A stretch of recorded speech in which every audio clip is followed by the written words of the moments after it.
Hey, Chat. How's everyone doing tonight? I hope you're having a wonderful, what is it, Wednesday? Hope you're all having a wonderful Wednesday night.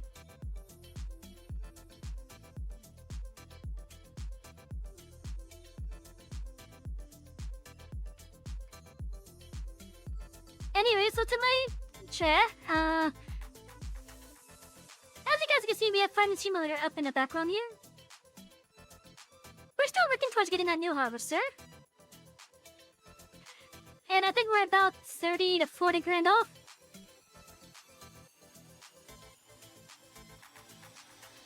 Anyways, we also have a new redeem available. In which when you guys redeem it, I will say whatever that redeem text is, assuming it's TOS friendly. As with the voice of this kind guard.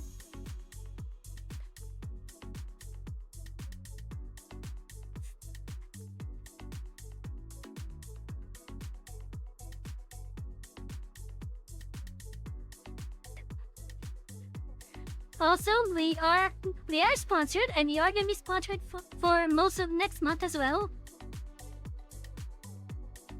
We are sponsored by Factor 75, and they are a meal delivery service.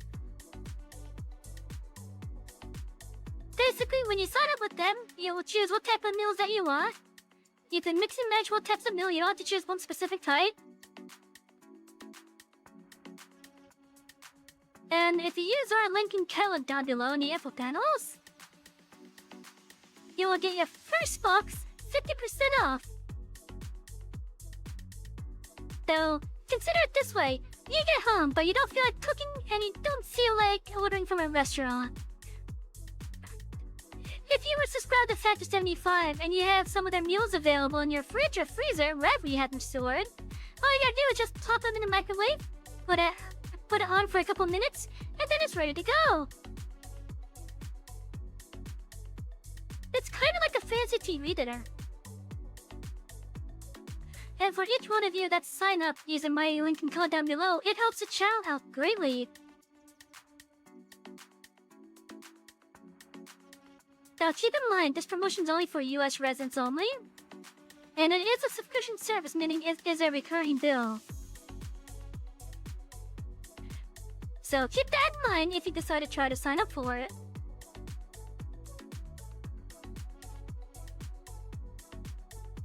Anyways, so our plan for tonight is to just continue farming, working towards our harvester still. Now last we played, we were working on a sugar beet contract, I think. Now we're still working on it, but we got quite a bit of it done. Anyways, let's go to our game screen now. Now, if the music gets too loud, please let me know.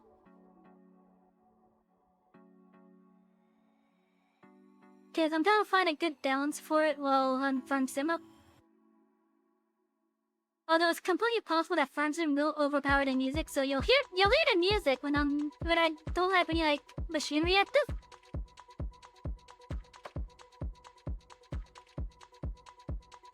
And hopefully the music's not overpowering me. It doesn't look like it is. And let's get straight to the game now.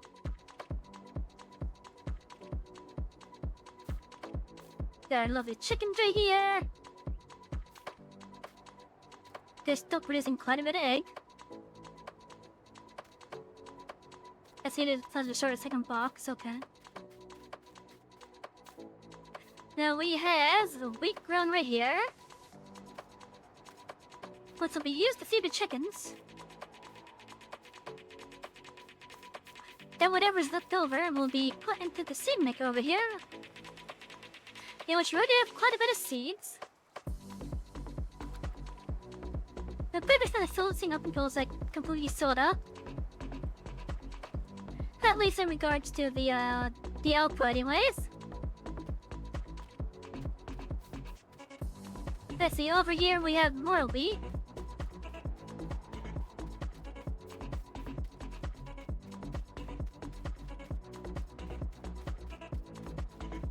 Now, what do we have over here?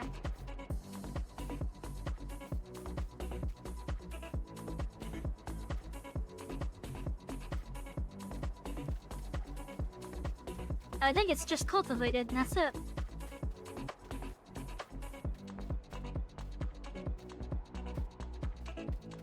Yeah, that seems to be the case.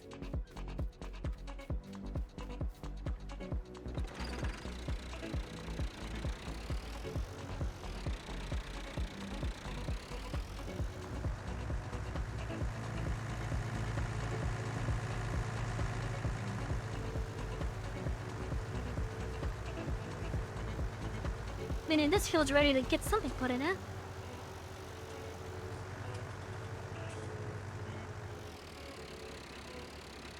It didn't look like any more of this area flattened out. Like, I think there's still like quite a bit of it. Yeah, out there is.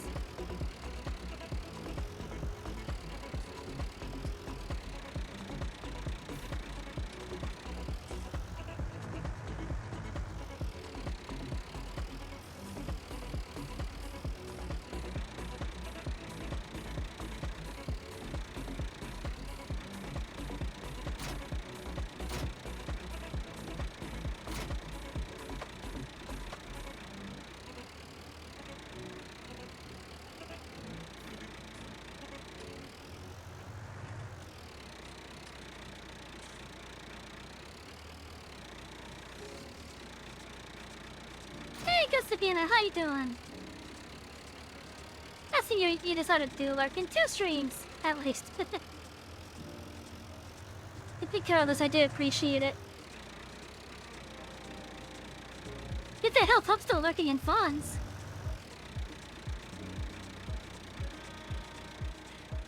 Let's see, what could I buy for you? Do I have the other? No, I don't. Okay.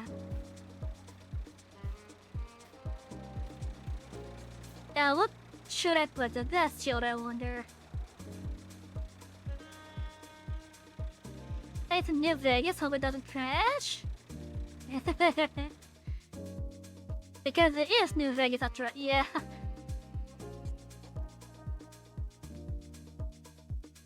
Okay, let's see, what crop should we put into there that's not cotton? That's not cotton, that's not potatoes, that's not sugar beet. Let's see, I think I'll put some, I put soybean in there.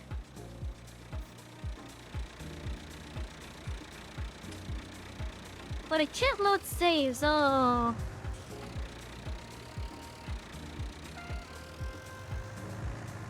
And that's usually because like the save got like corrupted or something.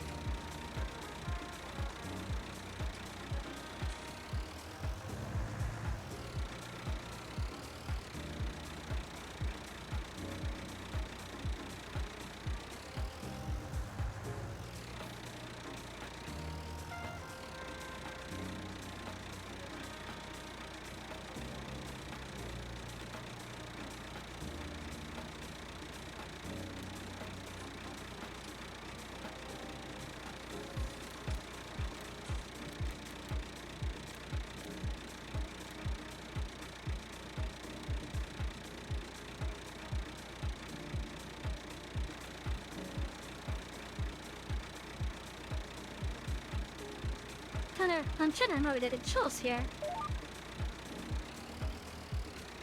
There we go.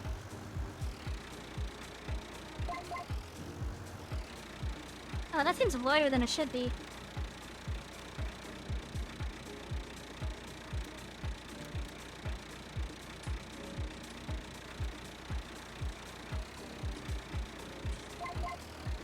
Like, that seems about better. It just gets stuck in a loading loop like terrible. Yeah.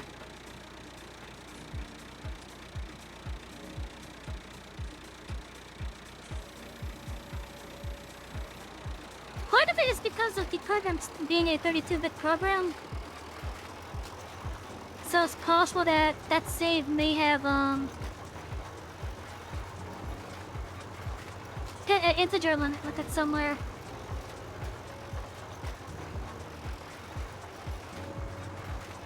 I'm only saying it as a possibility, though.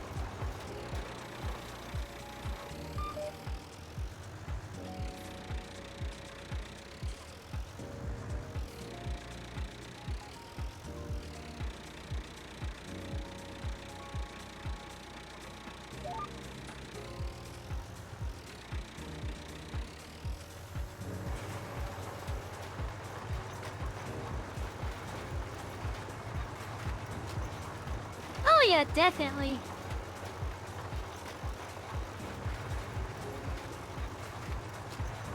unless Obsidian gets the, I guess permission or the will to, maintain the game again. The game is basically gonna be, at its current peak. Which is still better than, most games. Well, most Bethesda games, probably.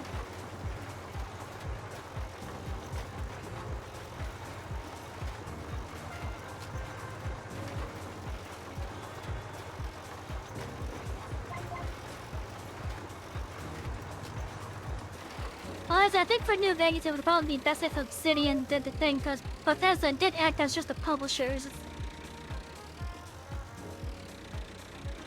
It may be a Bethesda IP, but they still only acted as a publisher for that particular entry.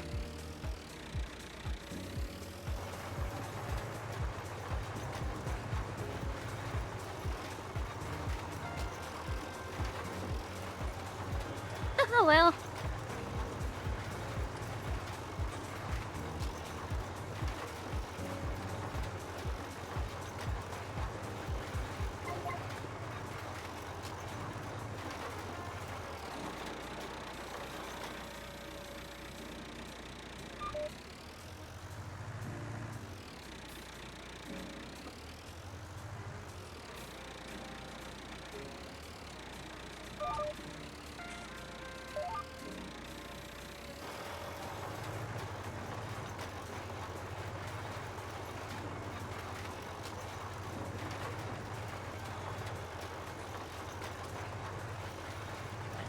Yeah, getting that GPS installed onto this track was actually a really good idea.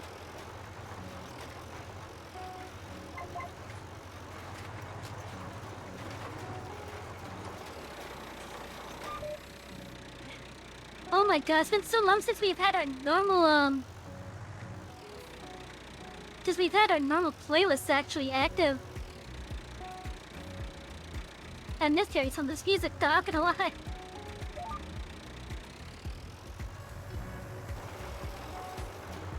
They find a fantastic most of the bugs. Yeah, that's true. That's one thing that you could bet on for most Bethesda games is that the fan will fix it within an hour.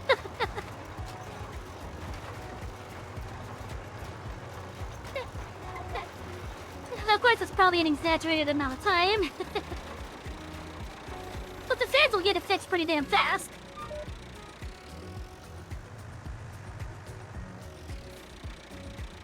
It just works.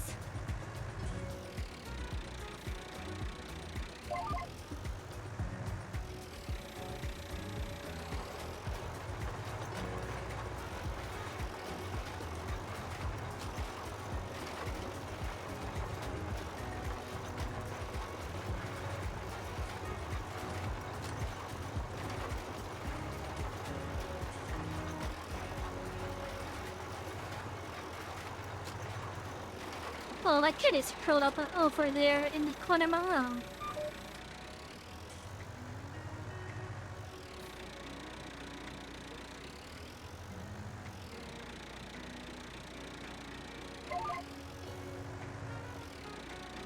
Hey, Shadow, how you doing?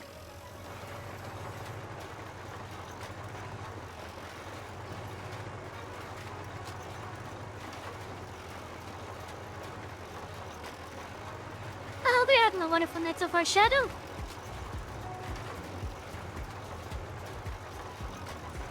Also, this stream is basically to help make up for one of the monies that we missed.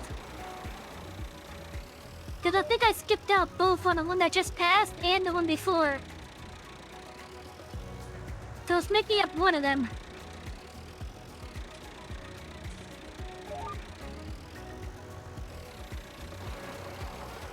Good, just got off from work. Nice. There are rumors of a new Vegas update going around, and a lot of people are afraid it's gonna affect up multiples. Wait, there's rumors of an update for New Vegas? Seriously?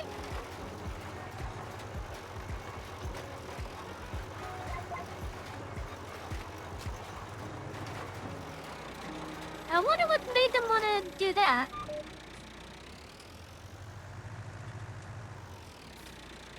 do you think it could possibly be a remaster?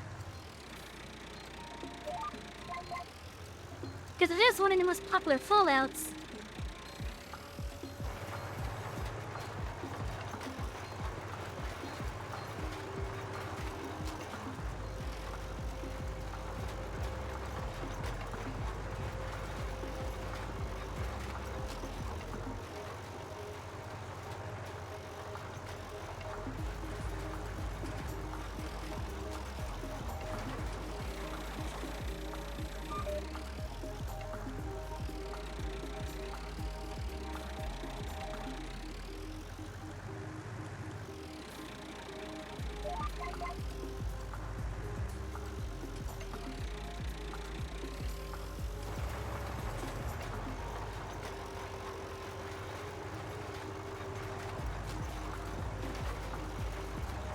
I guess, yeah.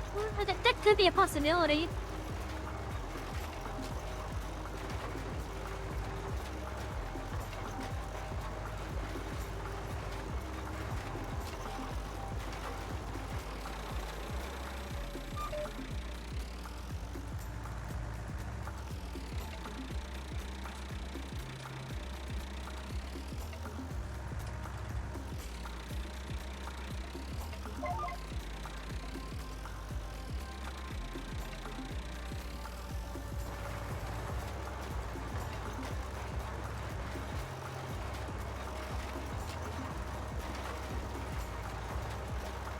You know, if that's knows how to do anything, they know how to profit off of hype. Yeah, that's true. You know, I've never played Fallout 76.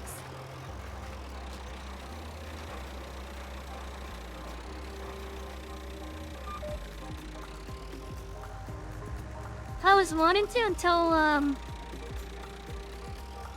that basically made it sound like it was gonna be like a Bethesda game with MMO aspects.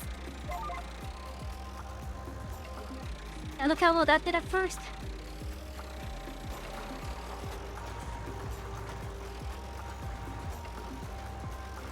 Like, it looks like that the game was made without multiplayer in mind. And this is not a dig at the Elder Scrolls Online. Because I think that one was made with the intention of being an MMO. But 76 just sounds like, at least from what I've seen initially,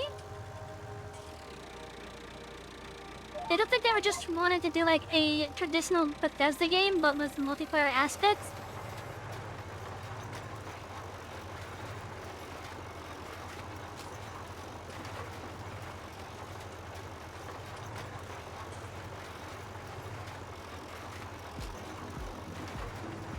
Of course, with Fallout 76 being online only, there's like, I'm assuming there's like no mod support.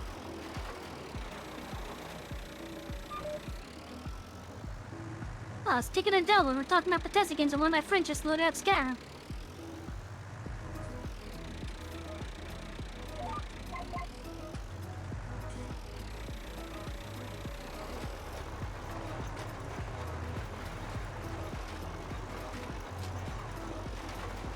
Oh, look at that beautiful beet harvester over there.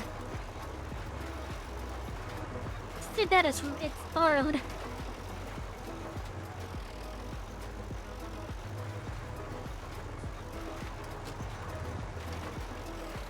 Oh yeah, like, I wanted to give it a try. I wanted to.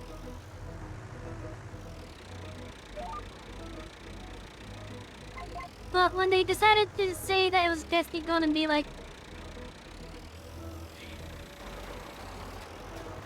I guess a PvP-oriented base system, I guess. Because the way that it looks like the base camps that you are able to set up or set up, it just sounds like it was meant to encourage PvP and such, which I think highly turned me off from it.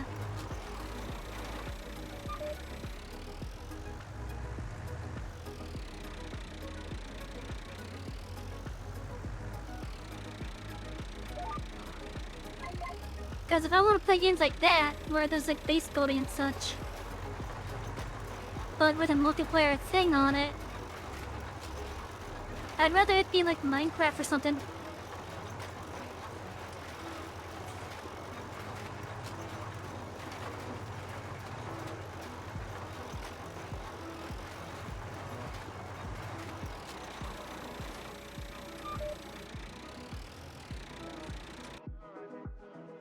Let me hit allow on that.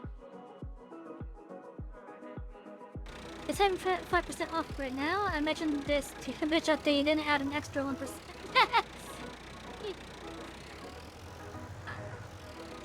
You know, that probably would be a really nice little bit of advertising for them.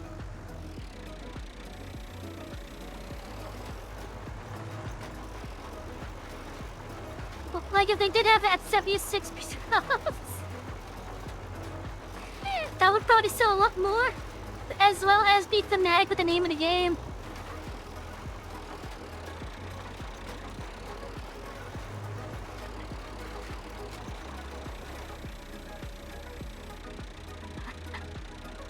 They had a perfect opportunity to do a themed discount. And they screwed it up in traditional Bethesda fashion.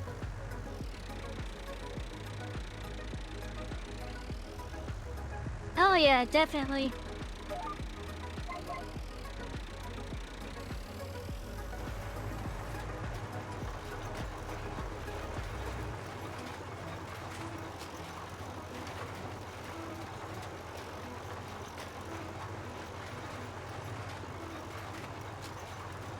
I still gotta add a sound to that damn thing.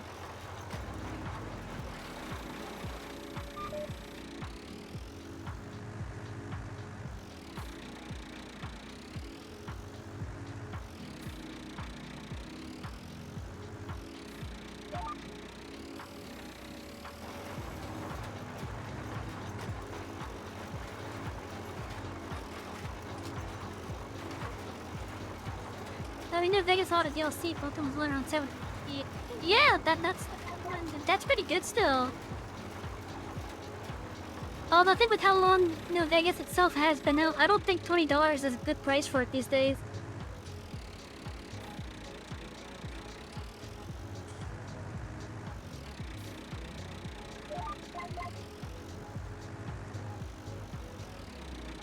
Like if anything, I think it should probably be like maybe $10 even with the DLC. Without the discounts themselves. And that's all because of the age of the game at this point.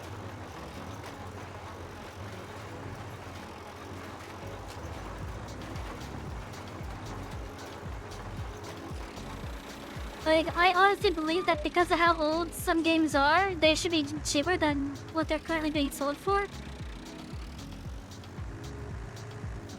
Like, if the game has been out for like 10 years, there's no reason for it to still be like $30 or something. Oh, the base game is only 10. Okay, that's actually not that bad.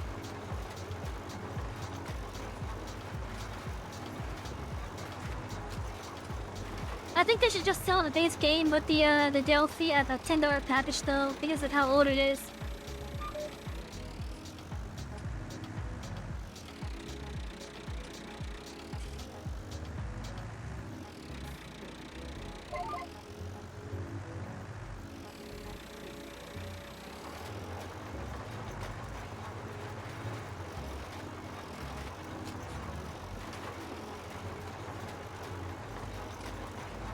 Now, what makes me sad is that there are some games that have been around for ages now, and they're still like $40 plus.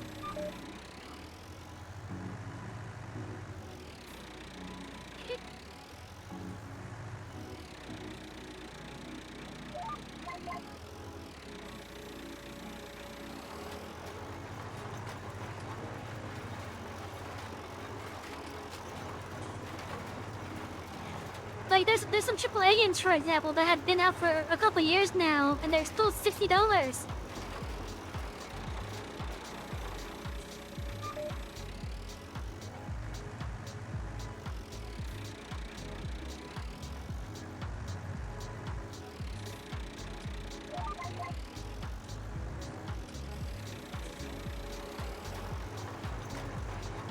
I think literally every single Call of Duty game here wants it. Literally only kibbles are still thinks about space prize. Ugh. I'm gonna have to take a look after I finish this field because I'm curious on that one. I'm more than willing to believe it. I'm just really curious to see just how truthful it is.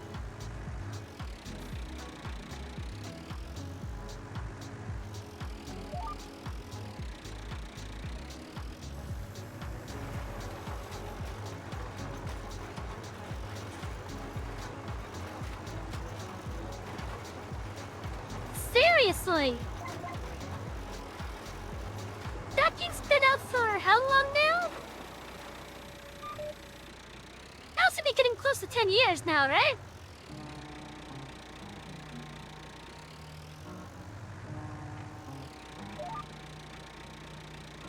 $12 and it's still $60. Come on, Activision.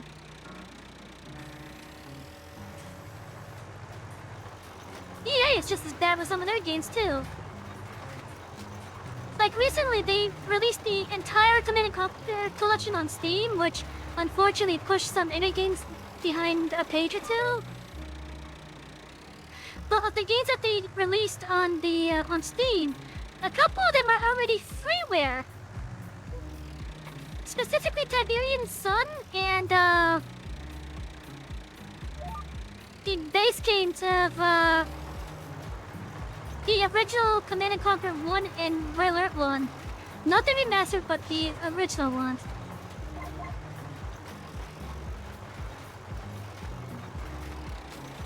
And they're charging like $10 for them each.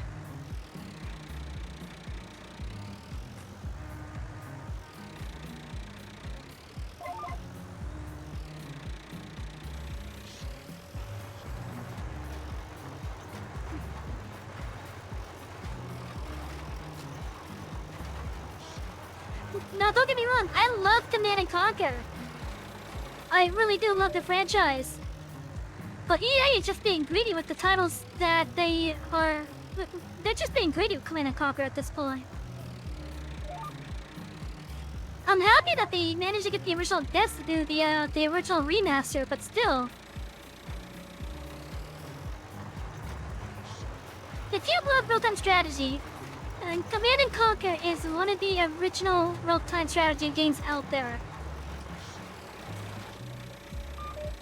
It was one of the ones that helped put real-time strategy up on the map. And here's the kicker. The devs of Command & Conquer, the original devs. That company was the same company that actually kicked off the real-time strategy genre as we know it today, basically. Or at least the very early form of it. Because yeah, of course there's been like innovations that made real-time strategy much more intuitive and more complex and such. But for like the main core aspects though, Westwood Studios, the developers of the original Command & Conquer, who most of the original developers are now in Petroglyph. They were the ones that did the original real-time strategy version of Dune.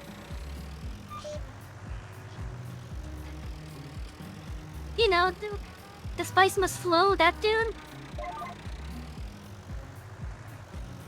They did the original strategy, the original real-time strategy for that with good real-time strategy on the map.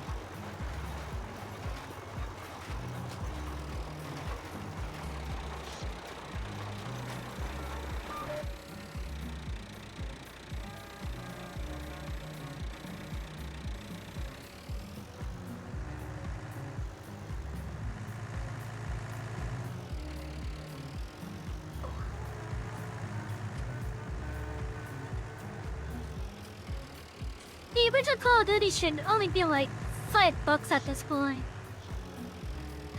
The original, that is. Because $20 seems like excessive. For a game that old, that's excessive.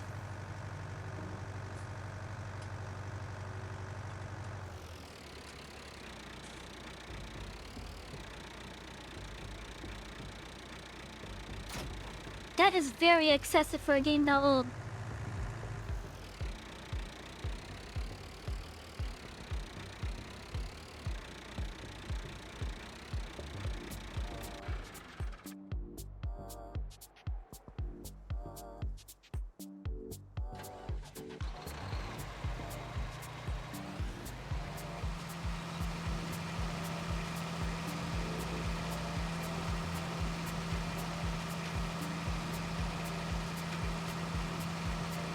Was I having an AI do this? No, I don't think I was.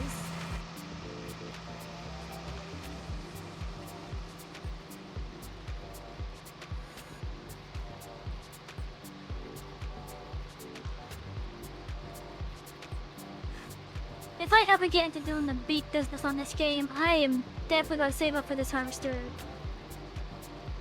This is one of the best harvesters in the game for beats at the moment. I want to beat it, get this thing.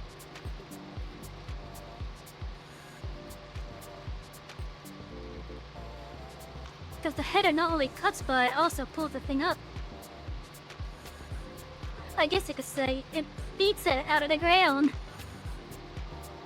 Yeah.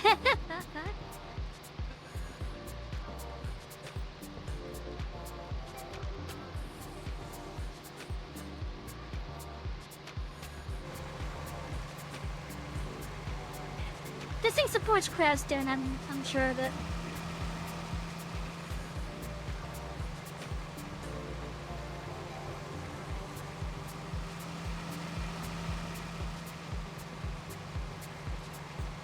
Nope, there we go.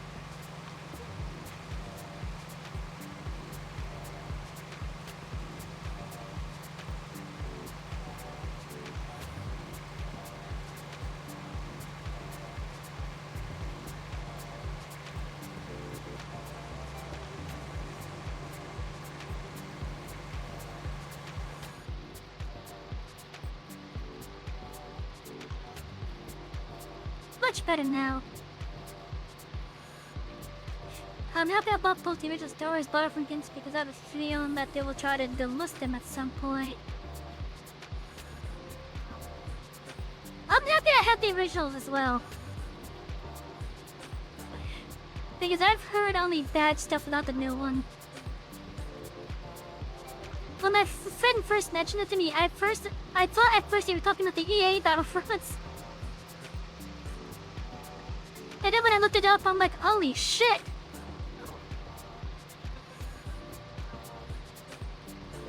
I even told him, look, when you told me about how shit the new Battlefront was, and I asked the EA ones, and you said, or no, and I said, what, you mean the new ones?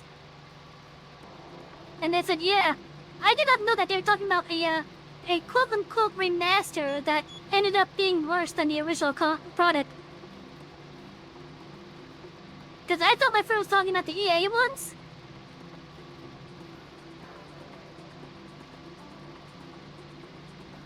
But yeah, no. Instead of update the original to have the better stuff, they just do a whole new game, basically.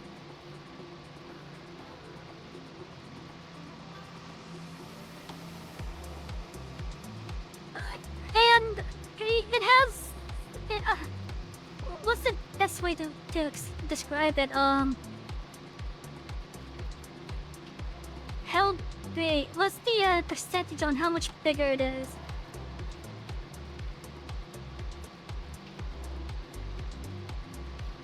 I want to say 2,000% bigger.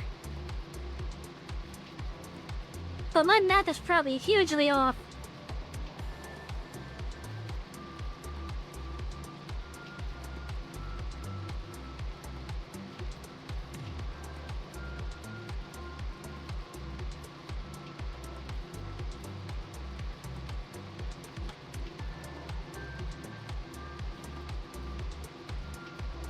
It's at closer to 60.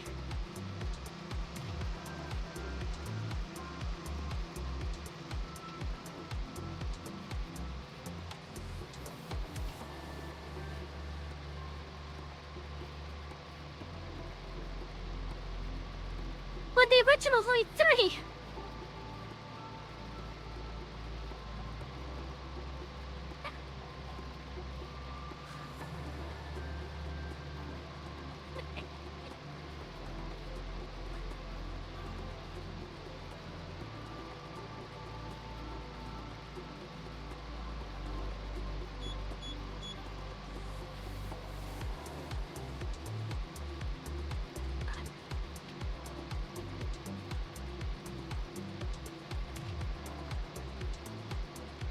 Probably. Of course you're gonna say it's because of the upres.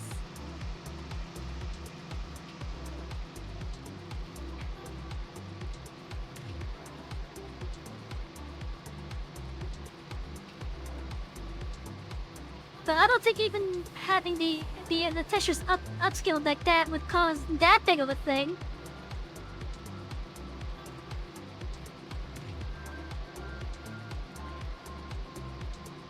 Didn't they also remove like some of the end games movie stuff too?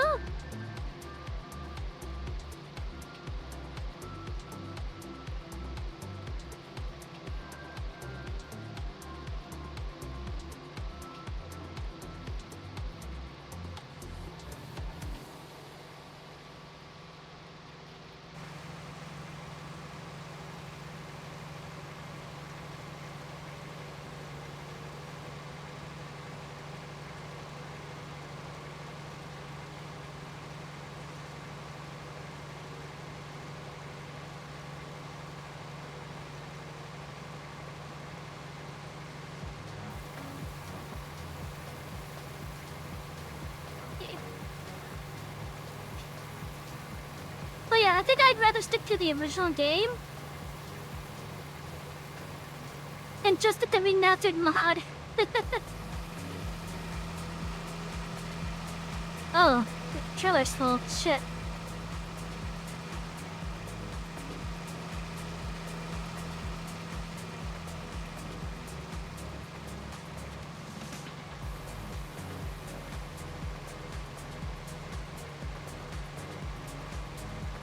But yeah, I heard that the remastered mod actually does a much better job.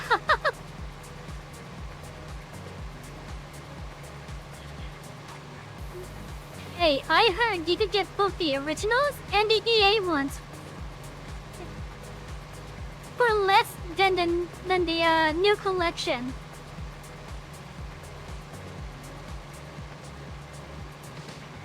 So as bad as the EA ones are, because of how they butchered the progression with it, and because of the loot boxes that were originally in it, that's a better deal than the remaster collection that Aspyr released.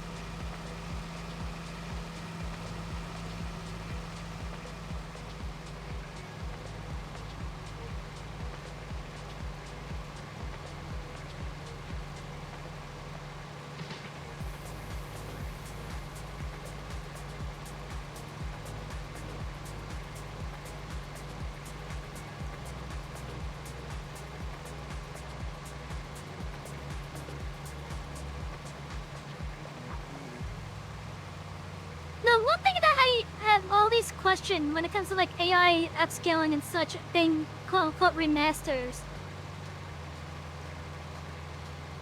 Why are they putting so much attention to detail on something that all it really needed was to just be upscaled enough so that you could see what it was?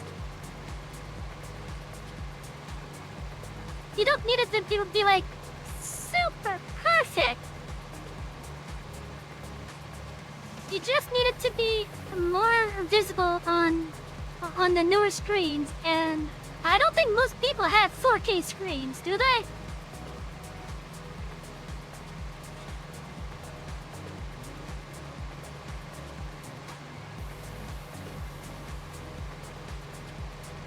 I will only be able to see a little bit of difference. And the most glaring ones involve background details. Like on one of the planets where there's waterfalls in the background, the original looks better. The original looks so much better.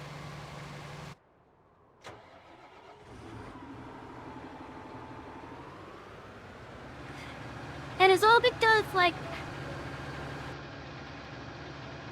at least with the original look, some of the textures that are supposed to be like water and such doesn't have hard edges.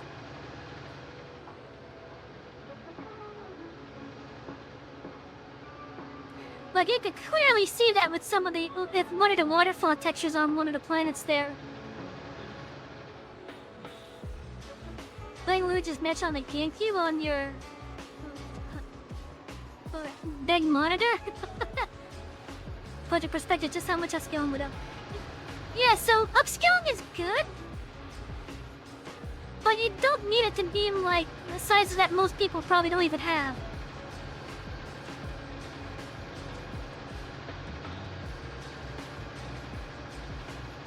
Yeah, the fuzz is definitely used to help make stuff better, like waterfalls, for example. Waterfalls are a great example of how the fuzz made it look better.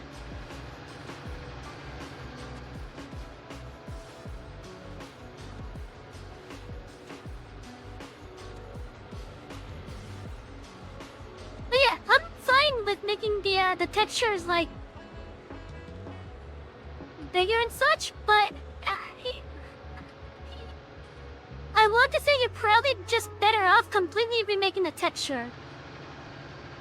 Because at least then, it will probably be more optimized than an AI upscale.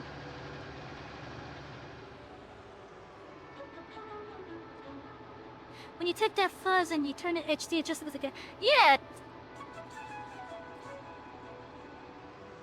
Again, for example, from the comparisons I've seen, even on videos, a really glaring example is a waterfall that's in the background on, what was it, Kashiga thing? One of the planets has a waterfall in the background. That looks so bad on the remaster.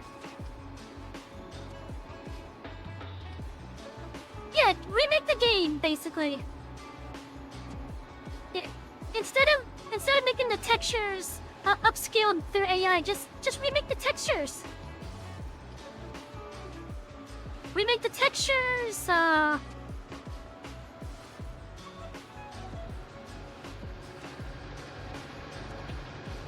because at least that way, for like, at least the common sizes, you'll have a really good texture to use at least. Like, you don't need it for every individual little fucking resolution size. Just do like the traditional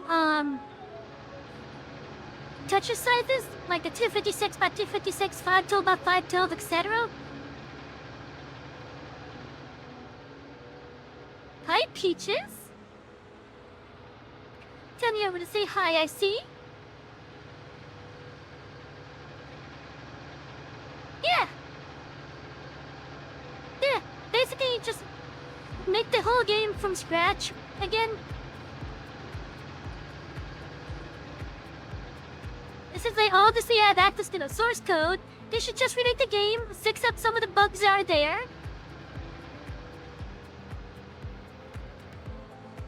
Maybe for each individual, like, ground texture, maybe make I don't know, like 3-4 sizes maybe?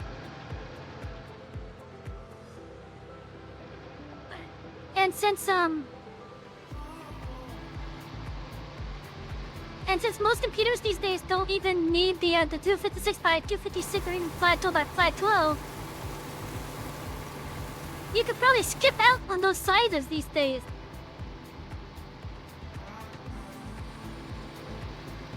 Yeah, definitely.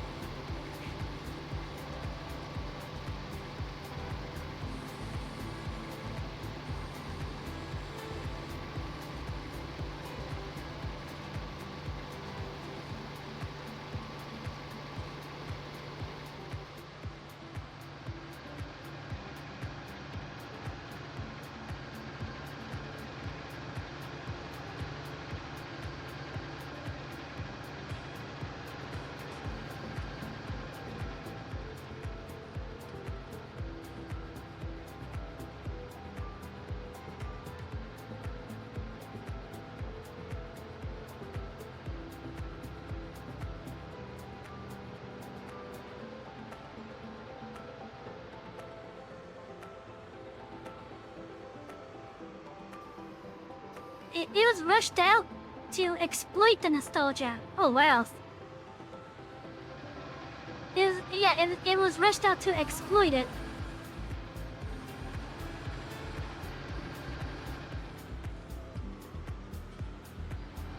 And they exploited it as one of the best Star Wars games too, which makes it even more of a punch in the face. Not a slap in the face, but a punch in the face.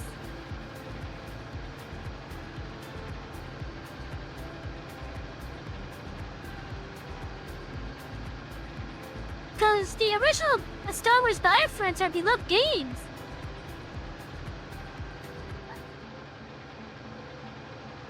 But I don't know how many hours I've wasted just playing the PlayStation 2 version of it with my friend over at his house.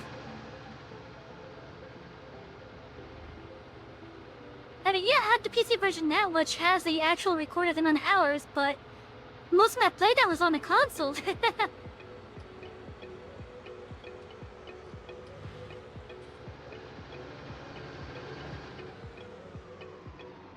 Yeah, like those games are great. I haven't been a single damn campaign because those games are hard. Yeah. I think I've been a campaign on like easy. Because I wanted to see a story at some point eventually. Now I just do the free mode skirmishes and whatnot. Dude, the game is just fun.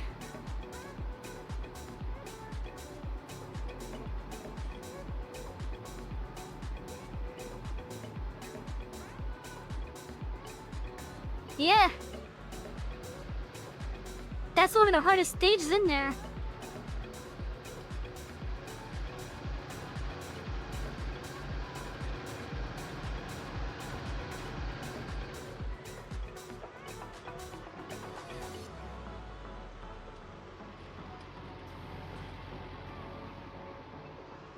Welcome to Farming Simulator, where the vehicles are able to push you around like you're a bag.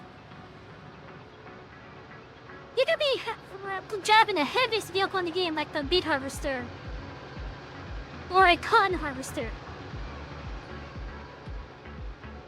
And then a little sedan would just push you. Like nothing.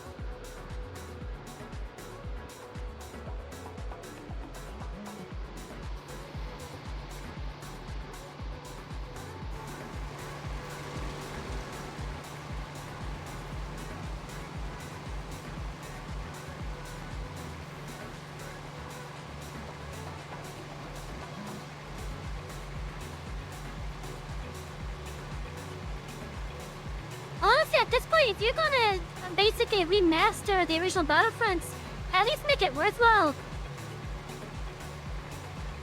Like, completely redo the textures by hand to make it more legible, so people know what the stuff is supposed to be. And if you're gonna go the extra mile and remove shit and add shit,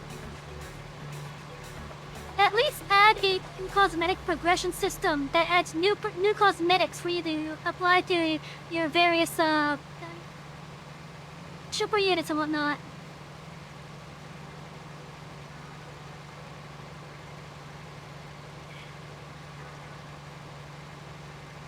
Yeah, you're not wrong there. It's pretty much just a port and a shitty one at that.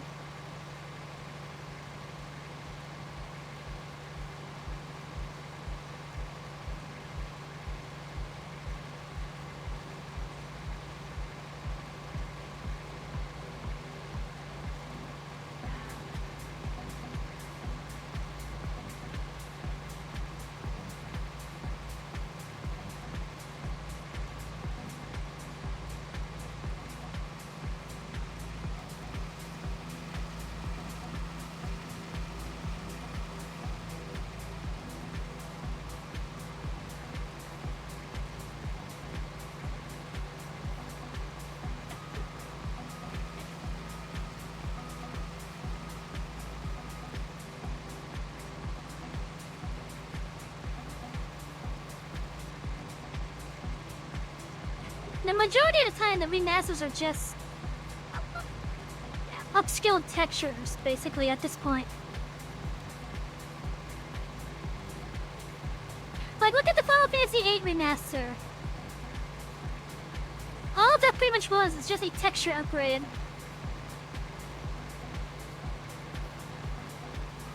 I know that because I'm actually playing the remaster myself.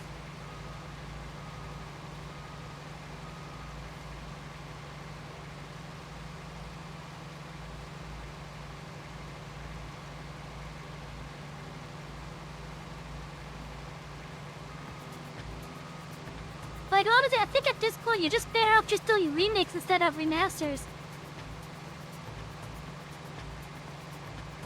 Oh, another bad example of a quote-unquote remaster. Look at Warcraft 3! And they ended up screwing that game up badly! That was one of Blizzard's best games, and they somehow found a way to screw it up! They outsourced the art direction, which was going in like different directions apparently.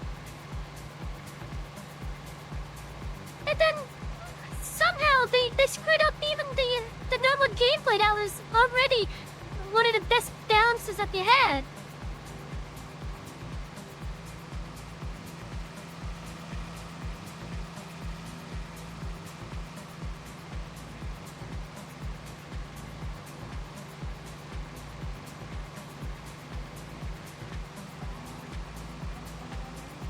At least when they remastered StarCraft, and I'm talking about the original StarCraft, at least it didn't mess with the unit balancing. The game is still playable. It felt like StarCraft. But with Warcraft, they used Frozen Throne stats and such for the original campaigns and whatnot.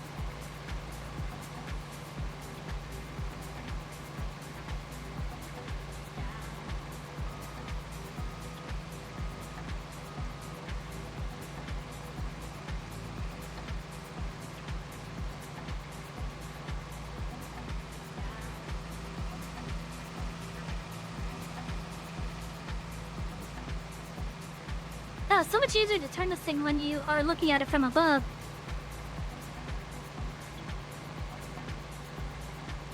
If you want to re-release a set of games for a new generation, follow the example of Crash and Saint Trilogy. Well, definitely not perfect, it definitely counts as the original game's crucial. That, as well as Spyro, and the remaster of Command & Conquer 1. Those are three great examples of a remaster, where the game was updated for a newer audience, while still having the original feel.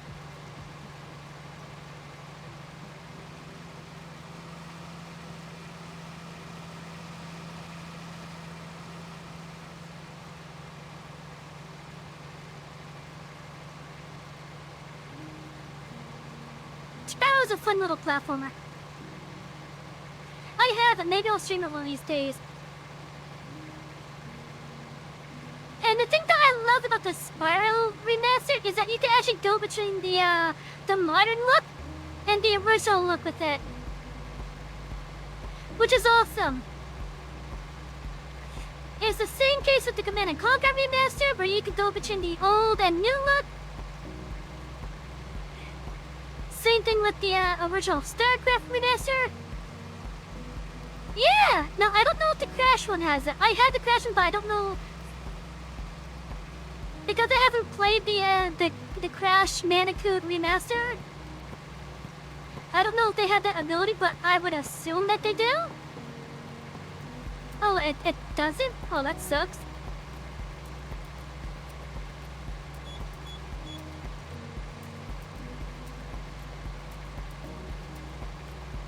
Yeah, that sucks. I know the StarCraft and Command & Conquer ones do for sure. I'm pretty sure the Spyro one has it.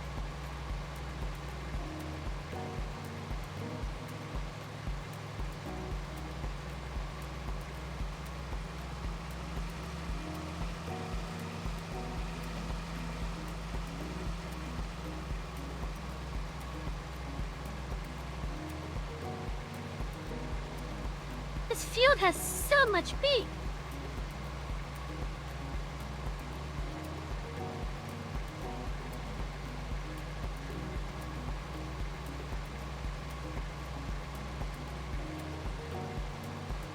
Isn't Coco Crash's sister?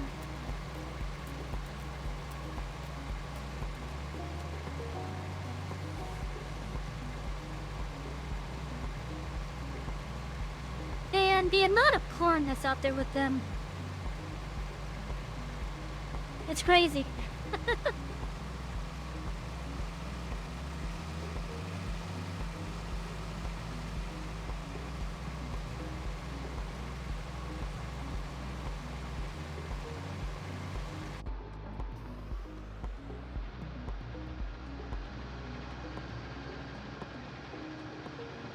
I know.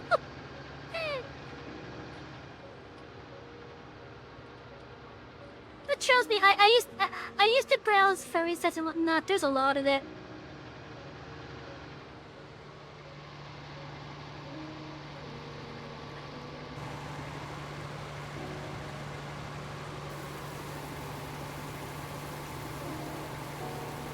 For any popular female furry character like Crystal, for example, Lola Bunny from Looney Tunes, Coco from Crash Bandicoot, there's gonna be a shit ton of it regardless.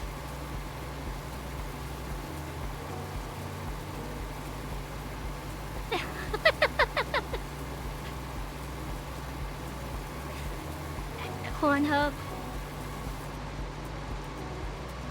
Oh, are they doing that again this year?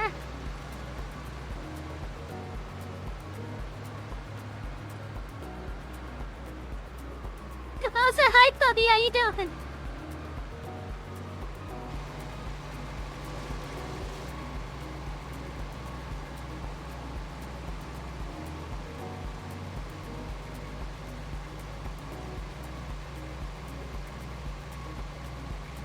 I hate the beet fields. Just because of how long it takes to actually do a beet field, even with the best harvester for it.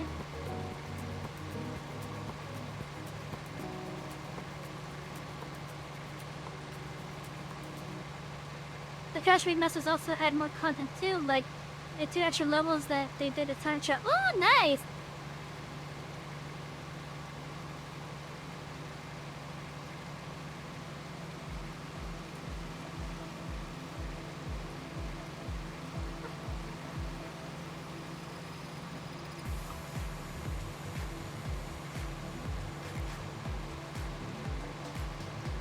Yeah, this thing is so much easier to turn when you have the external camera out.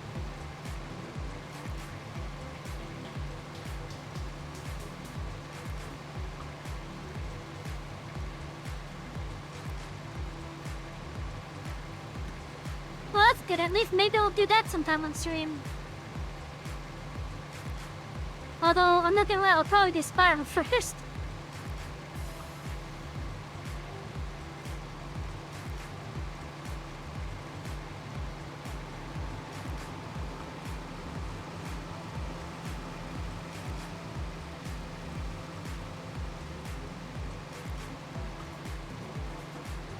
Oh yeah.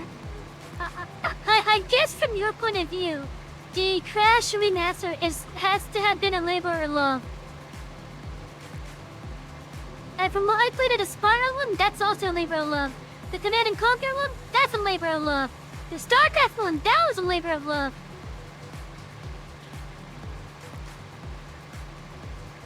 Those 3 remasters that I played were basically labors of love.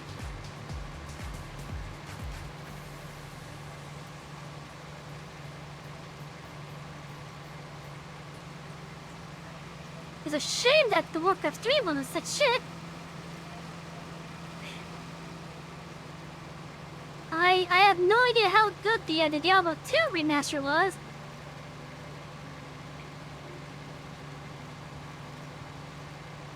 Did you think the GBA Crash game would turn them into a 3D experience?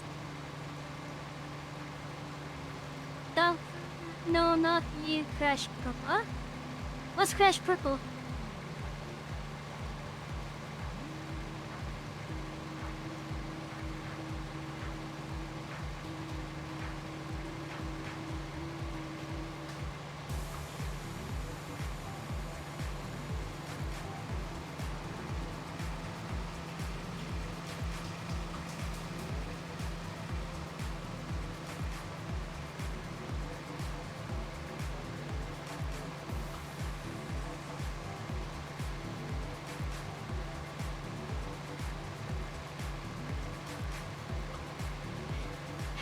some of the other Pokemon games that came out on the DS.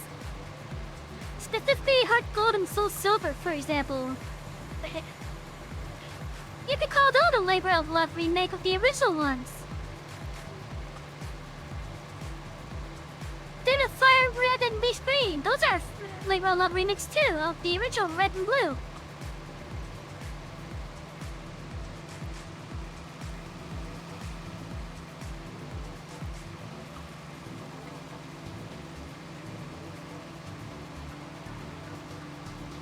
Ash Purple was a sister game for Spiral Launch where they did a crossover, and both of the games, all they were is a bunch of... Okay.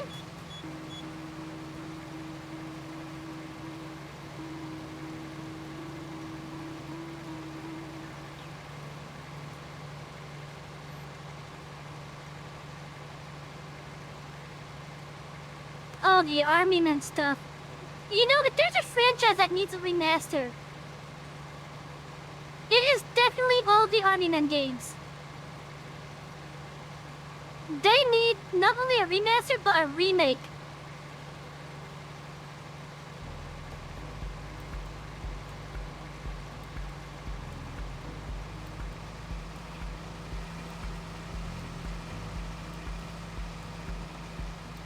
I loved playing the Army Men games as a kid.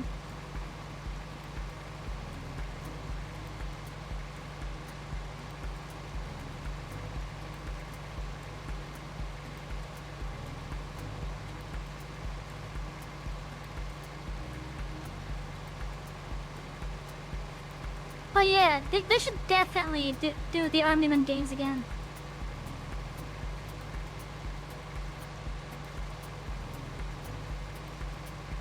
When was the last Army Men game? That was like one of the Sarge's Heroes era type games, right?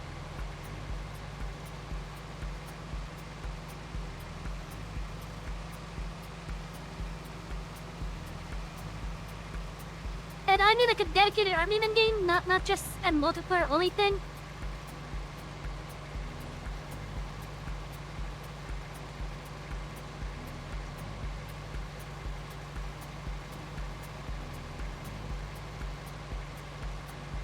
Hey Puppy, I have a proposition for you, kind of. What if Command and Conquer but with Army Men?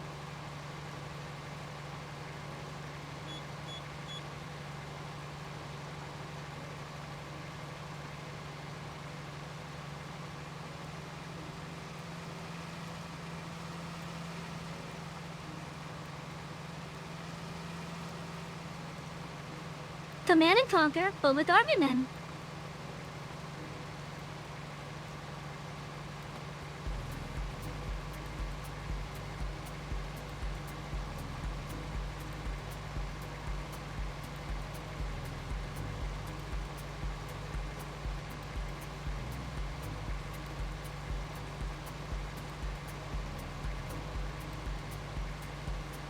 I guess to a point, yeah. Well, I'm talking about like the actual like the speed and such a Command and Conquer with it.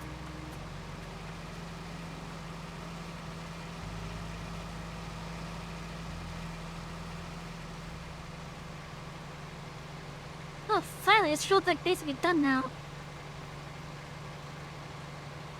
And all this speed will go towards the next field.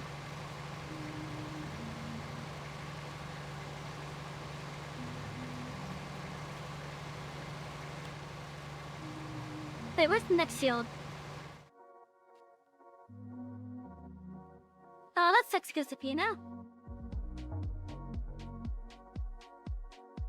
Okay, so I could drop off the beat that's actually in this harvester and then go to the other field. That is a huge field! But how long it took me to do this field? That is a humongous field! Does anyone want to regain volunteer work, please? Because I don't want to do the rest of the stream on that field.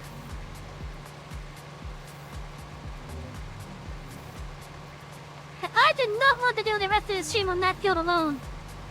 Thank you! I'm putting you to work on that field.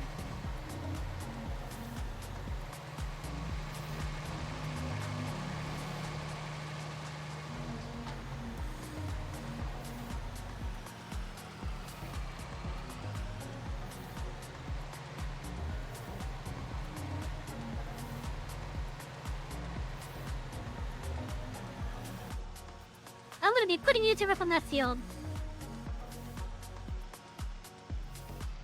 I think I could get through here without getting caught on anything.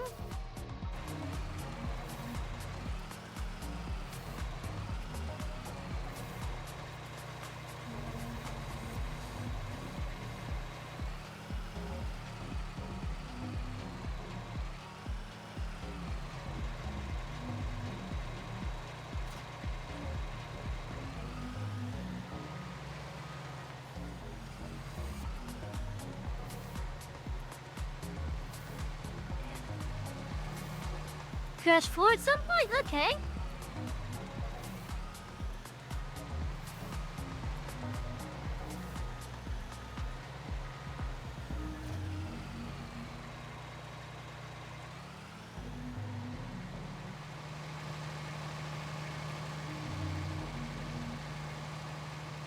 Oh yeah, and this field took so long. They basically worked this field for a whole hour, so just for that one small bit.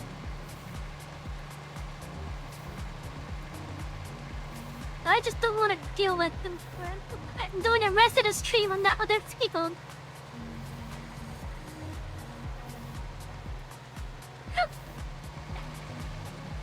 I had a hiccup.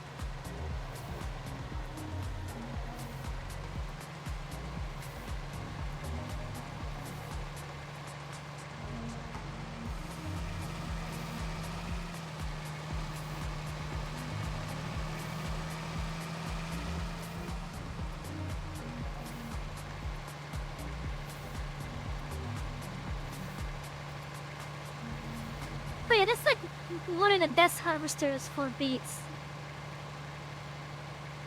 And it still takes a while to do a whole field with it.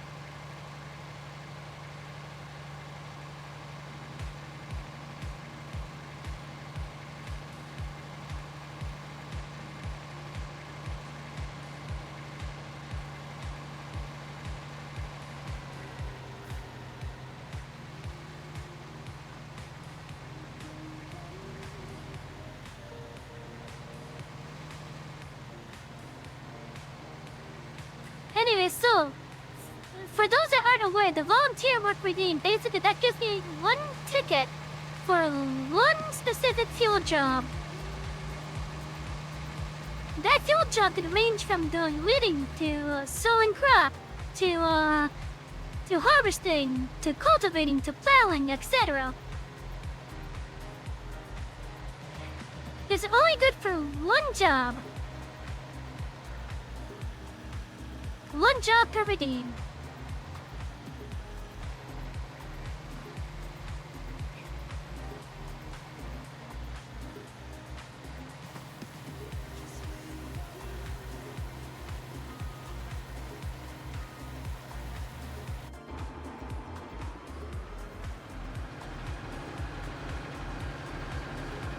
And I'm gonna use that free job ticket for harvesting the other field. Oh wow, that already started growing in.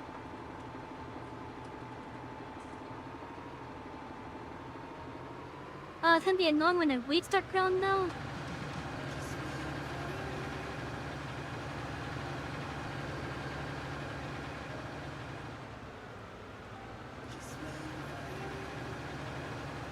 Oh no, I can reap what I've sown. It's just that all the free job ticket does is it allows me to assign an AI for free to do a task for me, and only that one task.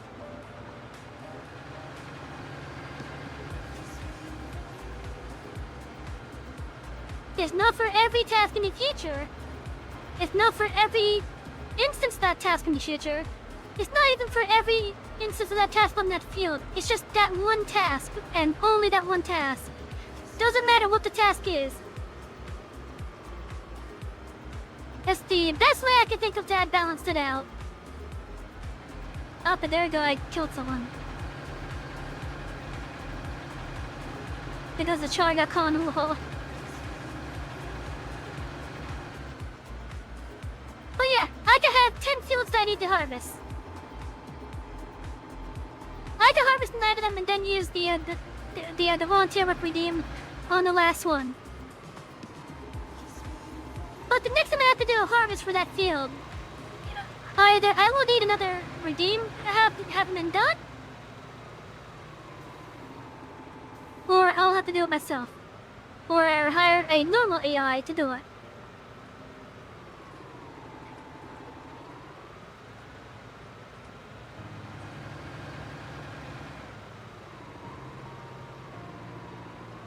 Well, so much for trying to wedge that thing in. What you done up there?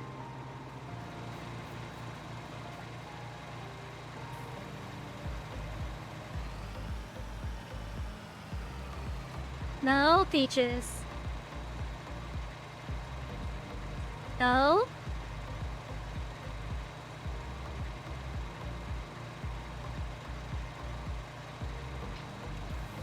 I know you like being there, but for your own safety, I don't want you in that spot.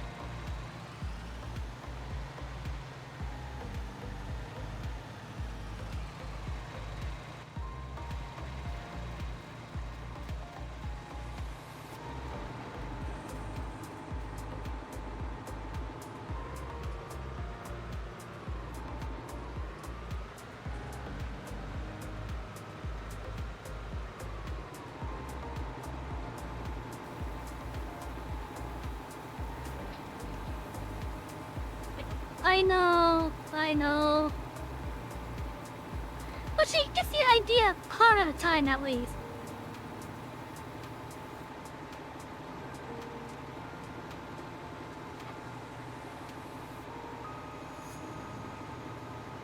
Now the thing that I was telling her no to, when she's still sitting next to the spot,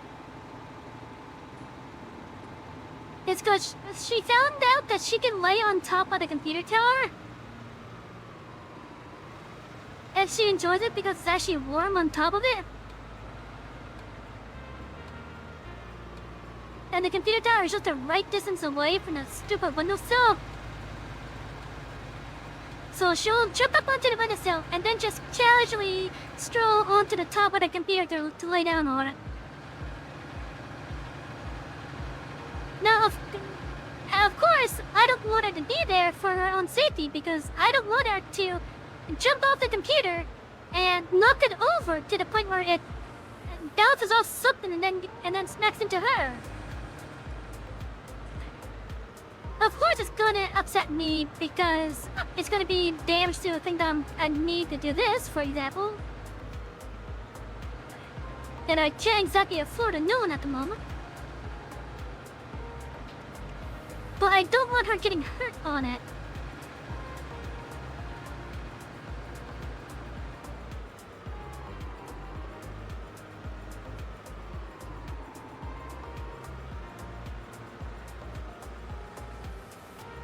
Oh my god, this field.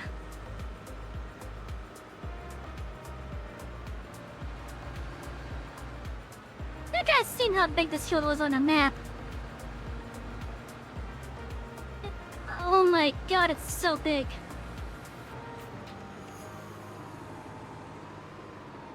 And it looks like it has a nasty hill on it too. Oh my god, that's so big.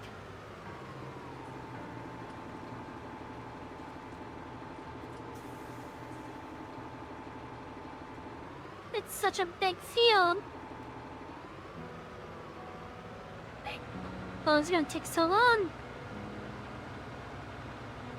Discipline, I hope you're happy. This is the field I'm putting your redeem on.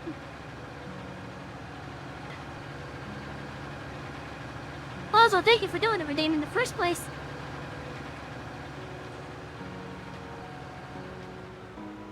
Cause I'm not gonna spend the rest of the stream working this field. I'll only come here when the AI says that the thing's full.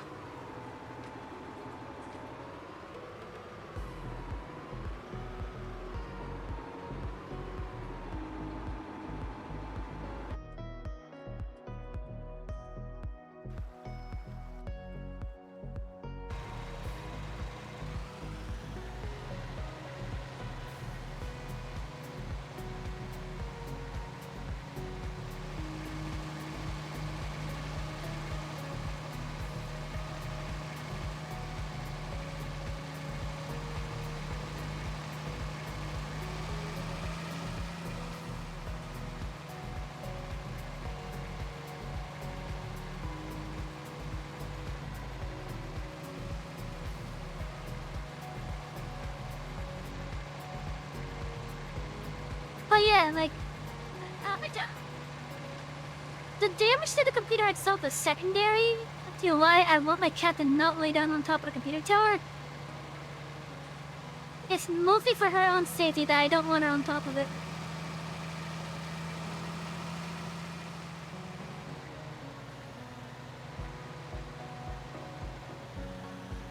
Like, I get it. It's nice and warm up there. It's nice and warm on your little belly.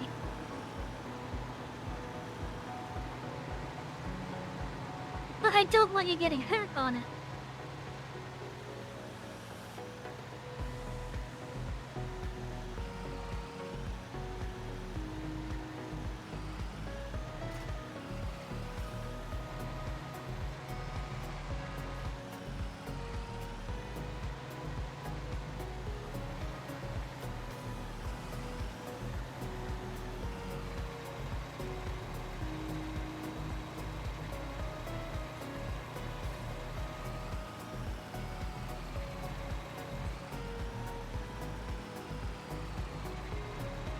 Like what I did on Saturday? Oh, you mean the direction light thing? Oh no, that was Sunday. No, that was Saturday.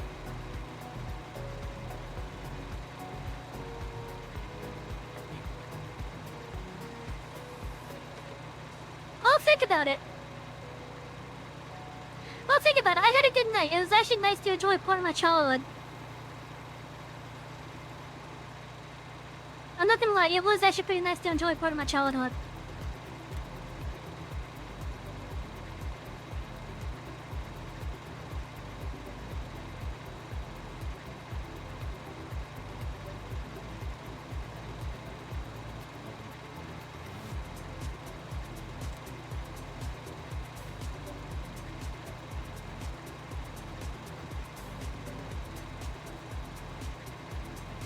But yeah, I'll think about it. I'm kind of thinking on maybe doing it, like, I don't know, once a month or something, but I don't know yet. It's definitely, at the moment, going to be a once-in-a-while type of deal. It's definitely be a once-in-a-while type of deal at the moment. But right now, I don't have, like, any set plan on like making a official part on the schedule.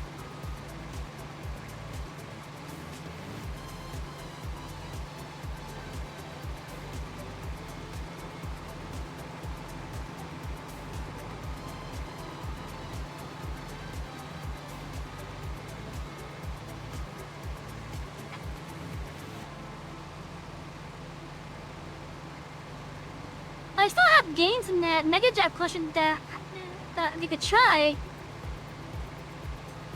Also, I'm not gonna lie, that Landstalker game that we ended on, you know, before I had that weird connection issue, or rather, when I had that weird connection issue, that game just had me like, what? The entire freaking time.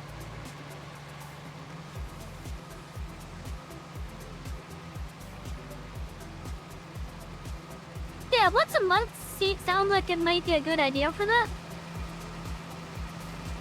But I don't have that many classic retro games at the moment.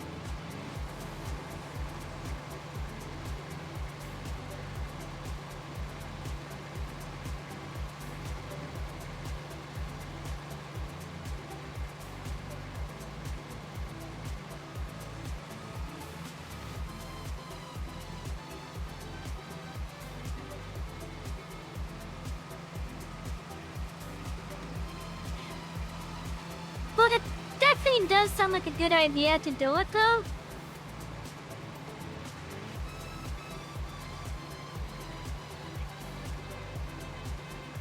I had fun with it. I'm glad that others had fun with it, too.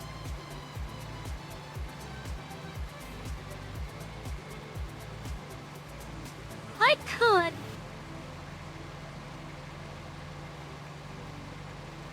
I could do like a grab bag type of thing.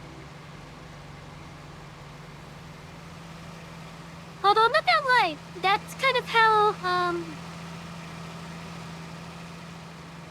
that's kind of what what my Sunday games are supposed to be. It's just like a game that's not exactly on our mostly day-to-day stream. You know, games are meant to be like a once a week thing. That's kind of what the Sunday thing is supposed to be.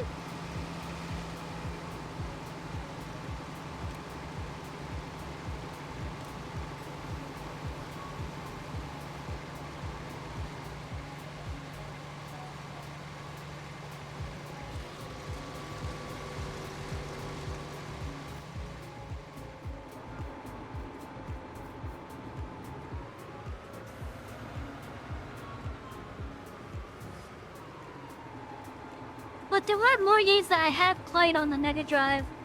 Like, for example, Tiny Toon's Adventure was actually a pretty decent platformer. Earthworm Jim, that's another one. Boogerman.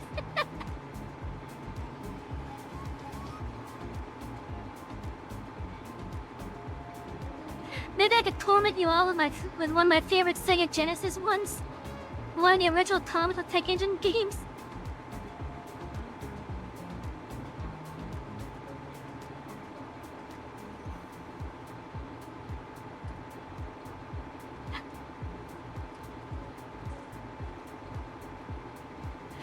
What, the Automata Tech Engine one? Okay, let me tell you how that game works. At the very start, you choose one of three things, which is options, race, and I think adventure? So race sounds exactly like what it is. It sounds like a race. It pretty much is a race.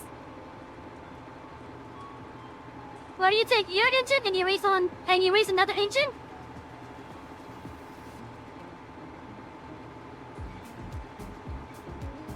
Unfortunately, the routes aren't really balanced. Especially since they're stuck to a certain... especially since they're stuck to the routes.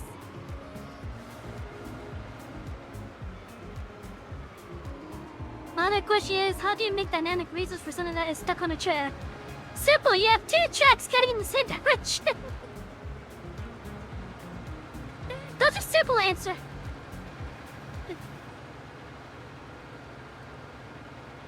I think the devs were probably aware of it, so they tried to balance it by having both sides of the track have its own unique little obstacles and whatnot.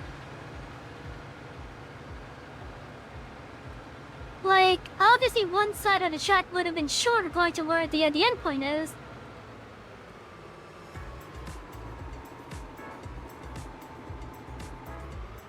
So they had to make that one, they would have to add like a loop-de-loop basically.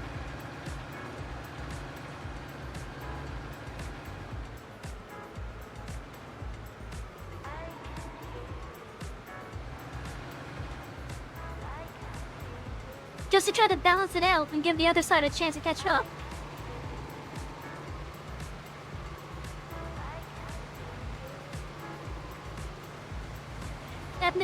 They have like 3 or 4 race courses. Or maps rather, I should say.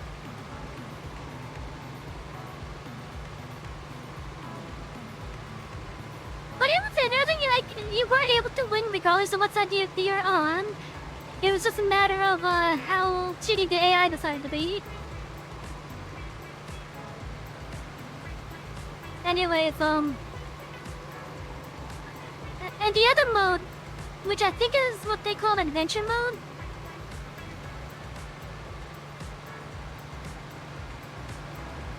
That one,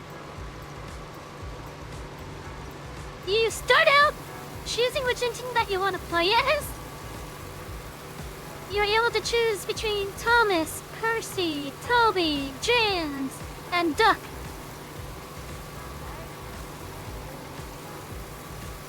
And then for the adventure, you were basically tasked with finding certain rolling stock. And in the case of the flat car rolling stock, you had to find certain flat cars that had specific cargo on it.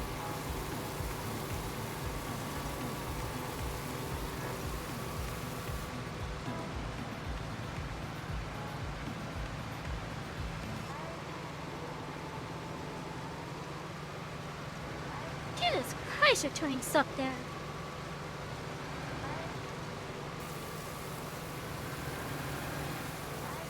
But yeah, that was pretty much it. You had to find a certain rolling stock, and then you had to bring it to a specific station. That's pretty much all the adventure mode was. And it had like a word processor type of speech in the game too.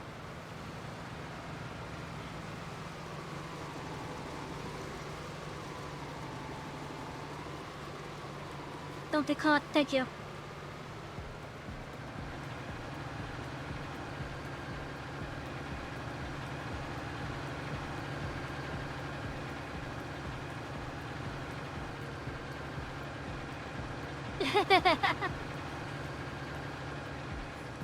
And then there was the last game mode that was available for it, which is just a free roam, in which you could go across the entirety of the map. You can learn it that way. You can find just random rolling stock sitting around, so you can just freely collect it and just take it to wherever you want. The downside about it is that once you learn the map, you realize it's not accurate to this Sodor.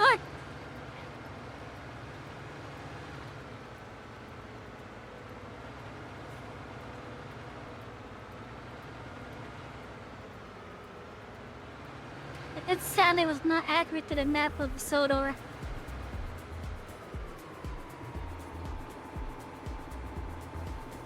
Oh, I don't even want to do it on that one. I turned one street too early.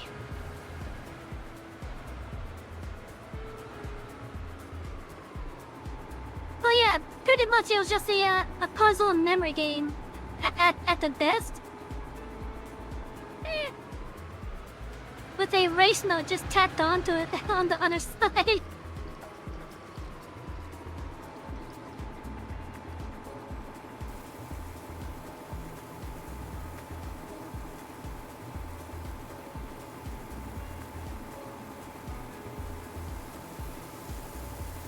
Not gonna lie, as a kid and because I loved Thomas the Tank Engine, it was one of my most played Sega Genesis games.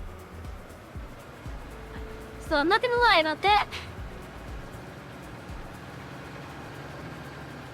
I'm quite happy that Thunder Force 4, aka Lightning Force, became my most played Sega Genesis game. After 3 hours, even the tellers are going, "Where's Mortal Kombat 2?" Given how kids are these days, yeah. They get exposed to the most violent stuff these days, apparently. They'll be perfectly fine, but as soon as something lewd pops up, everyone goes into arms about, and I don't blame them. But my question is, you know how up in arms people get about lewd stuff around kids? And don't get me wrong, I'm also against lewd stuff around kids. I'm against that as well myself. But why is it that graphic violence like Mortal Kombat, for example, is perfectly fine? But there's other stuff as well that's not fine. That's not even as bad.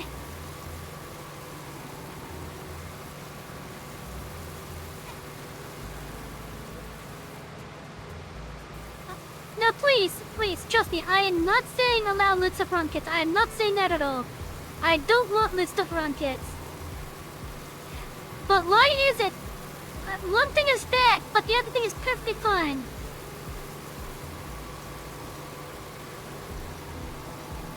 Hey Takashi, wait, why didn't that sound go off? Why did that sound not go off?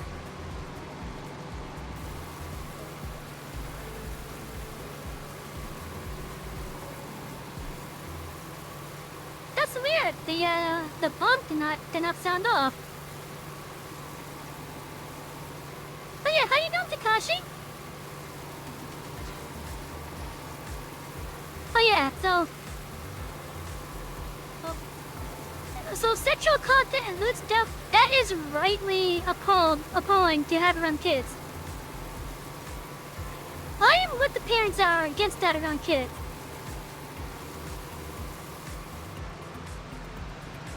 But the fact that violence is it is so much more acceptable when it shouldn't be around kids. Like, I'm fine with leaving kids the platformers and such, because that's just like cartoon violence. But like, the gore stuff like Mortal Kombat? Like, how is that acceptable? I just don't get the real this sometimes.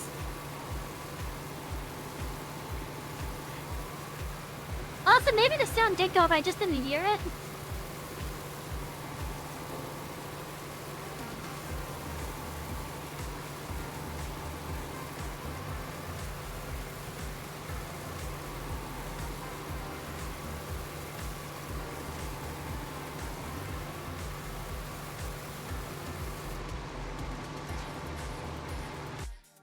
Okay, hold on. Let me see if the bonk is actually making a sound.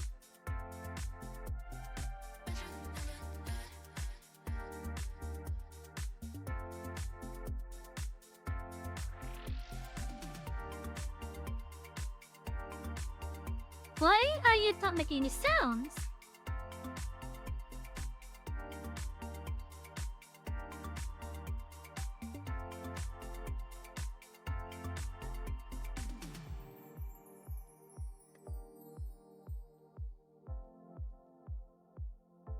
That's weird. Do I have to log into Blurb again?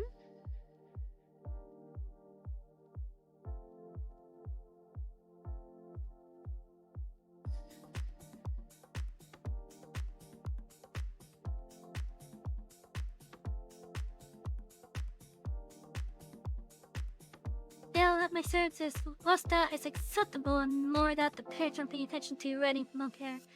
Yeah. Okay, so do I have to log in again on the Blurb?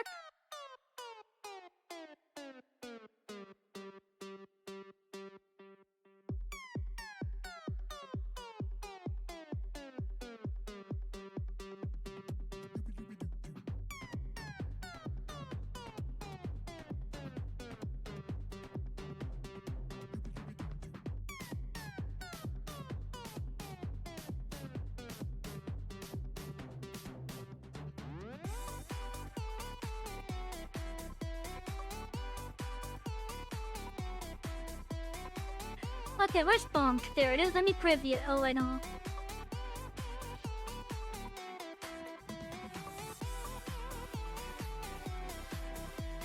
Hold on, let me refresh that.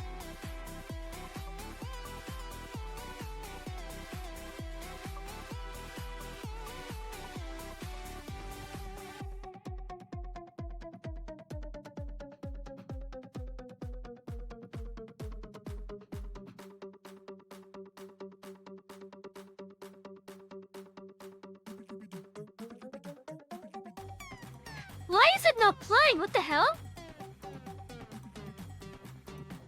Because people did not know or are completely unaware of certain things, there is no violence on the packaging in the Mortal Kombat game, and additionally, those cannot read the levels on the game packaging.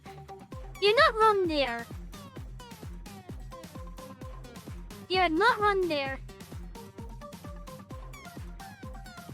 I wonder if my sound on the browser thing changed.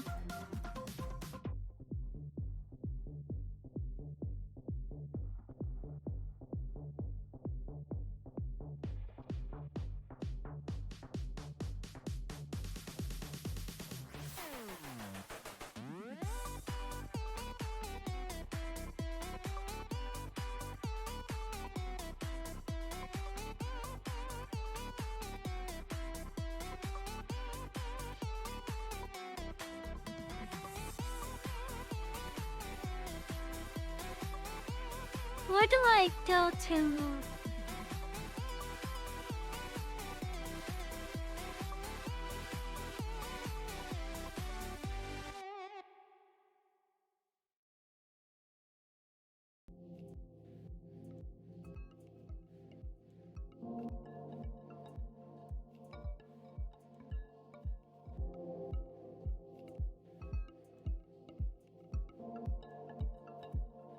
do I grab the link for this again?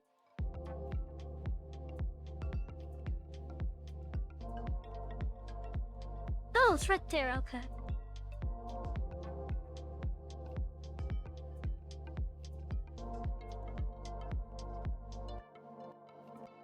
So did that change at all? No, did it change?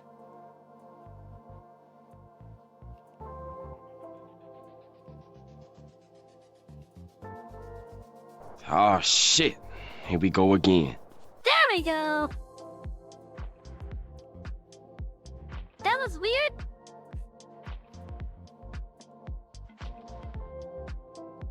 Also, it goes to Kashi redeemed it, but the sound never came through.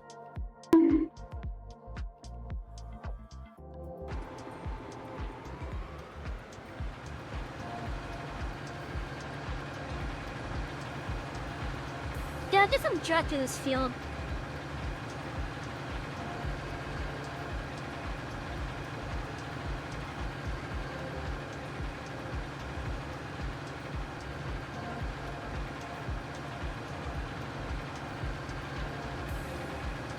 But yeah, so...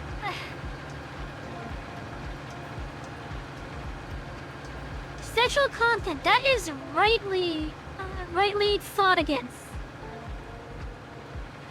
When it comes to kids. I'm all for kids not being exposed to that. But the fact that they just don't give violence the same amount of thing most of the time. They don't give it the same attention most of the time.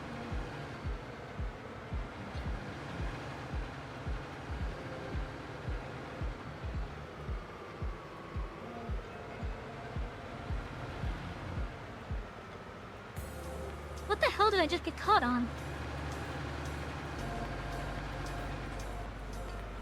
Moreover, children up to a certain age do not understand what playing and dating is. There's a good experiment with a picture if you want, I could show.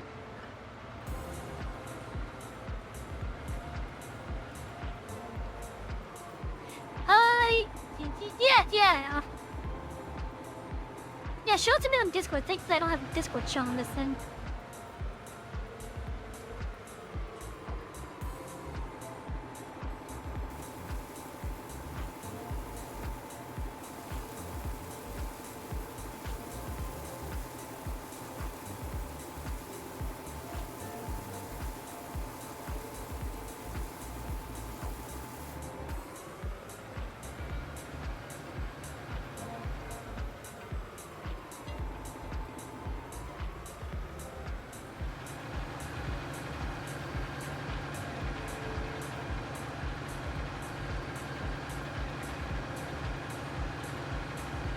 I might be, crossing back and forth with this.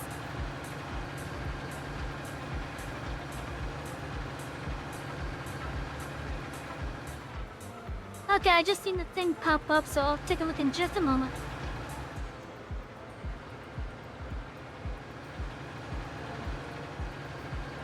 Yep, I see. I saw your avatar pop up on the edge of my screen.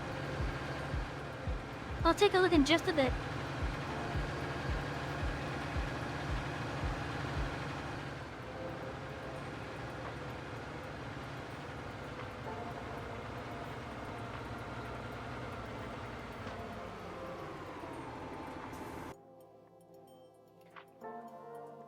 And tell you what I see first if I see. Okay, let's see.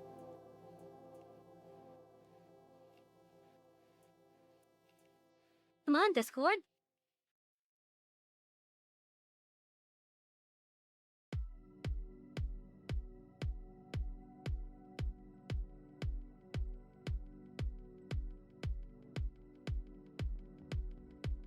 Okay, so the first thing that pops up, in my opinion, I think if a kid was to have seen that, I think they would just assume that the parents are hugging. And partly a weird way, but hugging.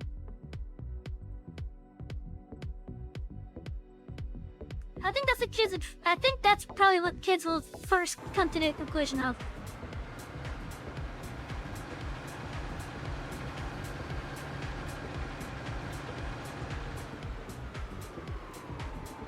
Hey, dolphins.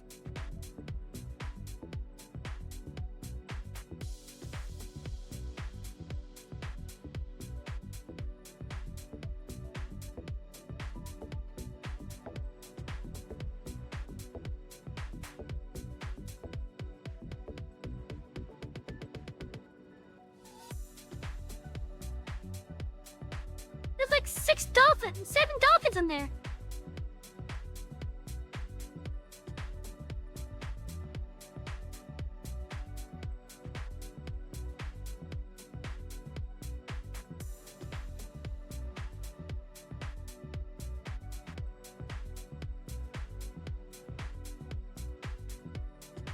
There's like 8 dolphins.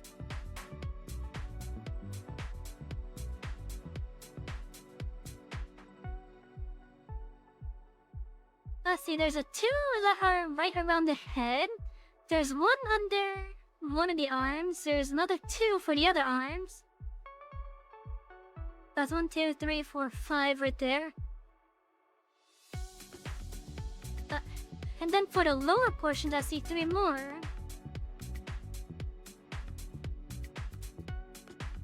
There might even be a night one that's partly off the thing, but otherwise, I see 8 dolphins there now. Holy shit, I have a dirty mind. But yeah, there's definitely dolphins in the image.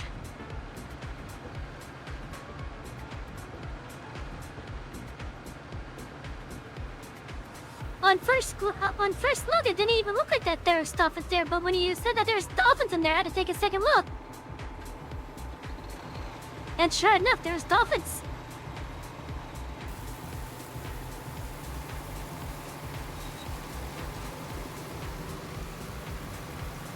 Really?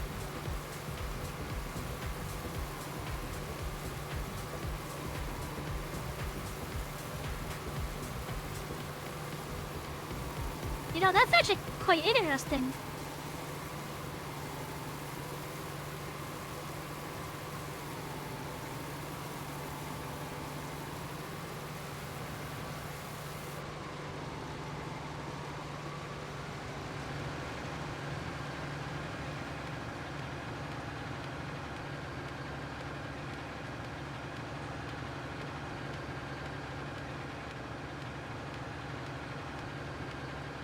That's quite interesting indeed, actually.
You know, chat, I think I need a more pure mind.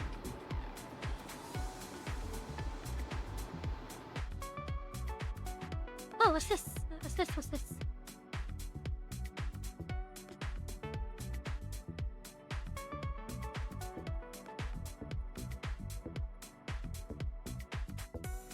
I see people in voice channels, but it's not the voice channels that, I want to join at the moment.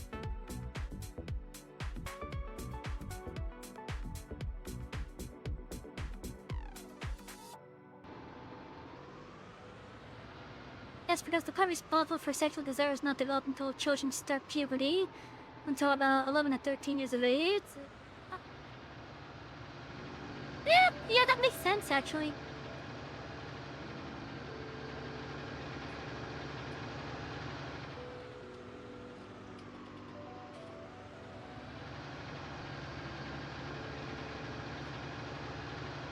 Plus, I don't even understand that until they start going through that anyways.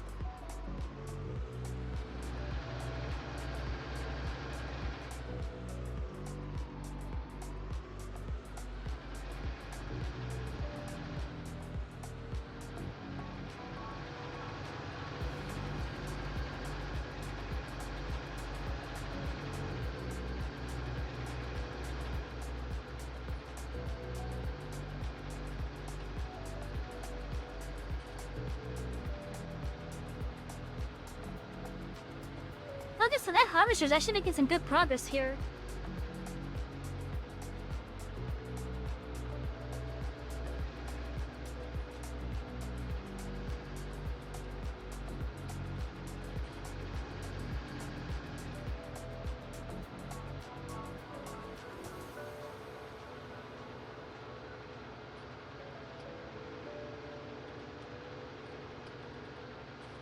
Who the hell is it? Oh, I see it, okay.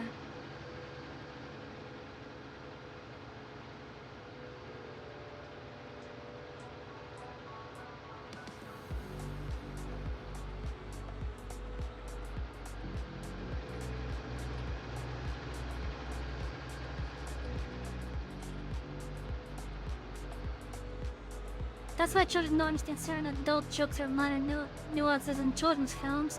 They're headed for a ghost to laugh at. Yeah, okay, yeah, I can see that.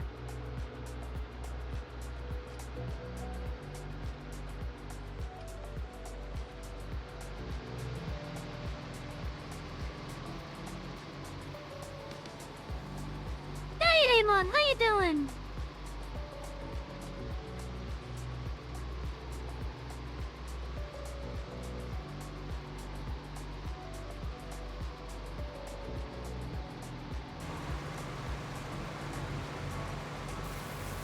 Oh, I'm not even close enough, holy shit. You've been drinking, oh no. Do I need to be concerned?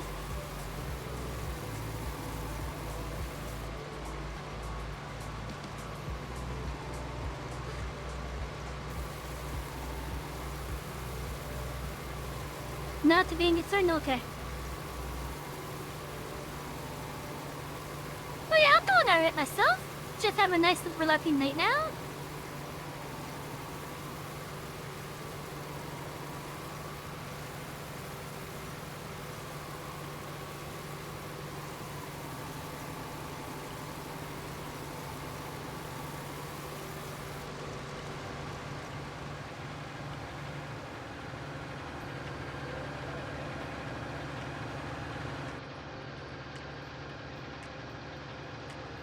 We have a huge field ahead of us. You know, play some health divers, lucky. I'm gonna play that. But unfortunately, I only had the first one. And that was a top-down twin stick.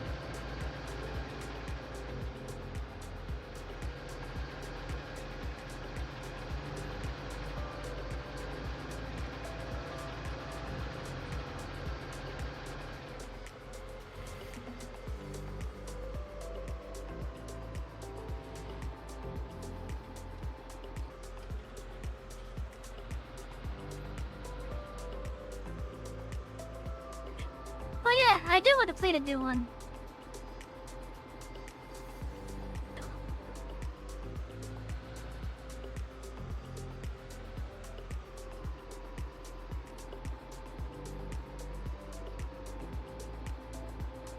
Plus I heard the developers were based by banning all political chat.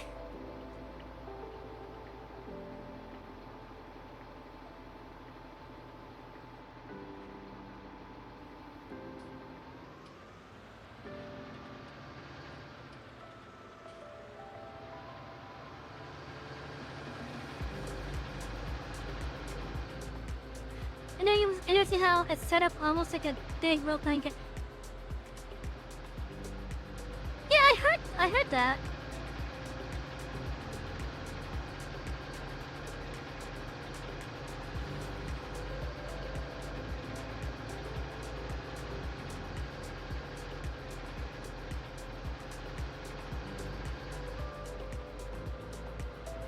The other players are just too good at the game to the point that the players will just make it so that the bunk and robot just get evaporated. So of course they gotta step in every now and then and do the role of a game master.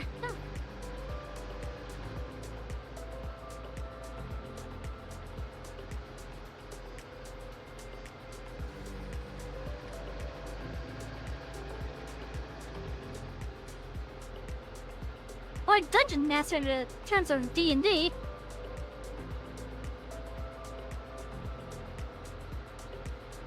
Well, apparently there's kind of a mystery going on. Whoa.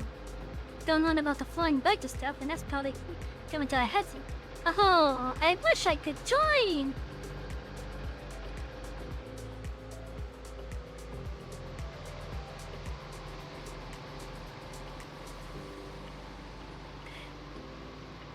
I have a feeling that I can play it, but it had to be on like reduced settings.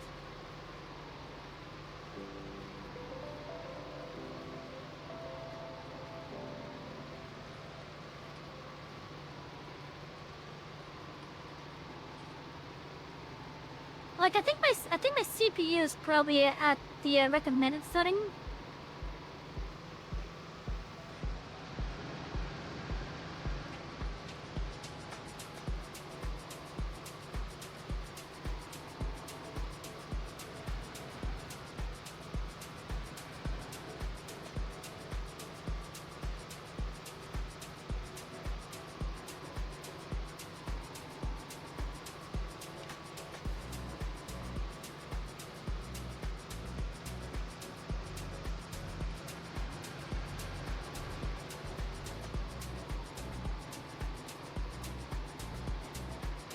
Also, chat, since it's been a little bit of time since I said at the beginning of the stream, we are sponsored by Factor 75. It is a subscription meal service, meaning they will deliver meals to you throughout the week. They're already cooked, all you gotta do is just heat them up. You can use the link and code that's down below in the info boxes to take a look at the site and even sign up if you feel interested in it. Some caveats though, like for example, it's only available, this promotion in particular is only available to US residents. But, at least for the US residents, using my code and link, the first box will be a half off.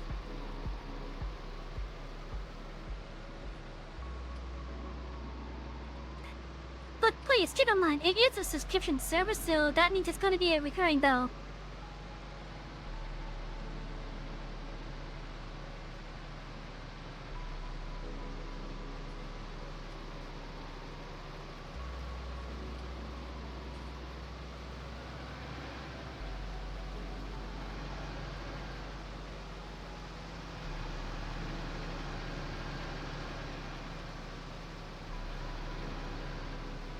Okay, so on FF8,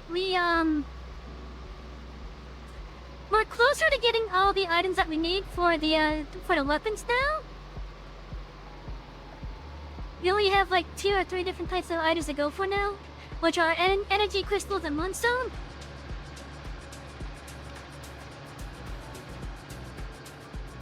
I believe I need the energy crystals so that I could craft them into pulse ammo.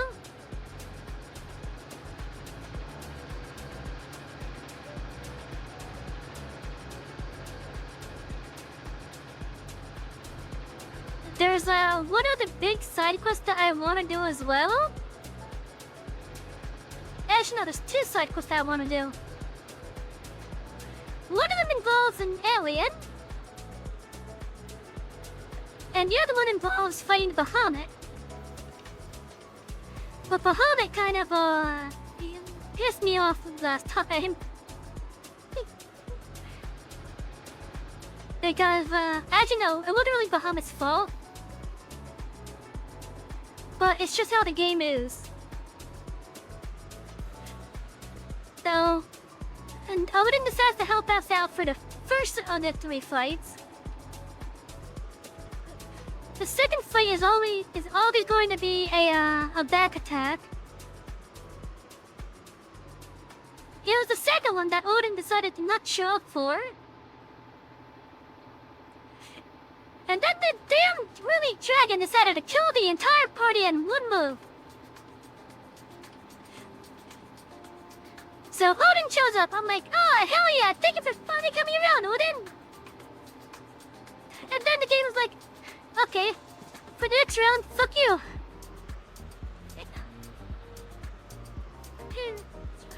And oh my god, damn it. Yeah, that was a bullshit move.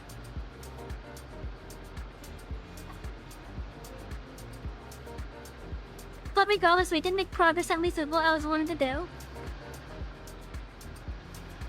My next goal, or my next attempt to get Bahamut, is to purposely have a level 22 character in my party. This way I push down all the mobs.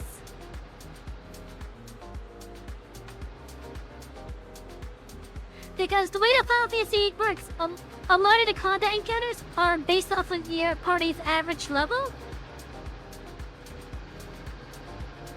And if your characters are at a higher level on average, then the fights will be more difficult. But if your characters are at a lower level on average, the fights will not be as difficult.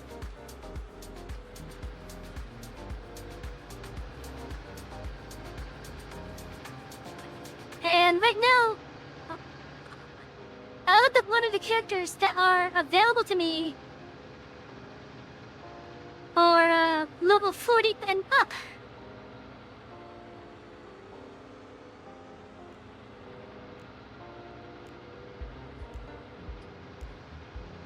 I only have one character that's not even in the 30s yet. So I'm thinking about putting them in a party next time I go after Bahamut.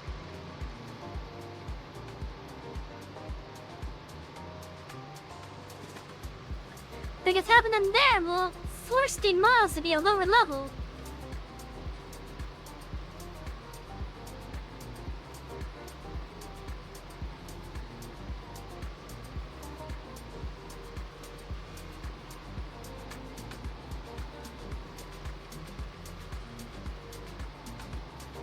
And hopefully it'll force them down enough that they won't know a meteor. Cause that's a bullshit skill right there.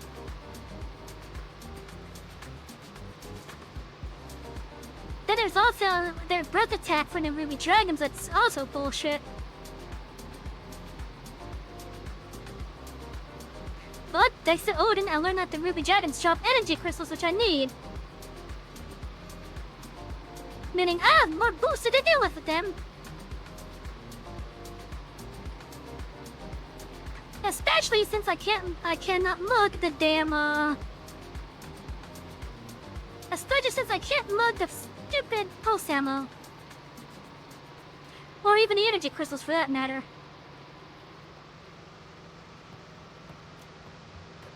And as for Final Fantasy XIV,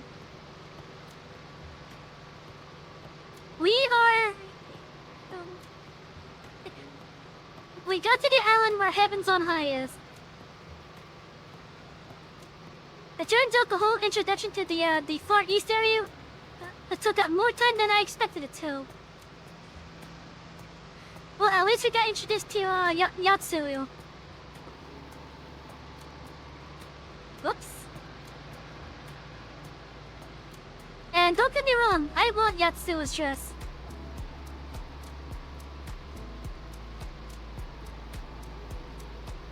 There's actually things of that character that I actually like the hairstyle that I'm using.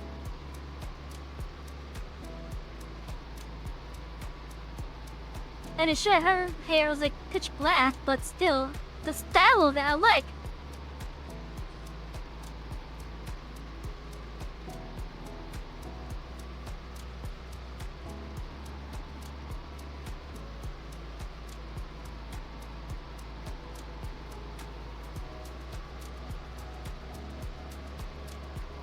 I did find an interesting bug though.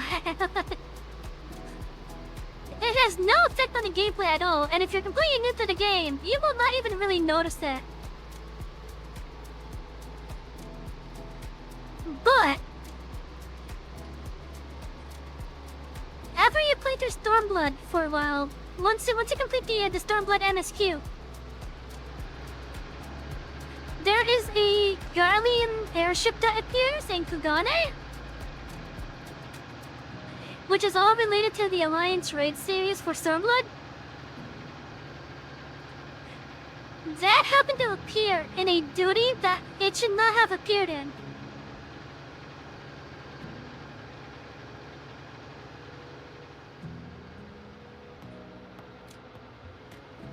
So the quest where we basically kidnapped the Namazu, and then we had to avoid the city guard. The airship appeared in the solo instance duty for that,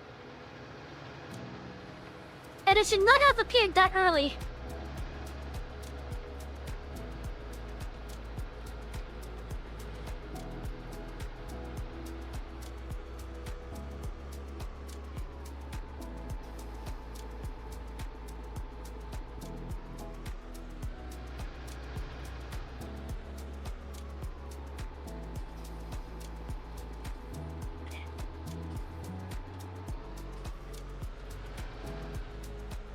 Oh yeah, we did make progress at least.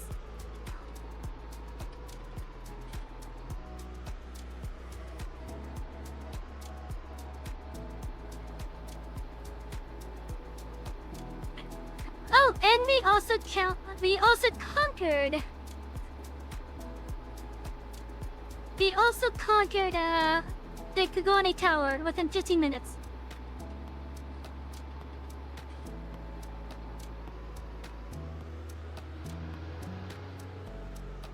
Which I thought would have took me longer, to be honest.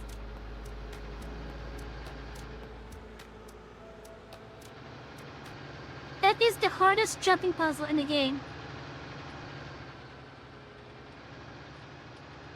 There are two vistas, or two viewpoints that you could come up on it. There's one at the very top of the tower. And then there's one on the lamppost on the ground that requires you to climb the tower to get to. Because you have to jump off the tower and land almost pixel perfect on this lamppost. Because you can't get up onto the lamppost otherwise unless there's someone that has a job available that's able to resurrect. So if you are not able to make the jump onto the lamppost, you will have to get Blue Mage unlock and then you self-destruct.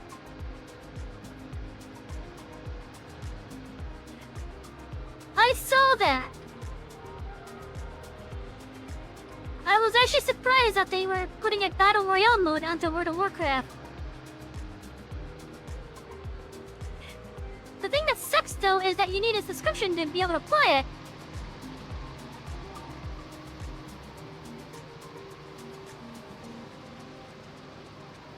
I'm not gonna lie. It's an interesting experiment they're doing with that. It is a really interesting experiment.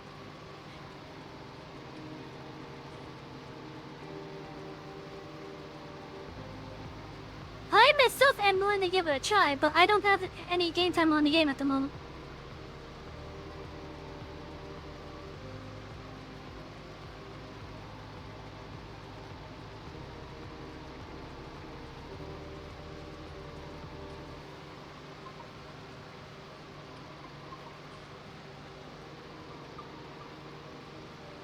I don't think I've even completed the main Loveland story for Dragonflight.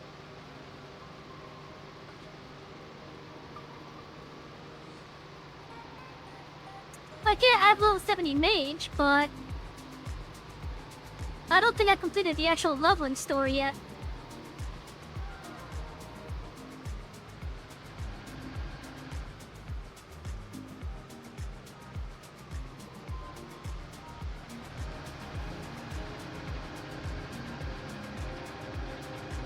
But as it is, thanks to the previous expansion, specifically Battle for Azeroth and then definitely Shadowlands, it has really hurt my want to play retail World of Warcraft.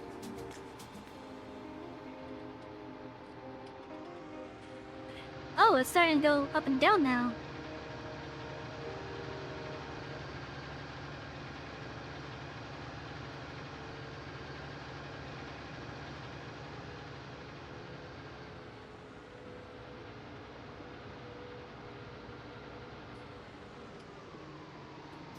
But yeah, I am willing to give the new game a try, but I just don't have the game time. I'm also thinking about maybe just getting a whole new account for stream purposes. I'm thinking on that, but I'm not too sure. I could just use my normal account.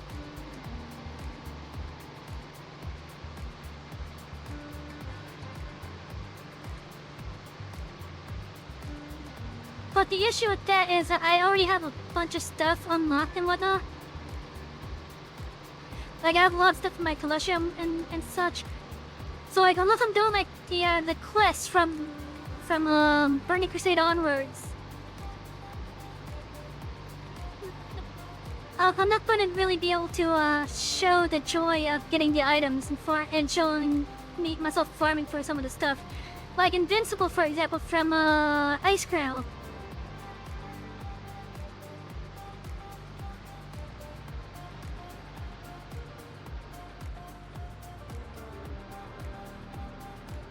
I could do a new character, and that's probably what I would do. I'm just concerned that because I already have a lot of stuff in my account collection, that it might bite on some of the experience for me. At least in regards to streaming, anyways.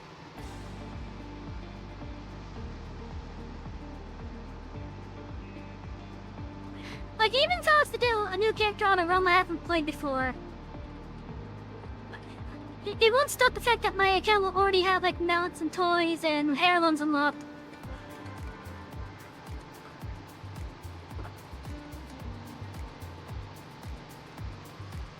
As well as achievements.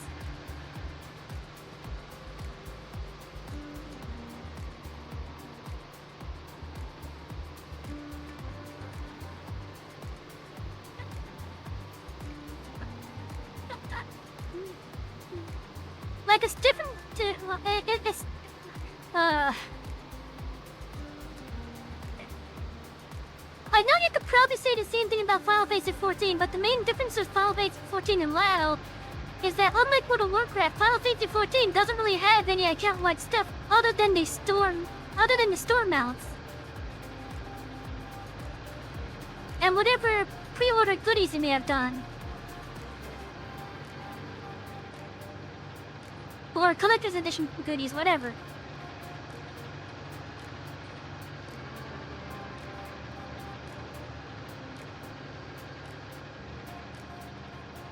But on World of Warcraft, however, even if I start a new character using my old account, it's already gonna have access to the heirloom motorcycles, gonna have access to all the heirlooms that I've already bought. It's gonna have access to a bunch of toys, a bunch of mounts that character hasn't earned. And I think that's gonna kill part of the fun for me if I try to stream the game on retail.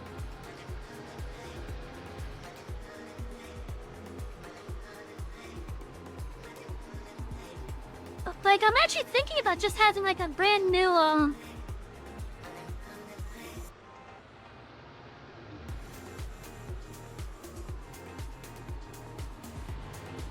what's the best way I could say? Wow. But yeah, like, I've honestly been thinking on, possibly just doing a whole fresh new account. Just for streaming stuff. But for some of the stuff, the more I think on it, the more I either don't want to do it, or yeah, I just don't know.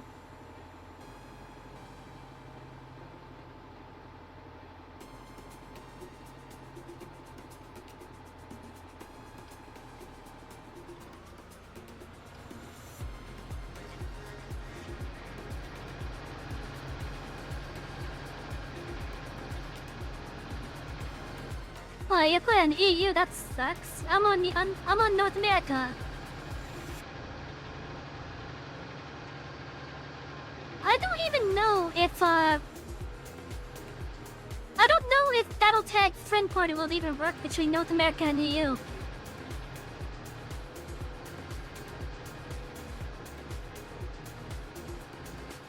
Cause I know that Blizzard added the ability to party up with your friends via BattleTime.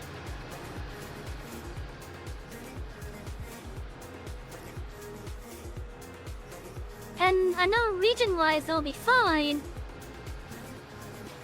But I'm kind of concerned about, like, if I was to invite you, would you even be able to see me? That's my question. Because I play on North America and you play on EU.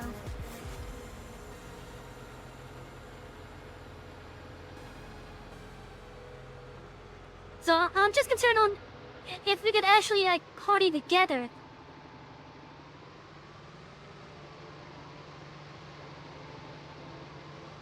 I know Square Enix is actually about to open up that functionality on Final Fantasy XIV. Like, they're about to start testing it. Because right now, on Final Fantasy XIV, you could go to any data center that's on the same region as you.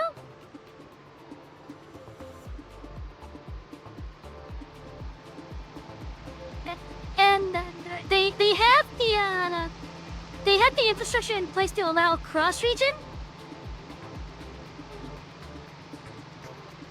But they haven't tested it yet.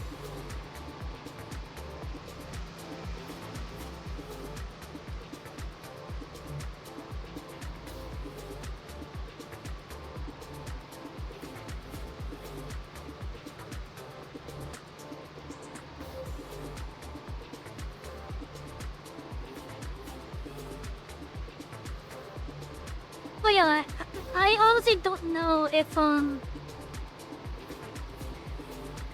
at least in the case of World of Warcraft, if I even do want to do a brand new account. Like, the offer is tempting because then it would give me at least some thrill again. And give me stuff to work towards at least. But I also don't want to do it because, one, I've already done it. And two, I kind of feel like I'm abandoning my old account.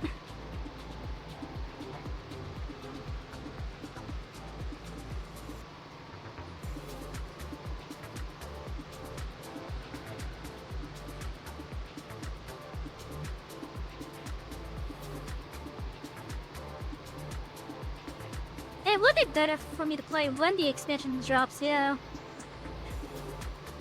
But I don't know if my interest would even be there, though. Like, if any, I'd rather play on the original 3.3.5a client and just do my own little thing on my own little private server. Like, for example, make all the legendary weapons down to a cow.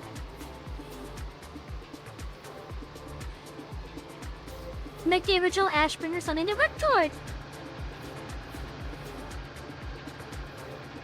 Oh yeah, don't get me wrong, Dragonflight has vastly improved the game since BFA and Shadowlands. Dragonflight is much better than the previous two expansions.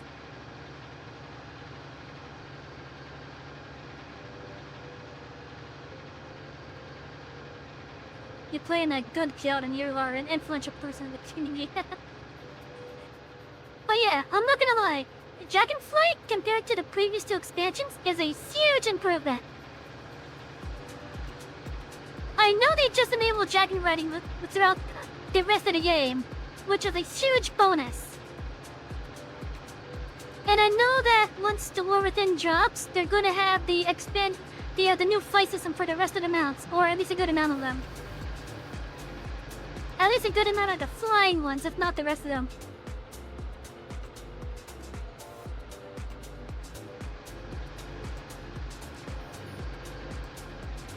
And trust me, I love that flight system that was introduced with Dragonflight. I love it.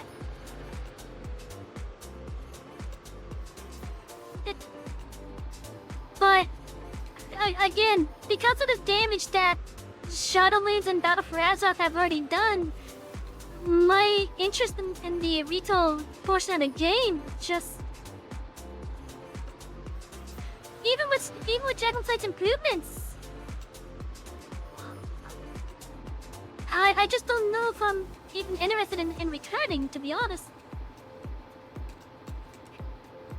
Like again,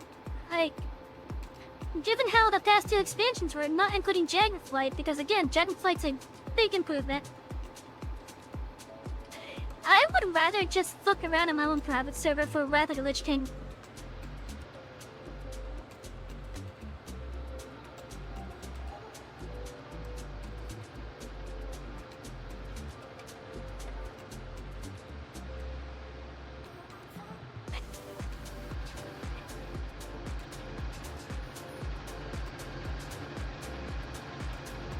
You know, chat, I said I didn't want to spend the rest of the stream doing that field, and here I am doing that field.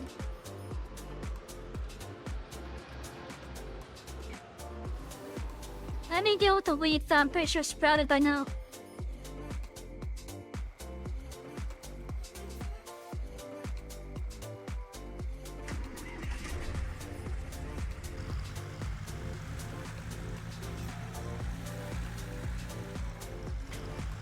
I'm pretty sure there has to be weeds in that field by now.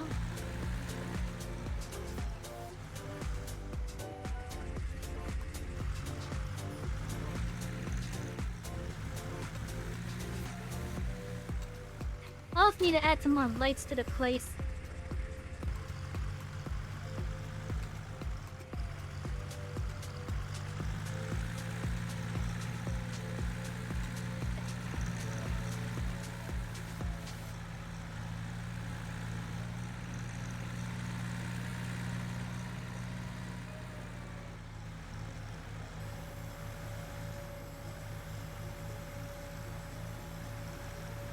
Oh yeah, like, as it is, I think I'd rather just stick to fucking around on my private server.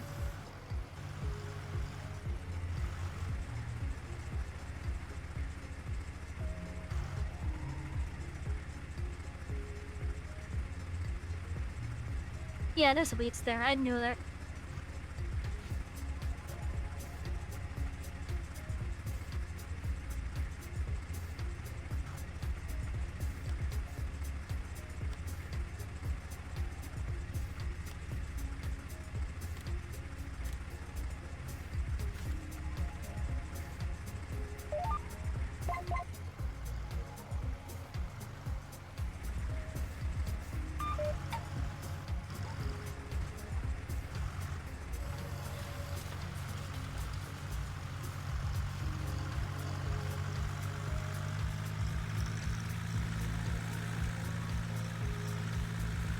Oh yeah, I honestly do love World of Warcraft. But the Story Dash in that Battle for Azeroth and Shadowlands when Battle for Azeroth had good potential. But the story content that I went through, it feels like the patch content was just completely rushed. It was a huge step in the face with the major lore characters involved with it.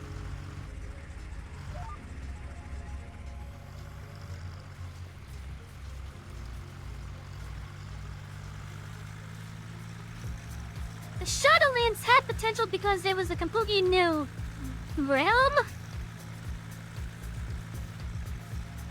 But the story just wasn't that good for Shadowlands. The areas were beautiful, not gonna lie. Bastion is a beautiful paradise if you like the pastel colors. Ardenweald is wonderful. No, Jax's secret was, it was interesting. Revendreth, it had its spots.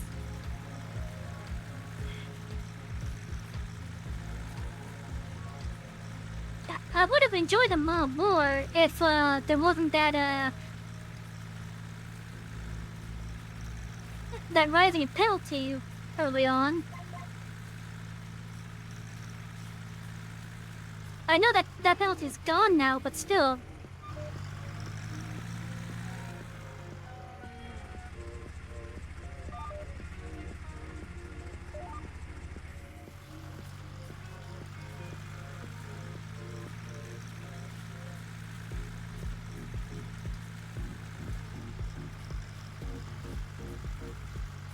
No, I'm not. For me, Revendreth was alright for Revendreth. The mall itself was boring, but that's mostly because when I was first trying to explore it, it had that what was it called? The Eye of the Jailer. I never said that Revendreth had that. I specifically said them all.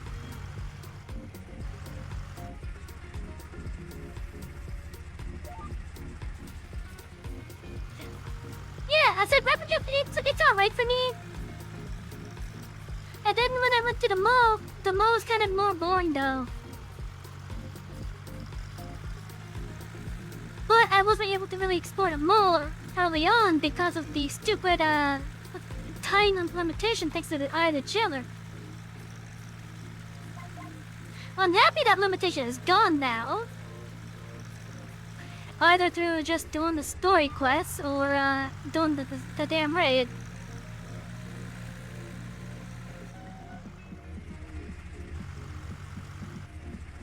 But I didn't really do much past 9.1.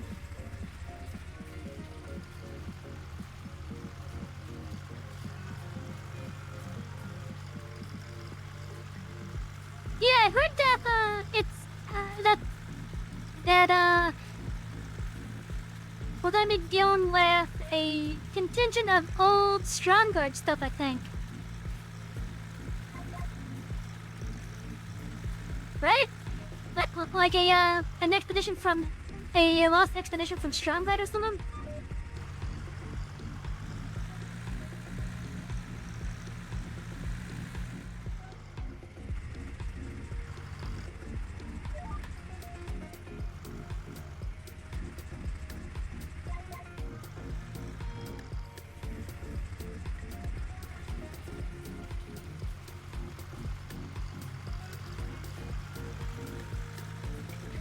I think it was something related to Stromgarde.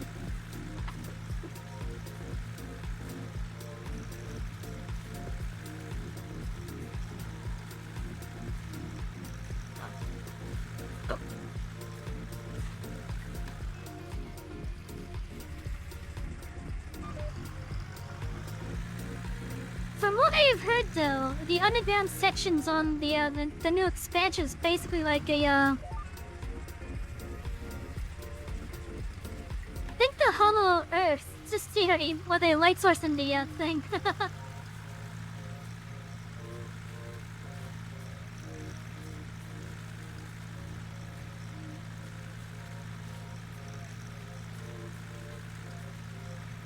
Oh yeah, I'm not gonna lie. At least it's all the shown at the Warmer 10 so far. It does look really interesting. I really hope at some point they allow us to do like and dungeons with NPCs, even if those NPCs are our own characters.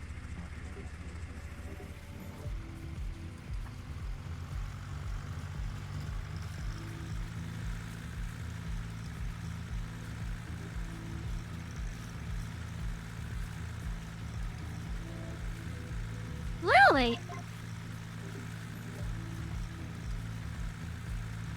Well, that's new?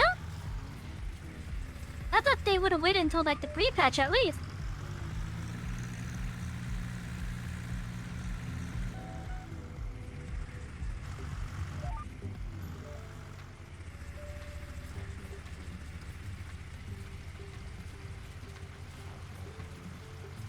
But yeah, I thought they would have waited until the pre-patch for that.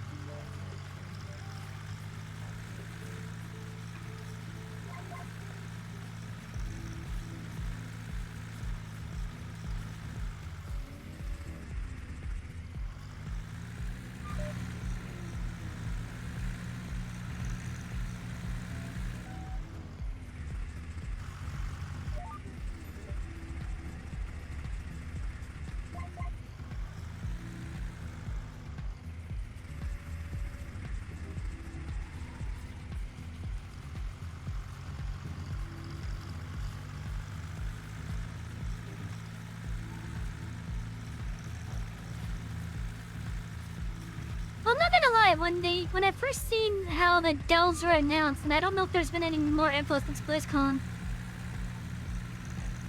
The delves sound really fun.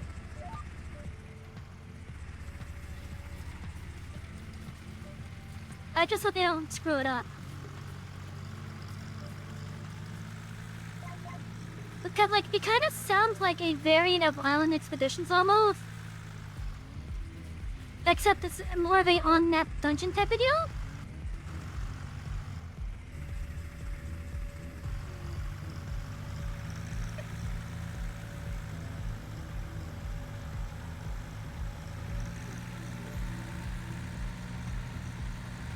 Yeah, I'm aware of the hero talent, so I'm not really like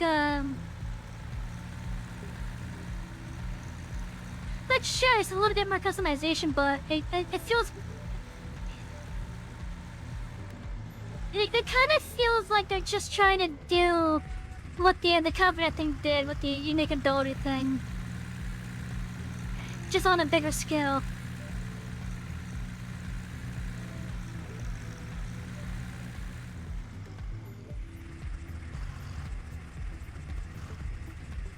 I think I would have just preferred like pure class skin.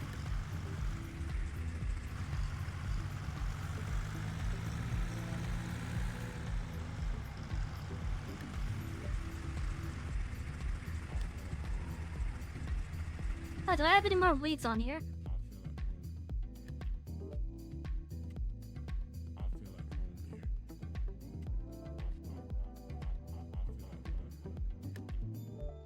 No more weeds, awesome.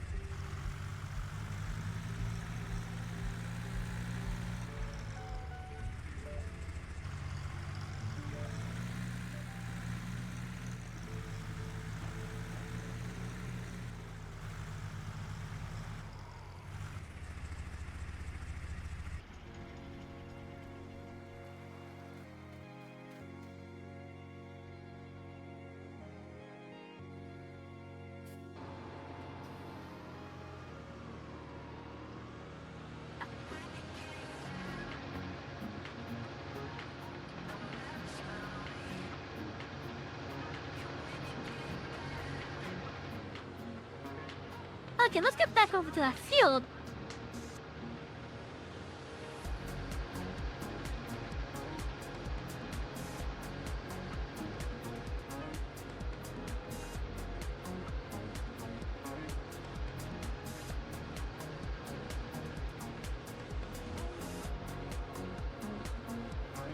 Yeah, I don't know if they will be or not.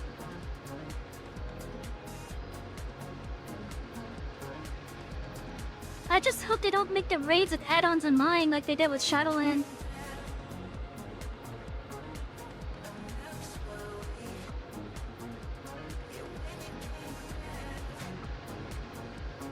Like... yeah, at the moment it's unavoidable. And I'm not a fan of that.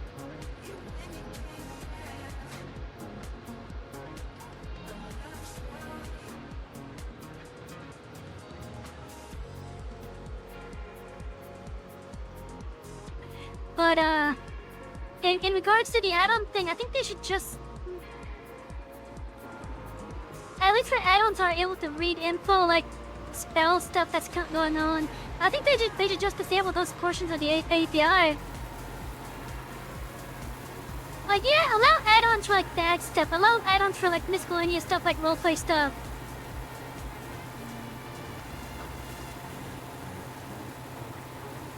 Well, in regards to the dungeons, just disable all the spell stuff for it.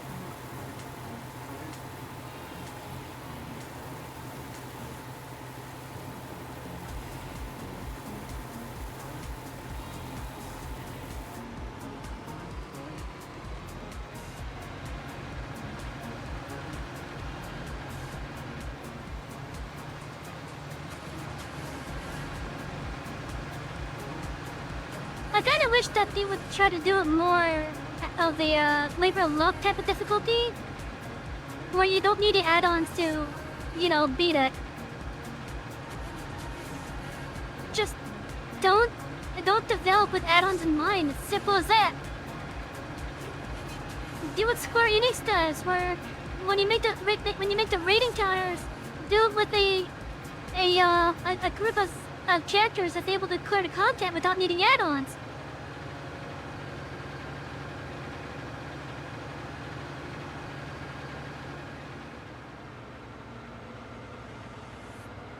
To be honest, I think you can do normal most of Relic. Okay, that's what it is. Without items, the big issues happen on Mythic. Yeah, I was never really a Mythic raider personally.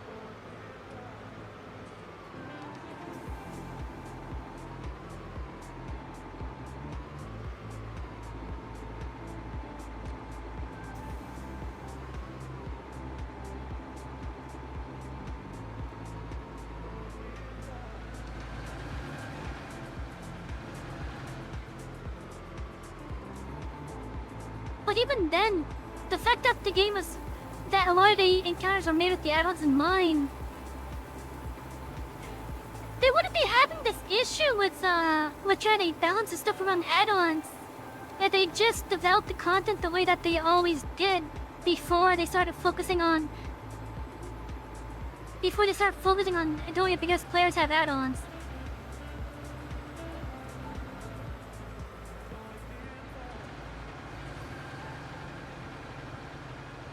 Let's see, what class did I mean on WoW?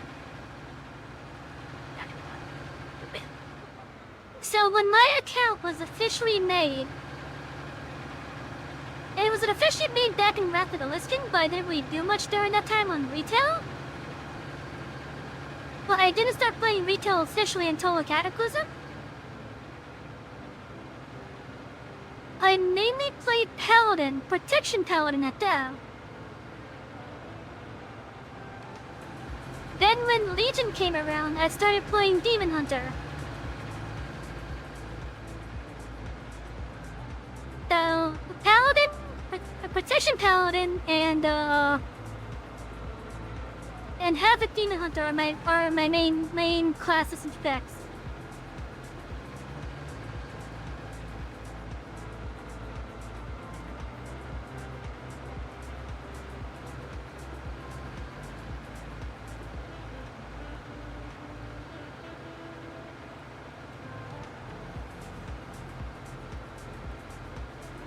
I even gave my Paladin a little bit of lore too. That she was at one point a citizen of Stratham before it got sacked. So my Paladin is a Lordaeron citizen, or was rather.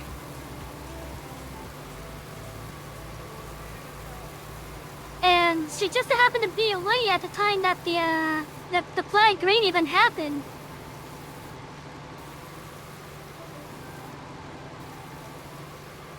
So she was able to, one, not get affected by the zombie plague, but two, she was, thanks to the undead plague there, it gave her a reason to join the Scarlet Crusade.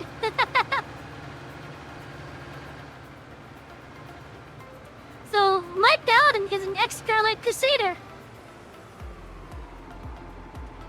Hey Ren, how you doing?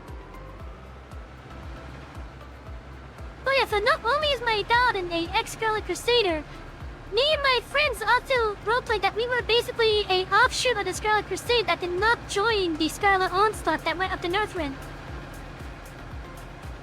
Up to the North Scarlet Crusade. Yeah, we talking about WoW.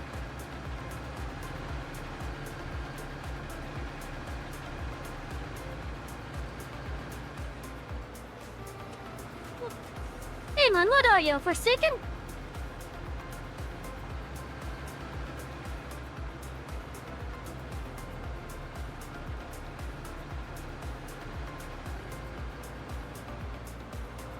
You know, the Death Knights had some balls during Legion.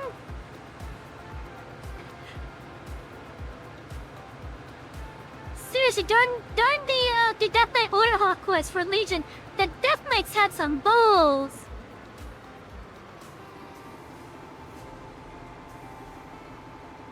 When your first interactions was with someone trying to roleplay and I still feel bad.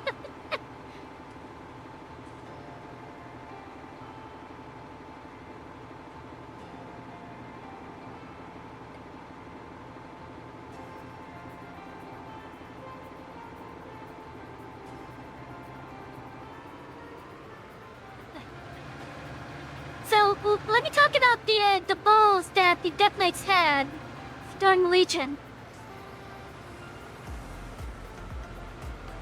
So, the Boulevard was wanting to remake the Four Horsemen. And he had a plan to have Tyrion Fortune be one of the Horsemen. What better way than to say fuck you to the light than to have one of the most renowned paladins become a Death Knight?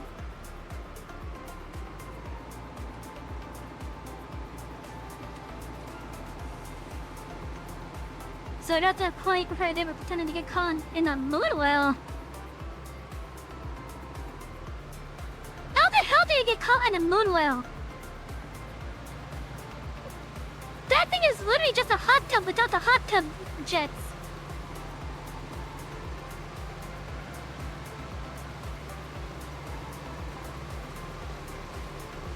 So anyways, so Bolvar wanted to remake the Four Horsemen. You get the first leader of Stromgarde as part of the crew. You get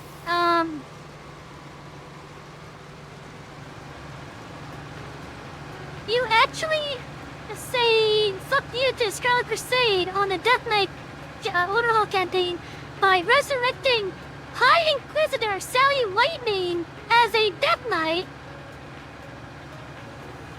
So they took one of the previous leaders of the Scarlet Crusade and made them the very thing that they hated. Oh, let's see. So that is Chilbane and Whitemane.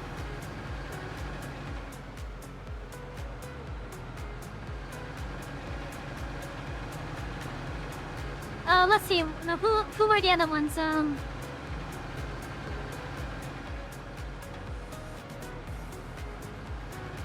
I want to say Sarfing.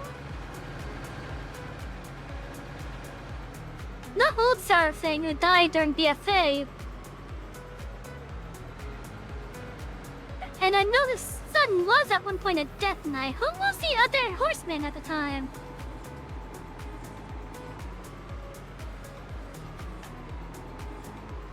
I wonder if it was the player. Oh, Nazgrim. Wait.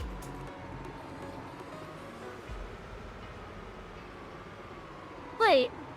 So they did resurrect something? The hell?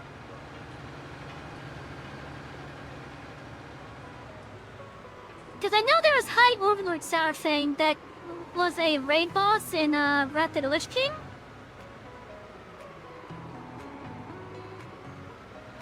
In which I know his father came to pick up his son's dead body.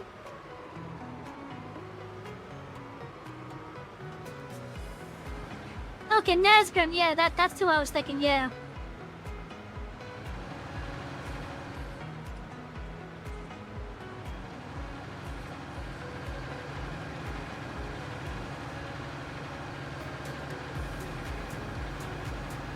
So anyways, and Bolvar wanted the last horseman to be Tyrion Fortune. What better way to say, oh damn, I passed it again. Holy shit, you guys have me distracted here.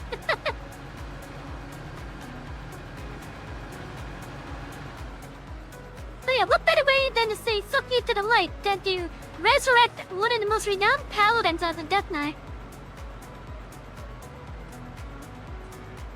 Sure enough, the Death Knights actually invade Light's Hope Chapel. They get inside of the sanctum.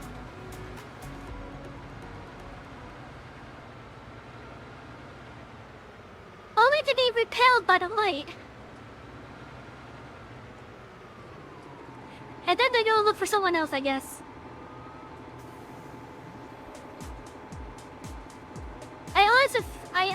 Oh wait, Darien became one of the horsemen. I think they went for Nazca map because they couldn't get to Tyrion.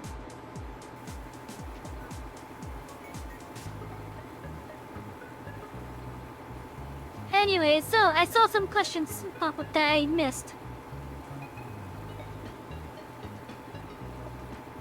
Let's see, Seraphine has been resurrected, yes, but he's not one of the horses. He's just like an overlord guy, I guess. I never did a Death Knight Legion quest. Like, I touched on them, but that's about it. I could have swore I saw something earlier. I really don't like Death Knight and Legion because I only like Blood and Frost and Night felt fun to me. Stayed on my warrior. You can head off for now. Have a good rest of your... Thank you for dropping by, Amon. I really appreciate it. You have a wonderful rest of your night, too.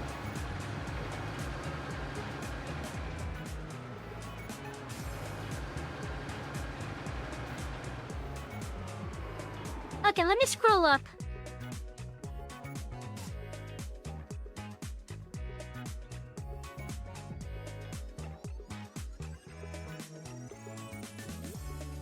Okay. I knew I saw a question that I missed. Okay, now, did I play on Horde or Alliance? Fun thing, I played on both. My Paladin was on Alliance, and my Demon Hunter was on Horde. Hey, Dino, how you doing? Let's see, if I had a preference, it would probably have to be Alliance.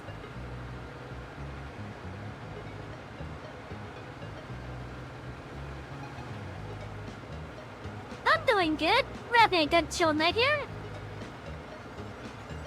But yeah, I think I'd have to say that that Alliance is my preference, mainly because of just how long I've been Alliant.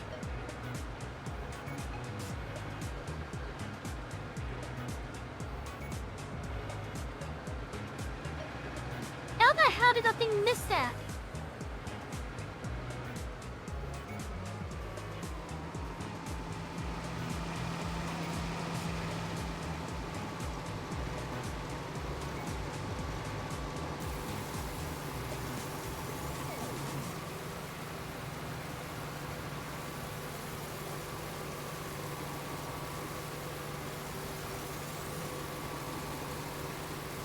Yeah, I'm mainly Alliance, but I did know a good amount of the Horde stuff.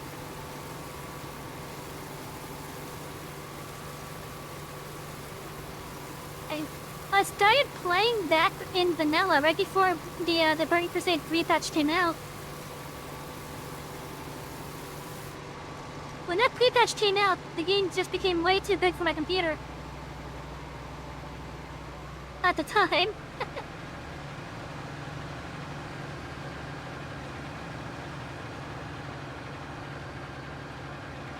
But my first character was actually a Tauren Hunter.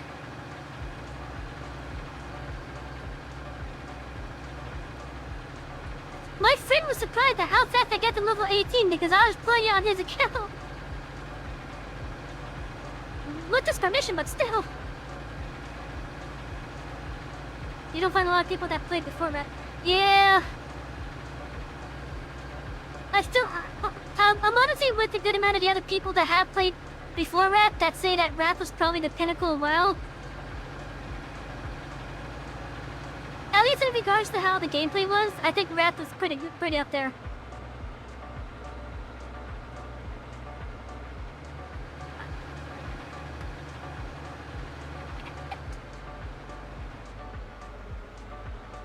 Oh yeah, I played Tauren as your first Courthouse. Yeah. I still remember the name of my first Tauren. His name was called Zulu.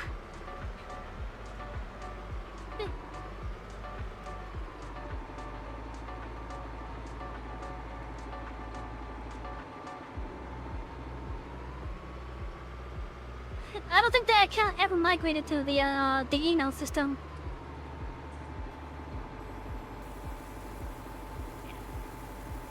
Yeah, so much nostalgia from Burning Crusade. They had some of the most fun to play dungeons and heralds. Never really did the raids other than Karazhan, which was still your favorite. Which version of Karazhan? The original or the Wrath one?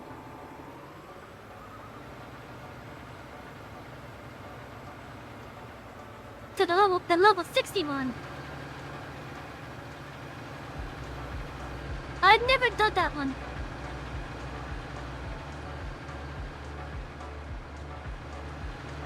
I would like to.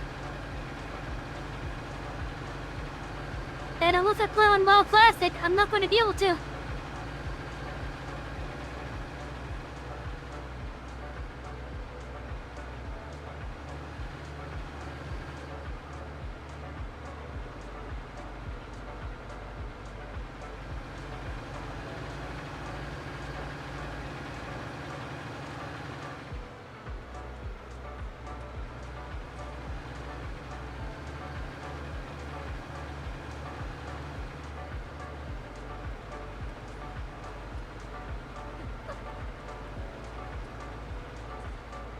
Oh wait, you said Karazhan. I thought you said Next Ramnus. My bad.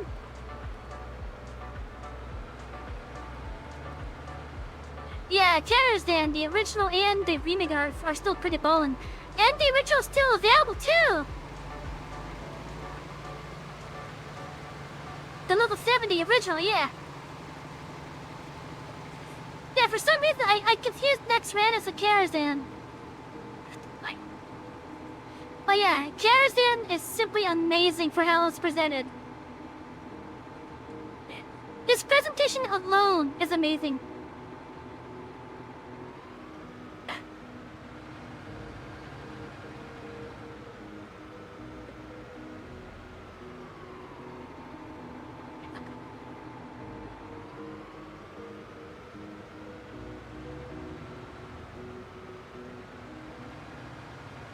Yeah, when this thing finishes this field, I'm gonna have to go over the field again.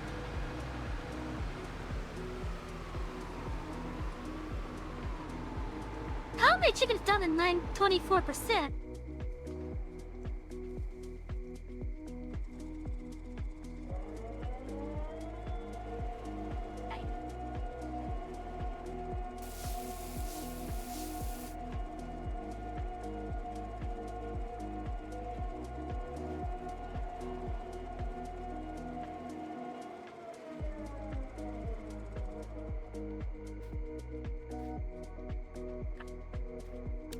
Well, hopefully this wheat grows faster.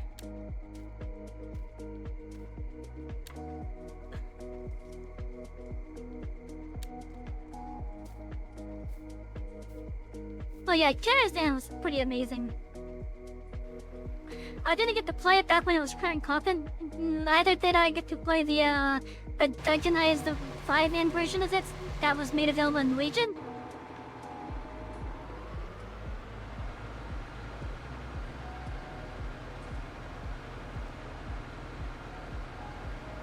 They don't have Classic PC anymore. Now, it's either just Classic or Classic Rare.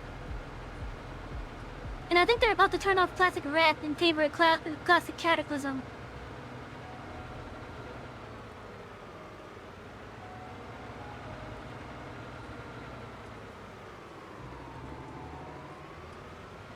Oh, yeah. But yeah, so when I first started World of Warcraft, I only played it for like a week. But then the PC pre-patch came out. And you can sit there for my computer at the time, like I said earlier. Couple months later, I ended up getting myself a laptop that's actually able to support the game, and my friend introduces me to private servers. So now I'm playing the game for free. But I will still recommend actually paying for a subscription to help support the main game.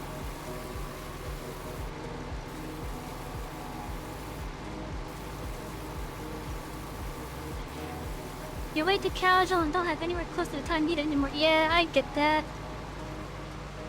Played Burning Crusade on a laptop that could play on low things and you used to track that with it? Oh boy. Actually, now that I think about it, I think mine had that too. Because I don't think I was using a mouse until later.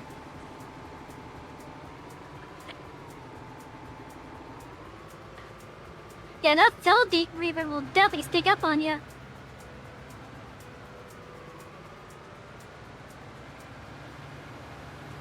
And there was like 2 or 3 of them too.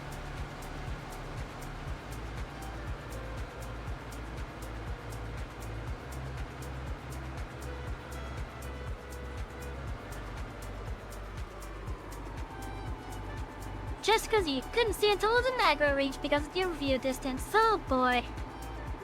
I understand that pain. Look at here, you just couldn't see it.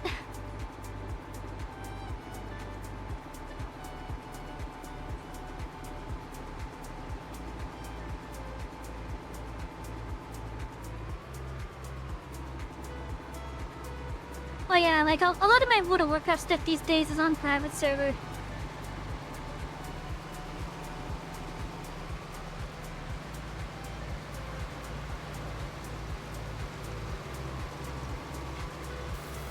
And even then, the private server that I play on is my own.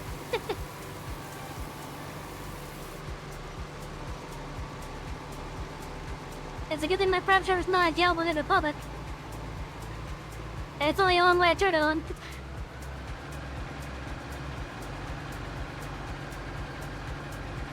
It's funny now, even the worst PCs can handle Burning Crusade during at max now. Yeah, that's true!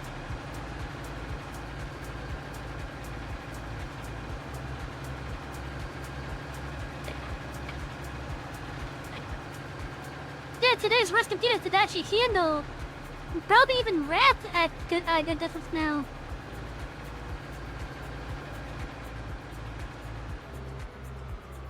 Because those games aren't really that demanding these days. At least if you were playing on the original patches. On the original gameplay too.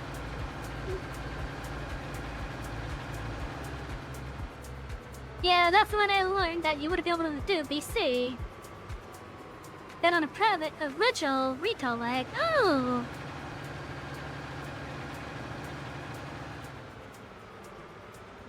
Playing as Warrior Solo, just like back in the day. Going really fast, that patience just wasn't something you had.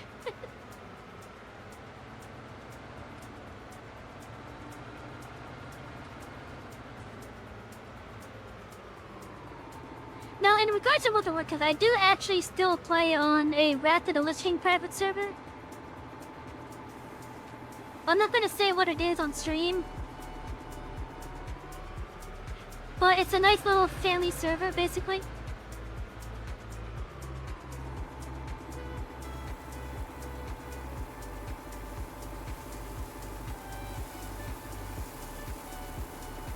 It has some custom content on it.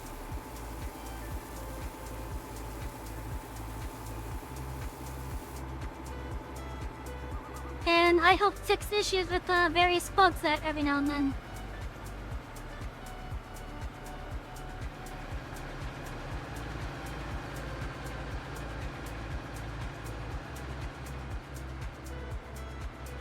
Because I'm using the knowledge I've been getting from my own little personal playground. Which I'm actually tempted on doing, like, community interactive stuff on it. On my playground, that is. Because one, the owner of that family server doesn't want me advertising that server, so I'm not really gonna do that. And if anyone asks me what that server is, I'm not gonna say it because of their request to just remain as anonymous as possible.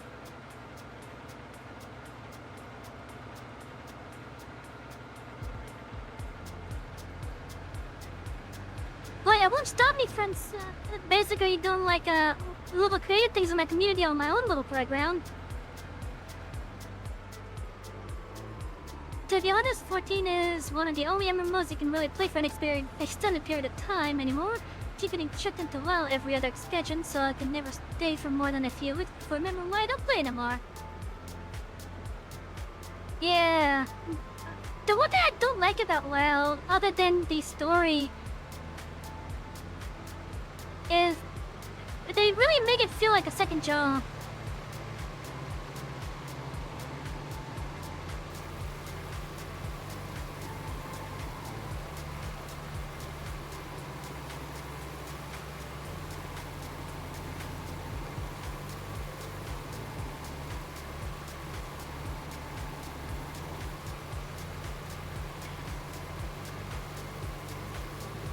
They catch up via down here, Vince. Hey, no worries, no worries. I personally like watching novel as well.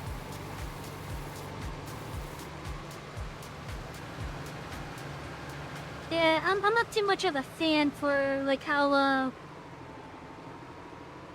try-hard players basically are these days with the game.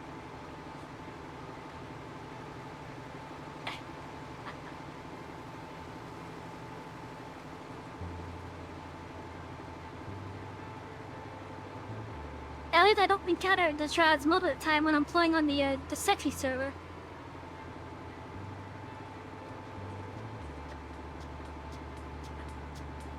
Plus an expectation that you should know everything about whatever content. Yeah. Yeah, I hate tryouts like that.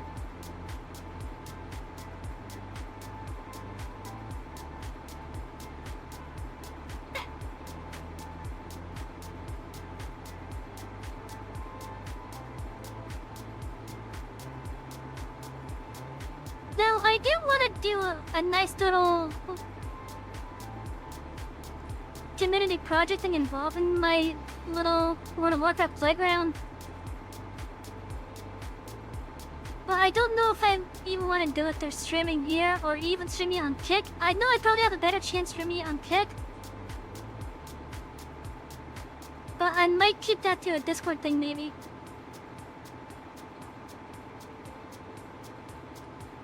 That's why I like 14 from your experiences significantly. Yeah, definitely. Though your roommate hasn't had the same experience so much. Had a lot of tanks treat him poorly when he heals up with. Yeah.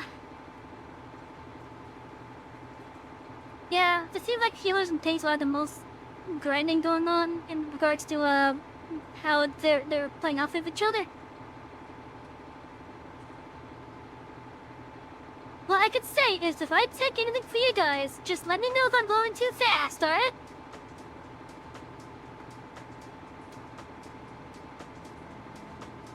Cause I know that you know... I know that you at least, Ren, know that I'm currently meeting tanking jobs, so...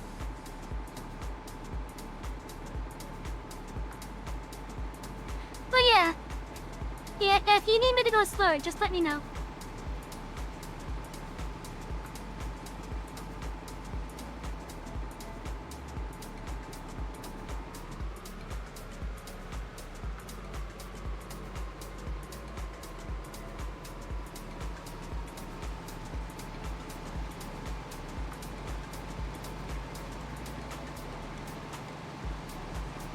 Never too fast except those early dungeons that aren't designed for water-well pulling yet. Yeah, like Armdale.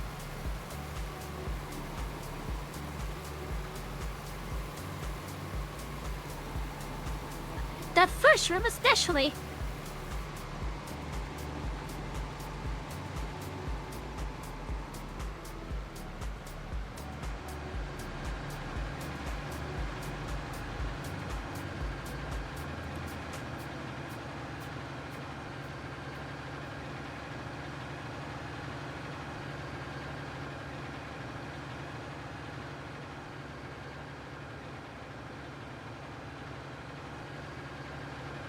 So what, is he actually playing healer or something?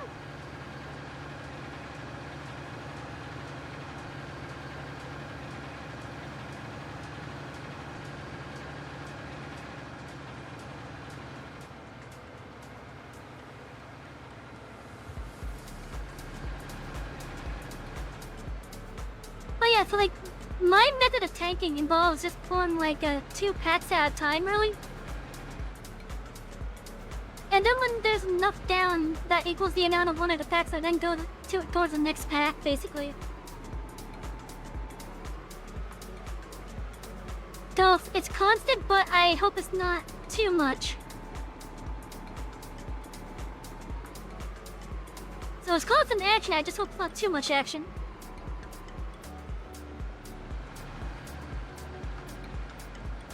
And I know a couple of those rooms require a little bit more planning.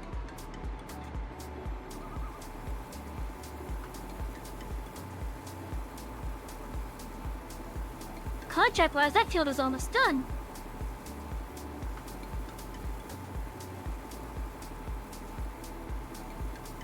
I'm actually a little bit annoyed that you spent the entirety of the stream just doing that fucking field.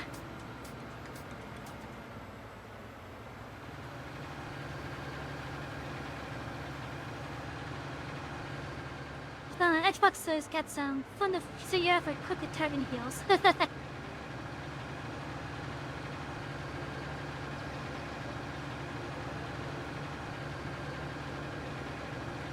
Honestly, I'm actually quite happy that the game is designed with the console players in mind too.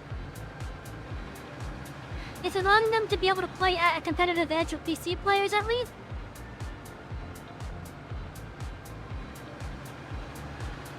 Or at least what would be considered competitive anyways.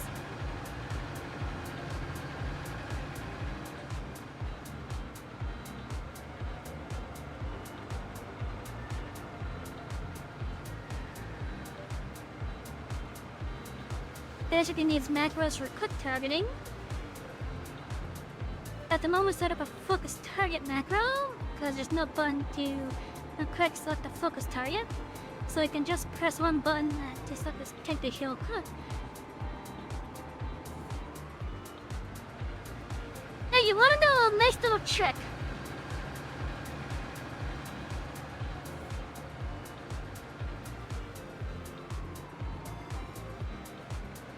A nice little trick to do a quick heal on the tank themselves is to have a macro set up to do the spell. And then for the target argument, just have it select, well, what is it, less than 1 greater than? Or is it 2? I think it's 2. Because you are always at the top of it, then the tank is usually at the second spot. Yeah, that one. That macro, yeah.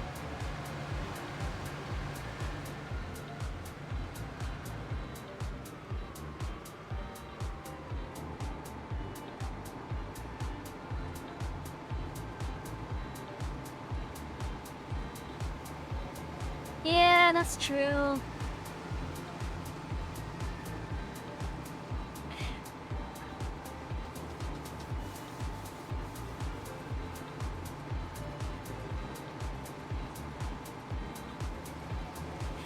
Yeah, that's probably the downside for that one. It's kind of why I prefer PC, because at least you have more keys available.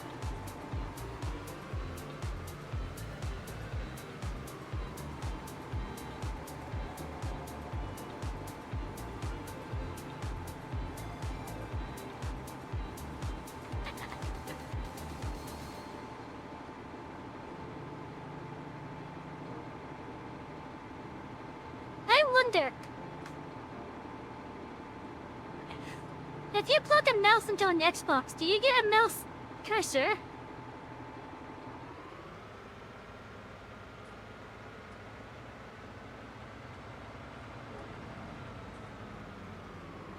Well, you can play keyboard and mouse and on the Xbox.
get hydrated.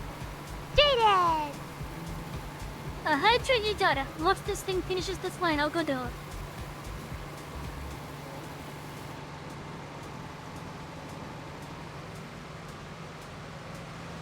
And don't turn into me, you bastard!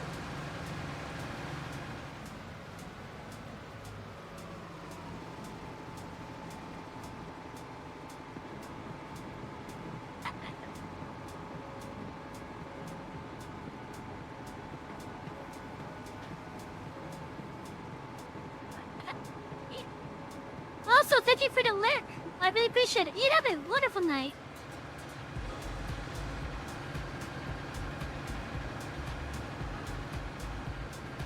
That reminds me, we have about 45 minutes left. Hey. Chat, let me give you all a reminder that we are sponsored by Factor 75. If you don't know what they are a subscription meal delivery service. If you use our link and code down below in the info panels, you can sign up to our service and the first box that you get will be half off. So, if you get home and you don't feel like cooking, or you don't feel like having anything from their local restaurant, if you were subscribed to Factor 75 with their service, you could just heat up one of their already cooked, ready-to-go meals. You just heat it up in your microwave, and then it's all ready to eat. So, again, our link and code down below in the info panels will take you directly to their site, and the code will help you get 50% off the first box, assuming I don't run into any more barriers. But yeah, so 50% off the first box. But there is two things to keep in mind here. First, because it is a subscription service, that means it's going to be a recurring bill.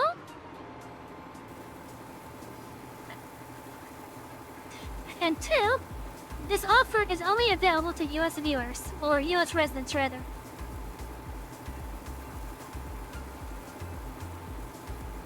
I'm pretty sure there may be like a European specific version of it. But unfortunately, at least the promotion as I'm handling it is for US residents only.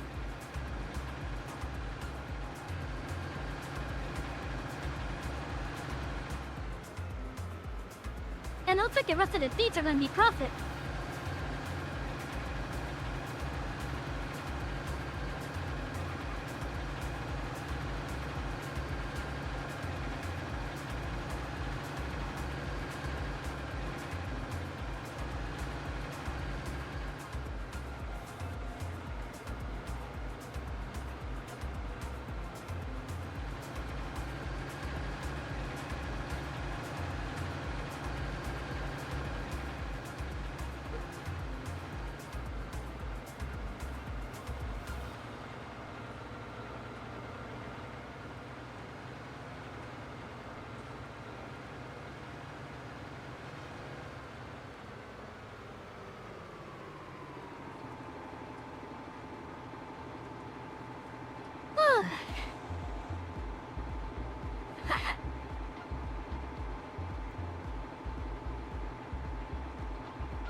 The one thing I do want to know, chat. I do want to know if you guys had any adverts when loading onto the stream.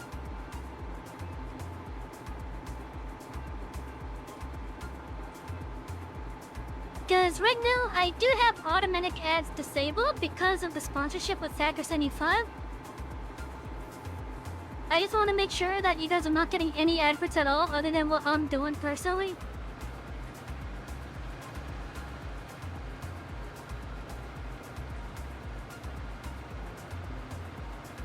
Because the way that I'm going to be trying to go about future streams is if we have an active sponsorship, there will be no automatic ads.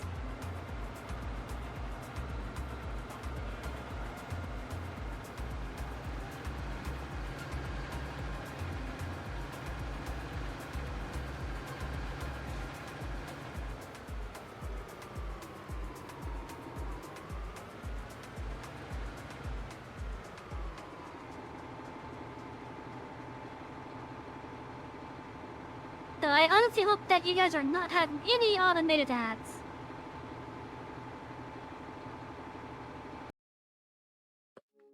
Well, let me check on some things.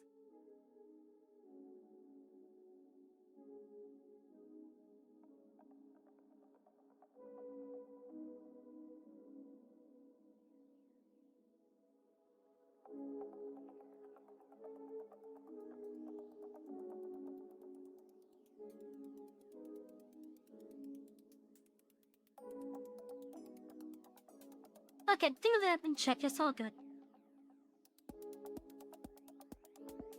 Let's say, do I have any new tales on Tonem?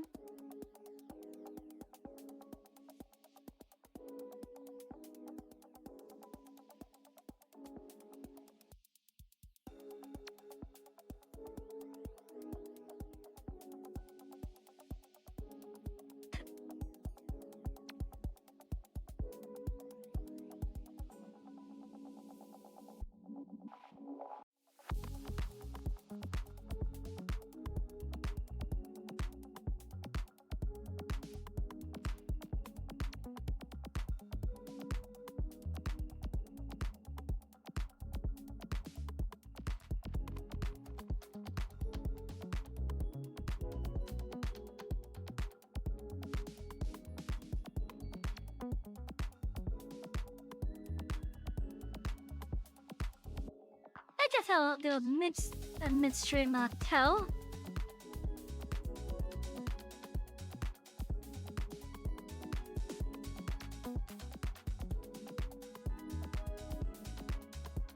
And that question was, who do you spend the most time with, sadly? And that answer is sadly myself.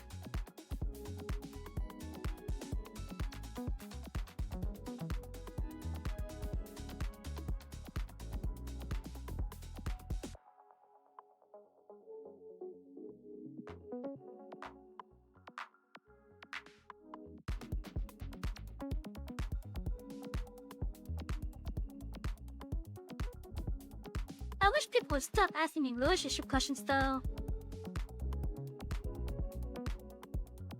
Cause I just don't want to deal with those questions anymore.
Though I'm not gonna lie, I was kind of hoping that this field was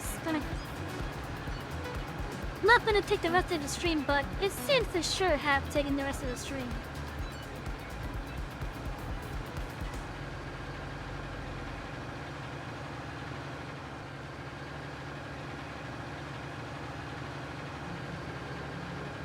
Also, for those little community things that I would like to do on my little playground server for a while, I'm gonna look into, like,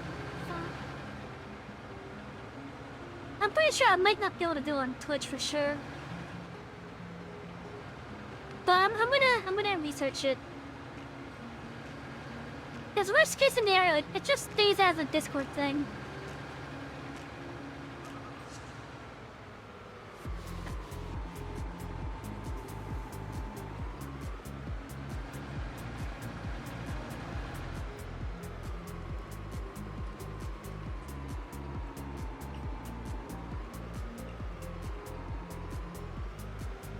Like, that's literally the worst case scenario.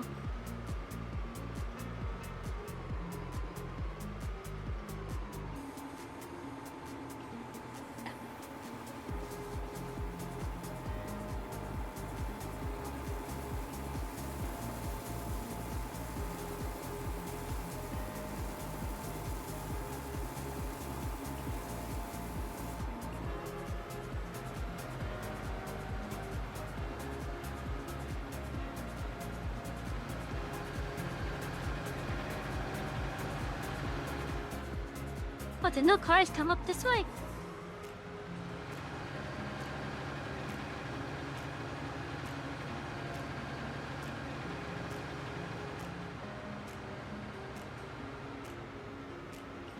Oh, that dirt touch was actually mirrored. Holy shit. Hey chat, so some of you guys that have seen my previous Farm Sim streams will know that the equipment does get dirty in the game. Look at the inside of this trailer. You can tell that dirt texture got mirrored.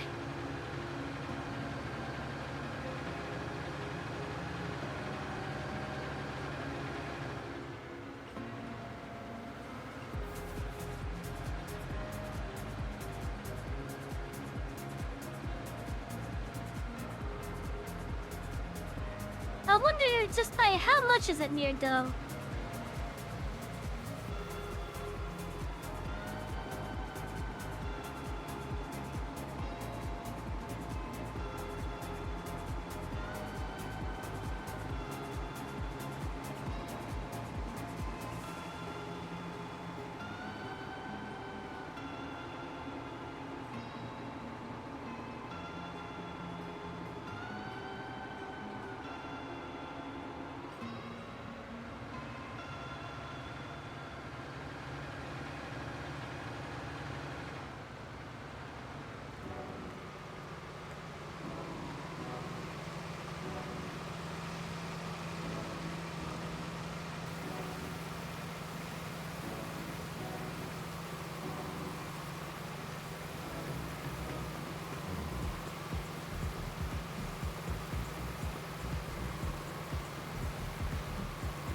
Yet the rest of these beats is just pure profit from here.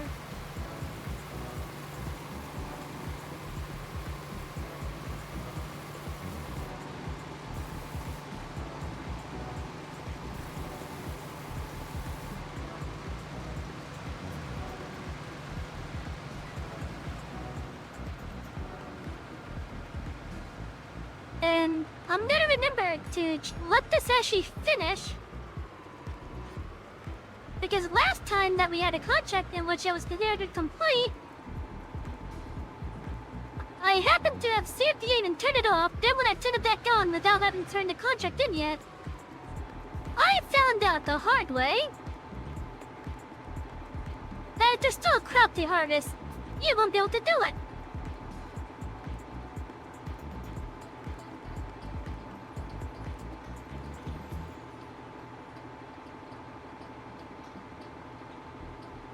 Because if the contract is considered complete, you don't have the rights to work that field.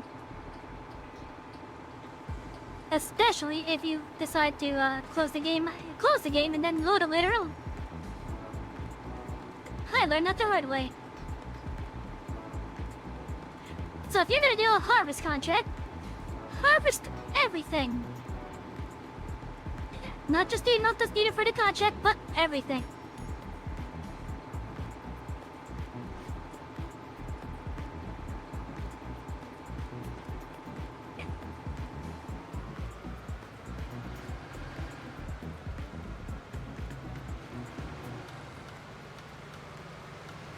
You can turn it off.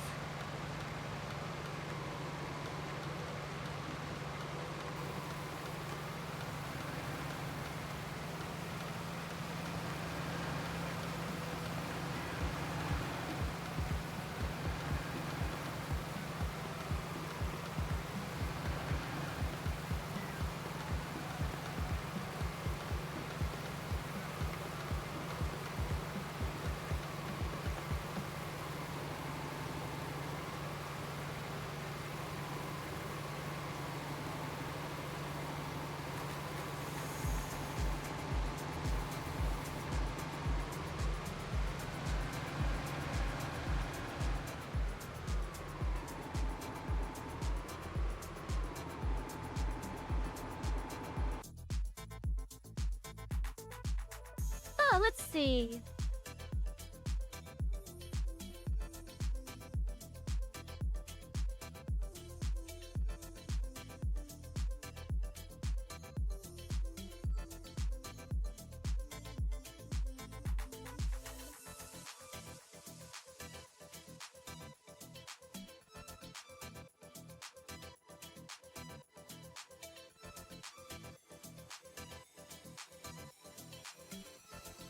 I know that there is something.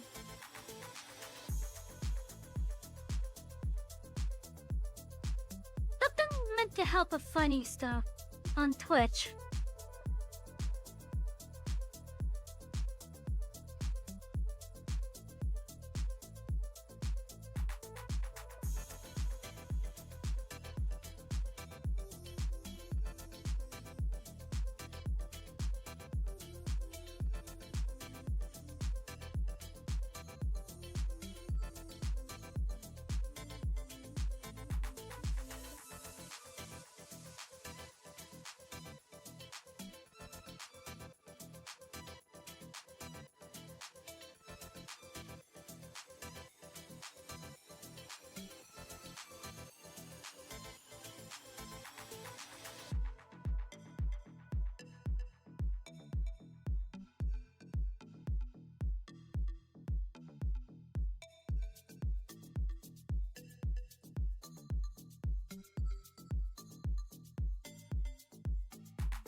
Oh, there's like no one on this. That makes me a bit sad.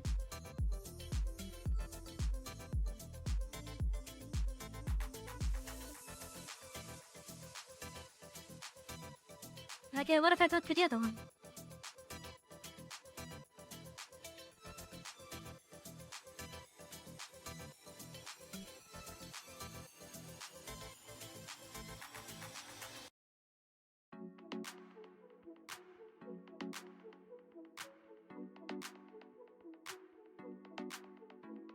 Why do I see Fortnite in this section?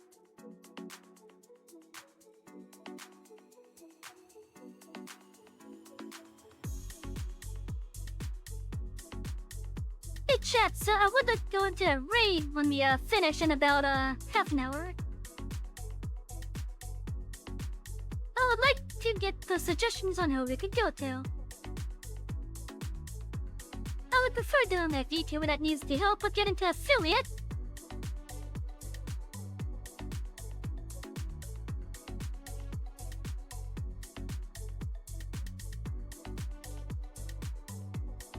But it doesn't look like there's that many in Farm Sim these days.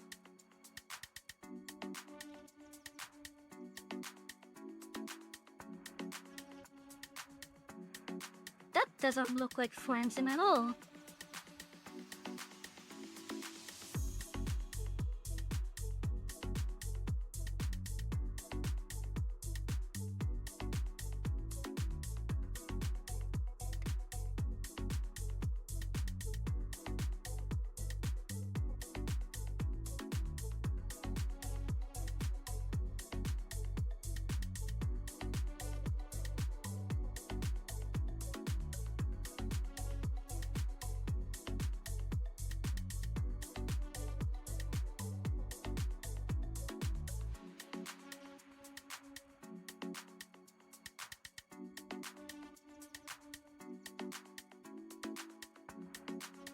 Oh, okay.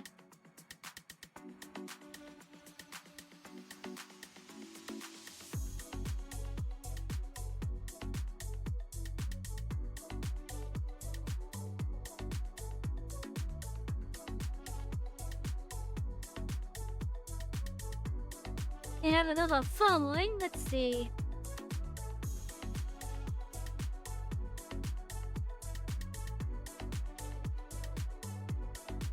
Okay, you have a chili already. Ah.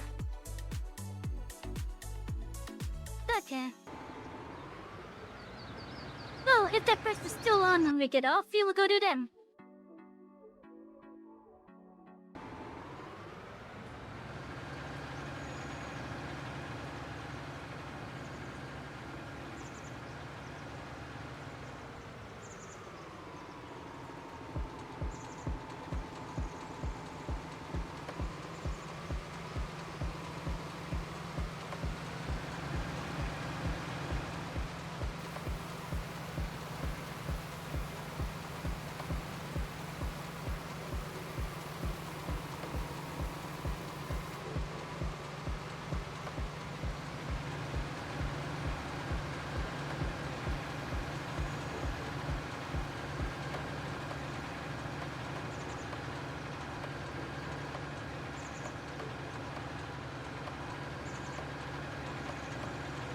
actually surprised that's something.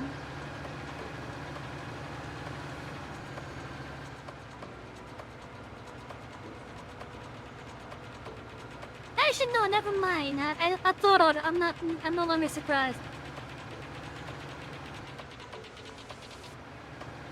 It's gonna go off my observation of how, like, every previous farm centering that we did at a normal time frame and such.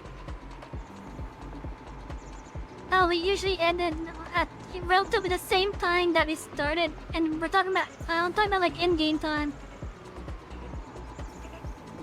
But then I realized, no wait.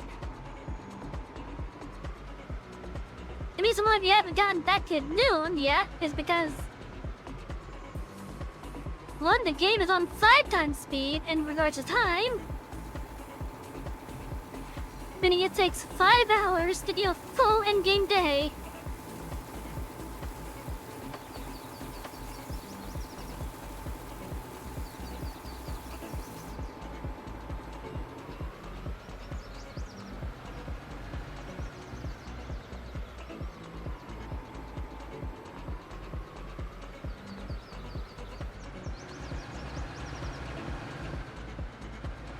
So we'll probably be ending with the time somewhere close to,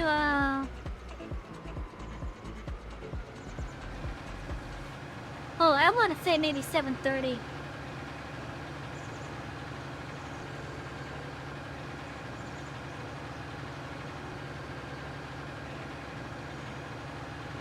Let's see if I'm correct on that assumption. Because it could actually be maybe closer to 9 o'clock.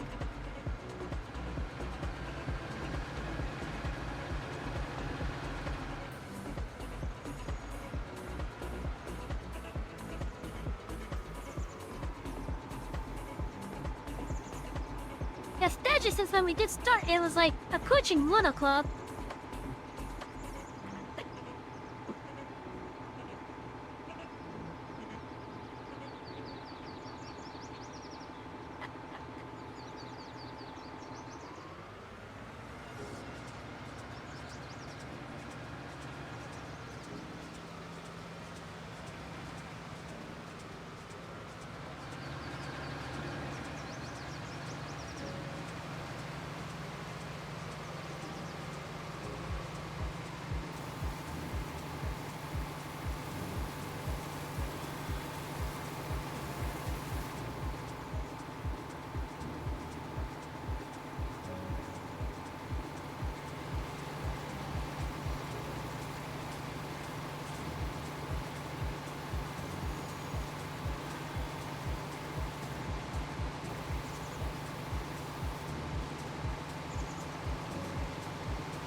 I thought you had more in there.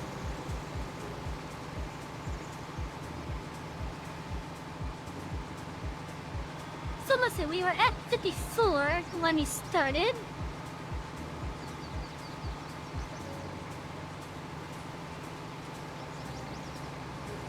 Well, we've made almost 20 grand just based off of,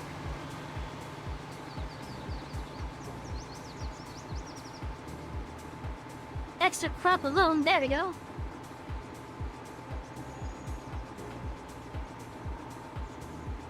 Alright, have a good night, Takashi. Thank you for dropping by. Have a wonderful sleep. Hello? I swear, they're gonna leave a lump on my head when you stay.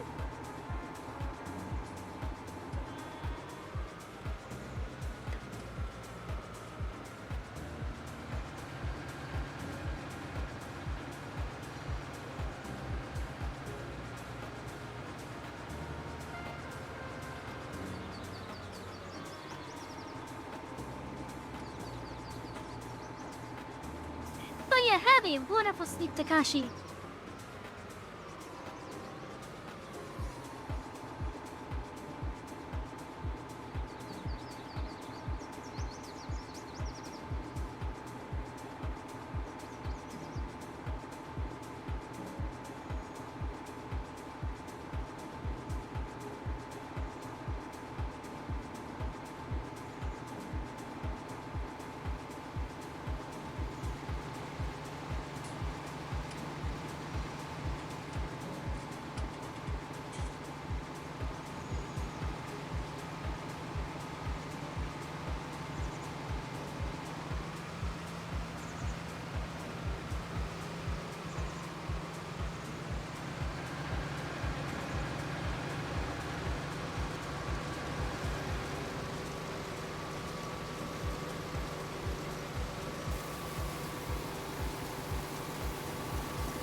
the wheat is grown quite nicely.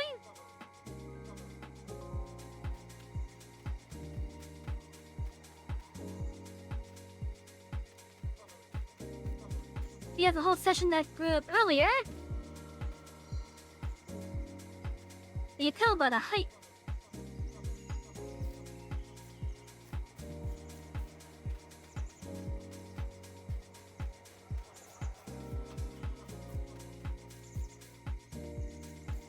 And we now have a nice amount of chicken.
There's a stampede in here. Hello, Fawn, and hello, Fawn's herd. How are you all doing? How was Supermarket Simulator? Welcome to the library, everyone.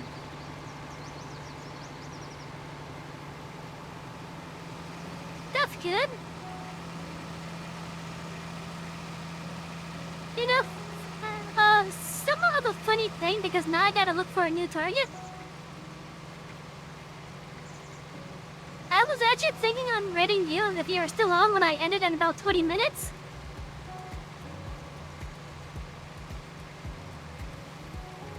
You expanded and became a cashier again. Ooh.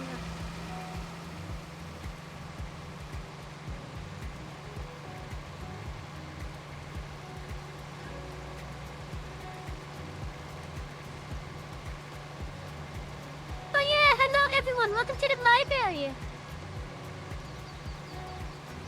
Sit back and relax, enjoy the music, enjoy the sound of the machinery. At fellas, the library usually isn't this loud and industrial.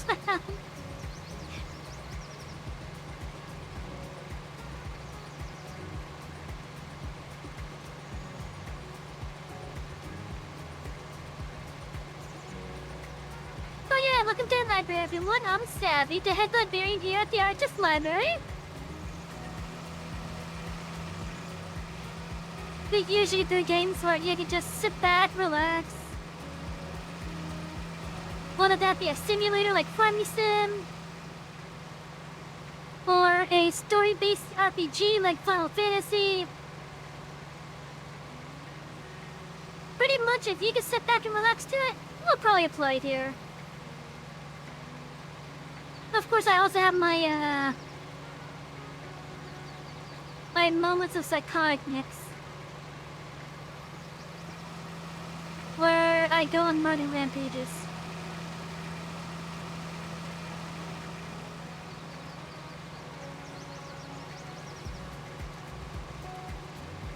Oh yeah, up the next! Sit back and relax, everyone.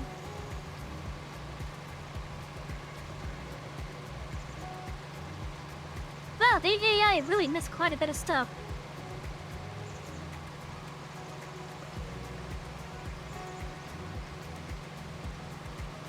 No, I do have Supermarket Sim myself.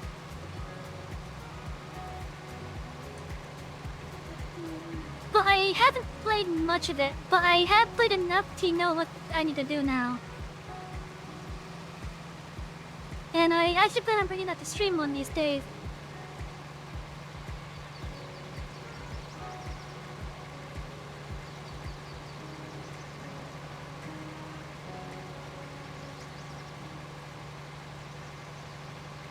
I don't know what I'll call my story yet.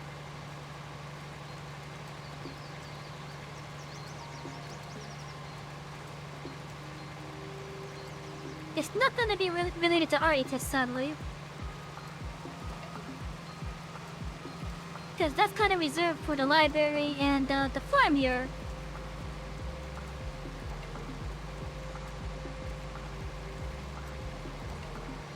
The hell was that?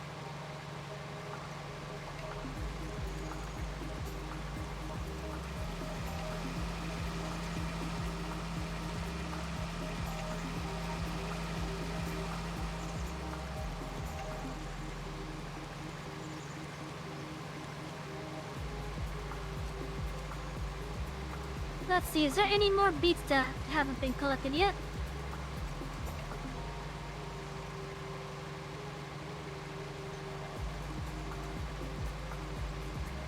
That is a nasty hill for a field.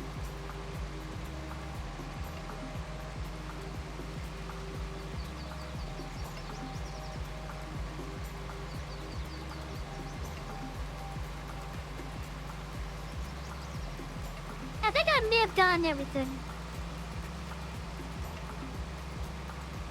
You going to bed? Alright, well thank you for dropping by, Fawn. I really appreciate it. I'll make sure your hood remains nice and comfy.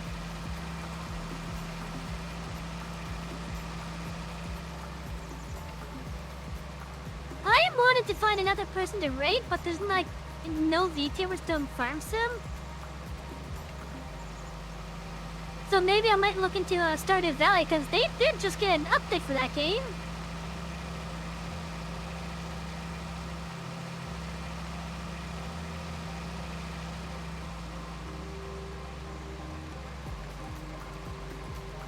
But I think it might be good to help out whichever small-time VTuber might still be one for affiliate there.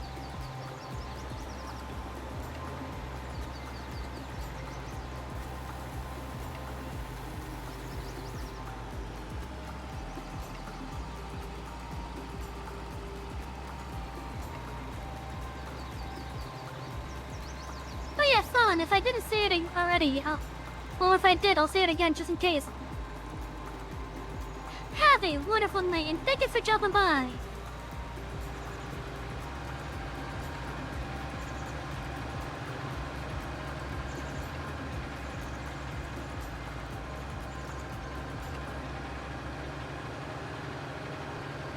And now that these big contracts are done,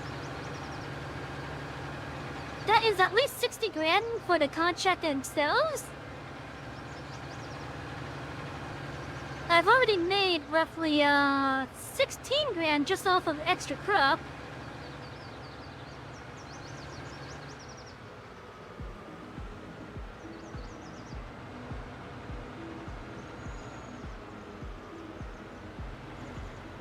Let's see, how much more is this gonna give me today?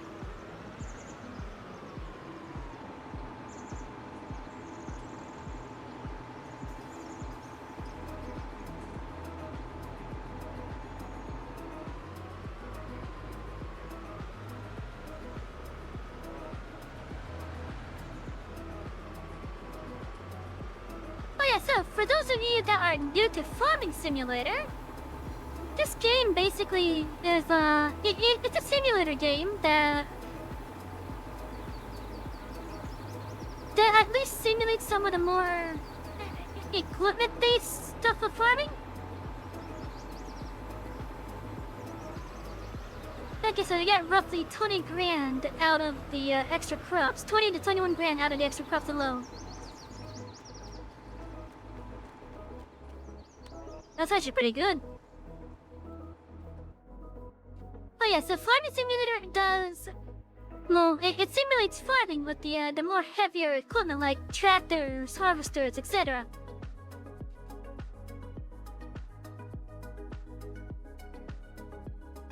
Oh, you know what I should do? I should look at some of the servers comment and see like who might be there.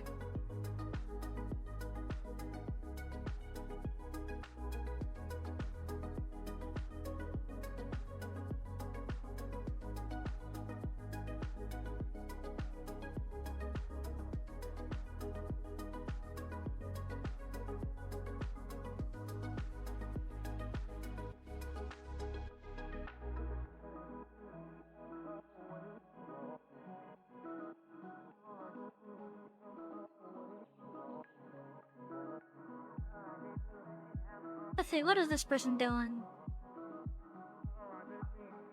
Okay, they're not doing the game I was hoping. Okay.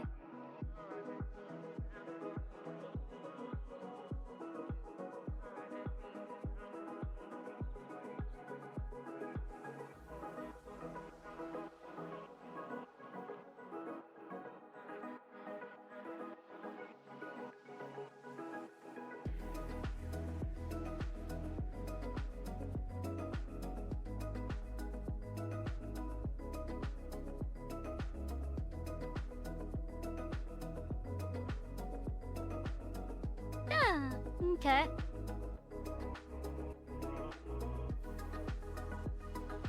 They're harder to find than I thought, okay.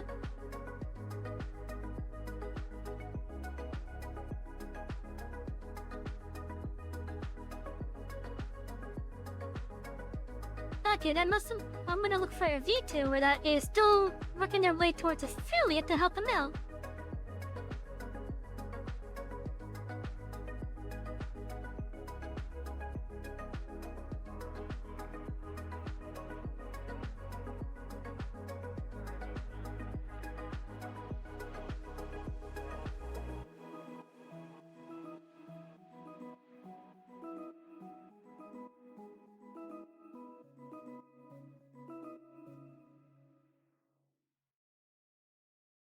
Let's see, who can we do?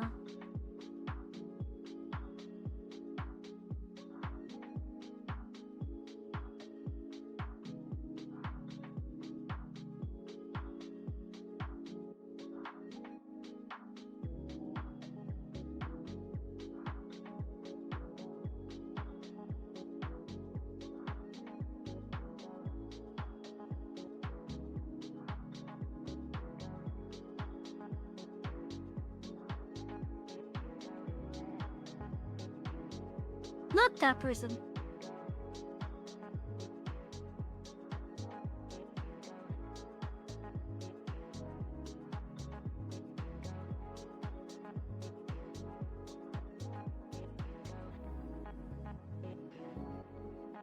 Hey Chuck, do you guys have any idea of who we could go to? I'm kind of looking to Stardew Valley at the moment.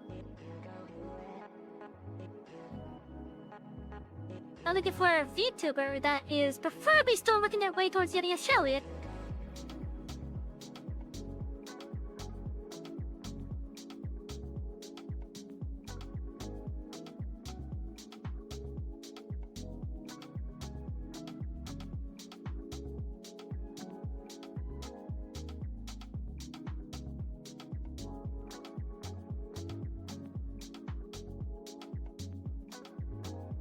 Yeah, that's kinda just how I roll. Yeah.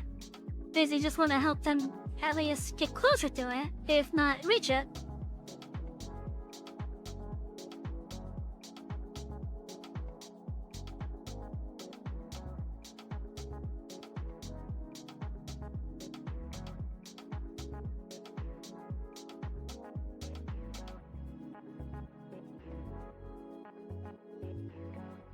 Let's see, what's over here?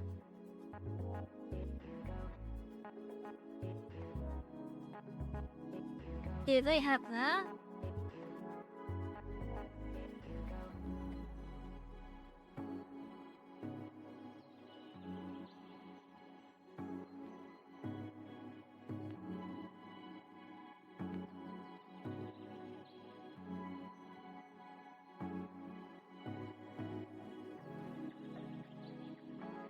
I know it's not the same game as what we're playing, but it's still farming and herd.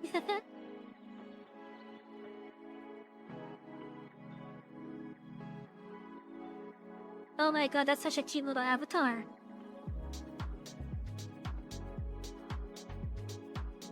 It's so cute with the flappy little ears and the horns.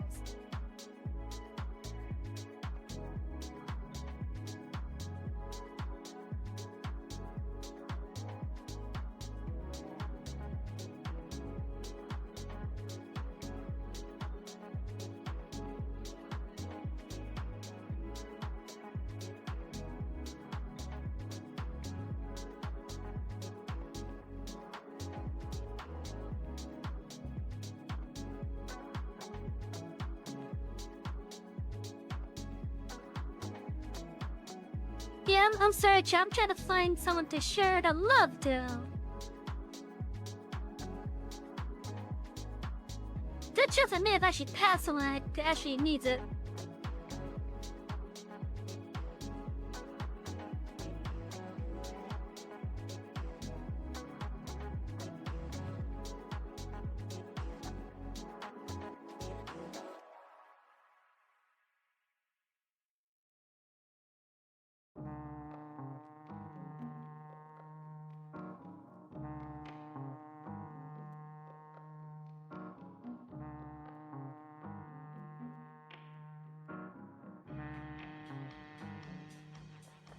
Let's see.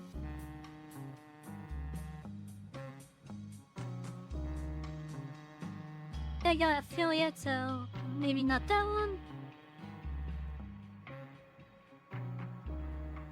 Gotta help them with the viewership at least, though.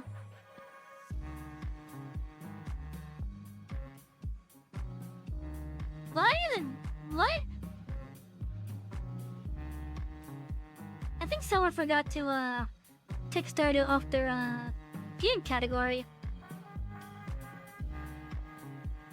Cause I just saw Red Dead Redemption.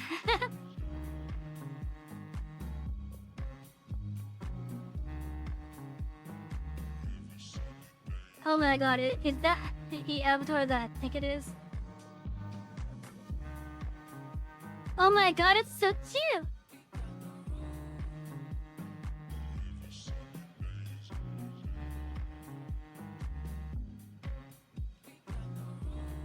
Okay, I think I know what we're gonna do now.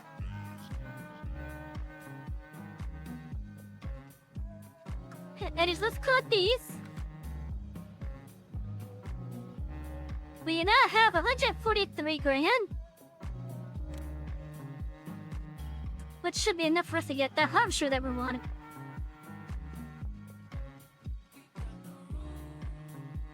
Which is this one, I think.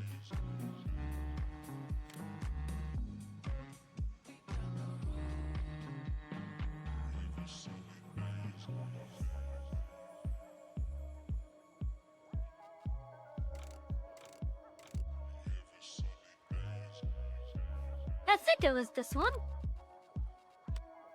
Hold on. What's the garage? What was the pieces that we got? Okay. Flush grit. Okay, so yeah.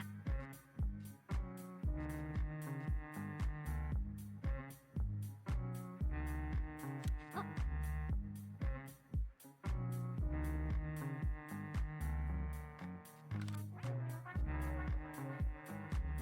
Wait, so that's 89,000. For the thing alone, no? Oh!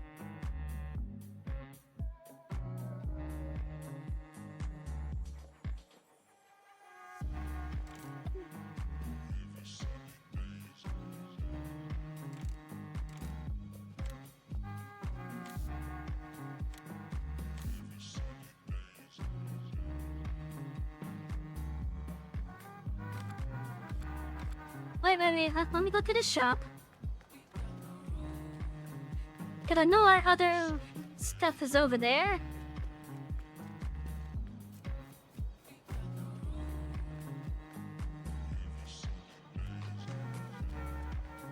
That is such a cute little avatar.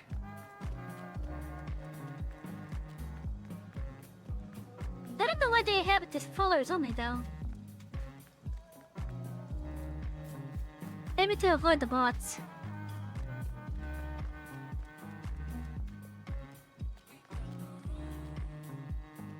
Okay, so I'm gonna have to see if I can get this changed into a blue color.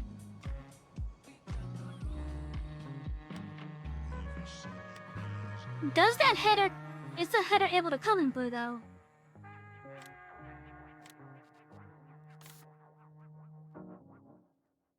That it is.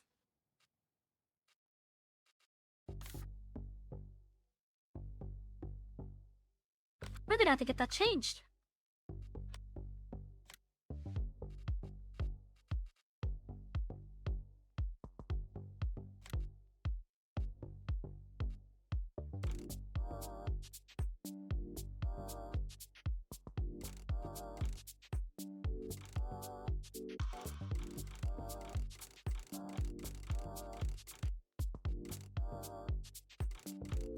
What's the difference between these? Other than the decals and the color, obviously.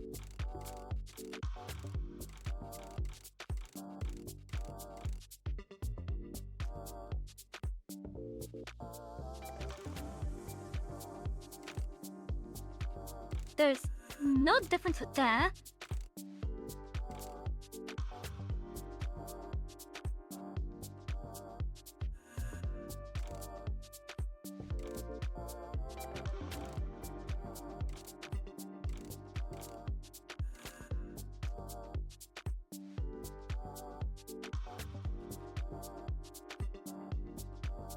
I guess we're gonna get this now, but...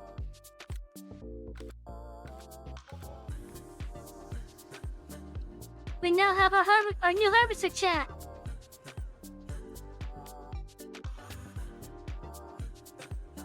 We got a new harvester, yeah! The one that we've been saving up for.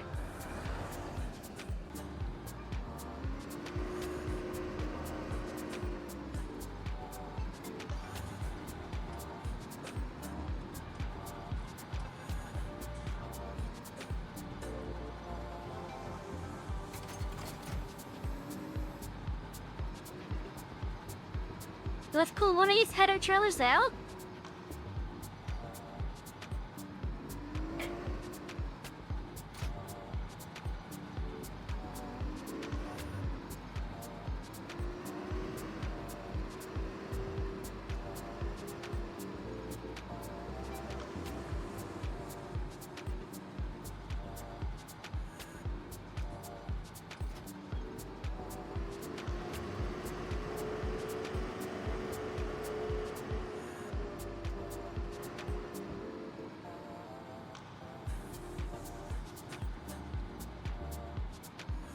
It's about time we got our new harvester.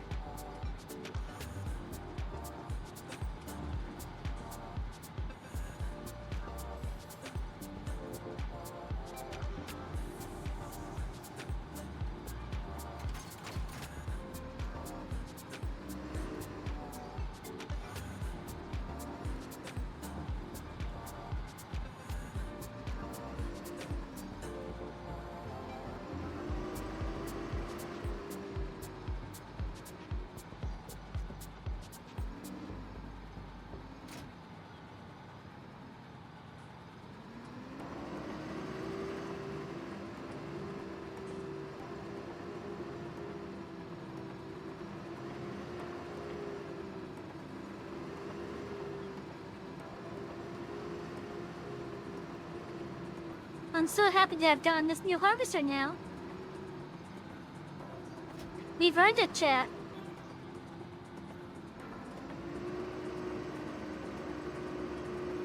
New harvester? Oh, and we completely earned it.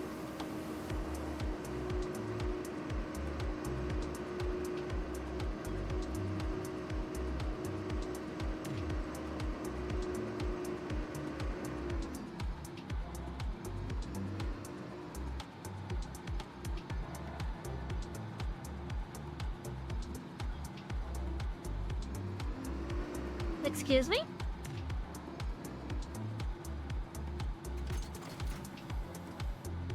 Okay, that's what I thought.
Wait, is that the middle point right there?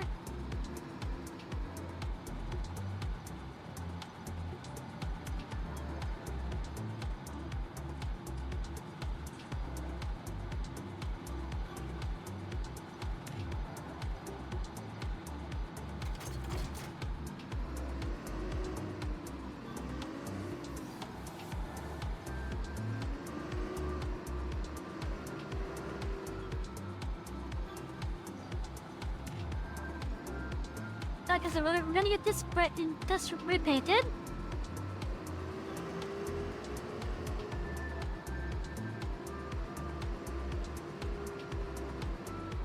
Oh, you know what? We can have this either be the blue, or we can have it be the white.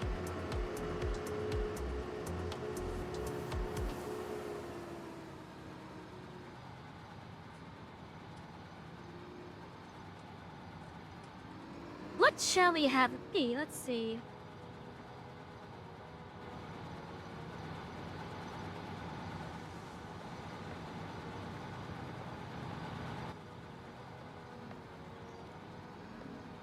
Fairly without getting myself stuck in the decorations.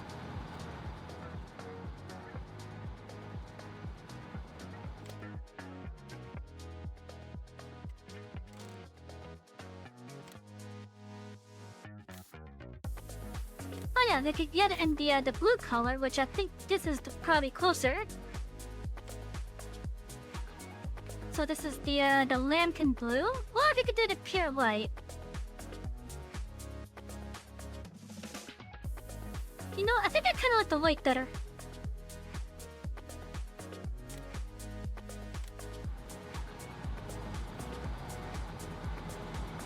Yeah.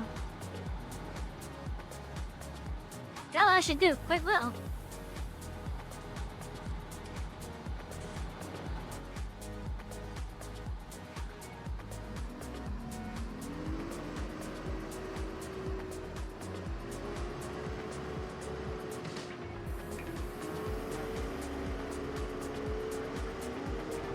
Oh yeah, we now have 2 harvesters.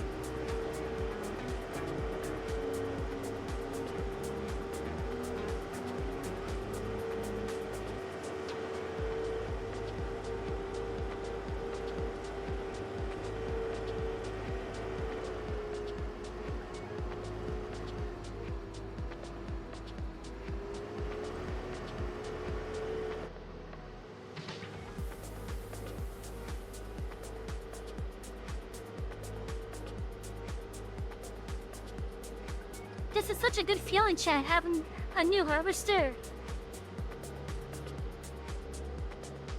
Now we can either keep the other one, or we can sell the other one. There are both pros and cons to keeping and selling it. So the pros to keeping it, I could hire an AI to do one side of the field while I start working on the other side of the field. So we could get the field done faster with it.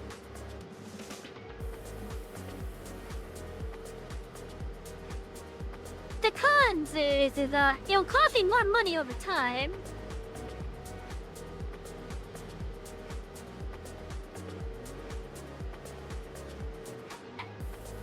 And I'll have to spend some extra time getting it moved with the my normal harvesters. Because this is gonna become my main harvester now.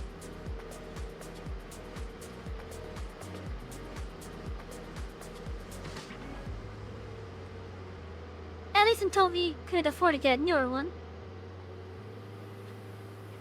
Now the cons with getting rid of the... Now, in regards to getting rid of the other harvester, the pros are we could sell it, meaning a little bit more money for us. The downside is that the fields may take a little bit longer compared to having both of them.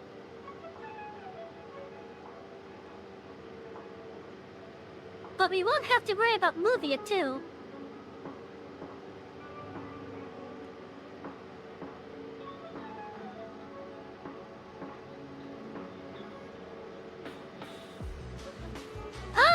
look at this. Part of our Whitfield's ready, actually. Wait.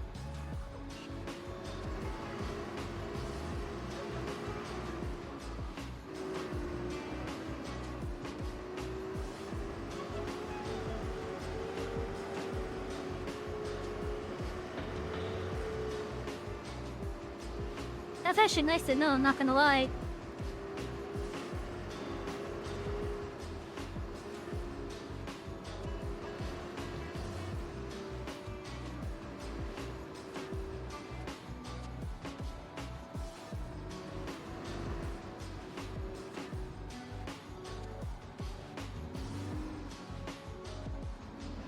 Oh shit, one of those it's a trailer there. God damn it.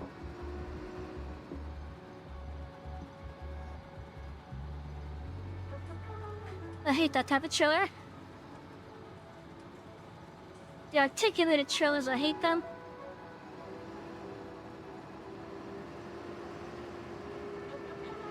It's so annoying to back up.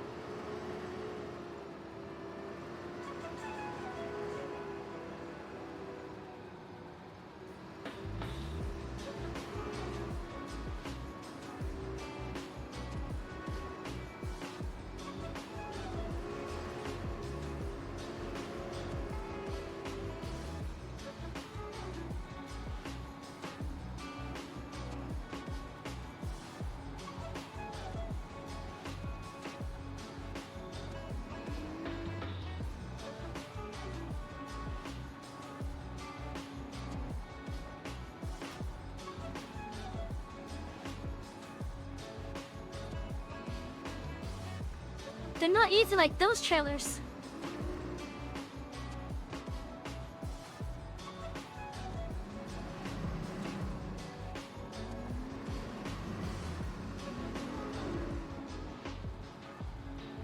Oh, how high does this go?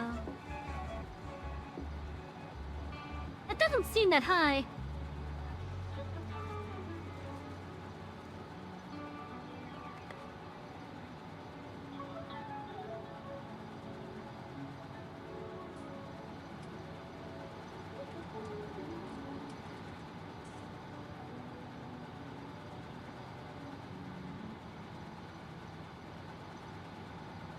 Oh, that's neat. That is neat.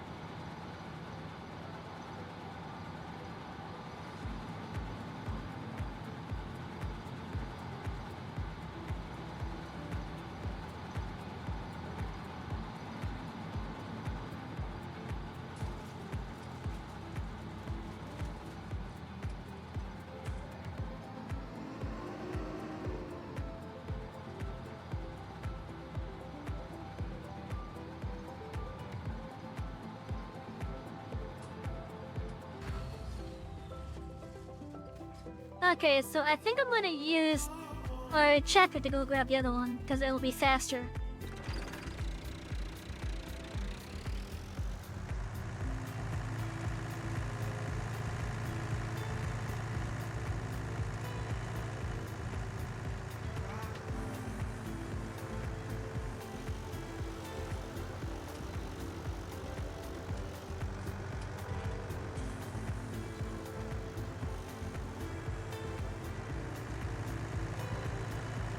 Oh, this tractor needs to get a wash.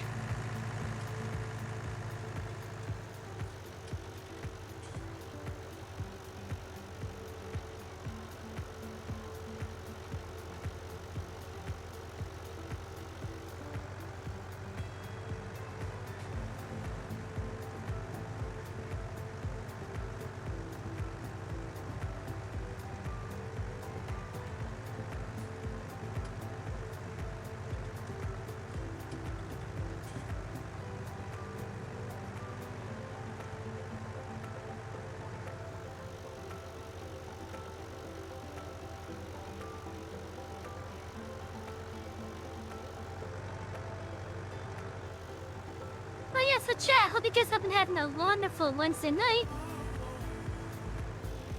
Once I have this other header over at the farm, I will be calling you tonight myself, and we'll be doing a raid.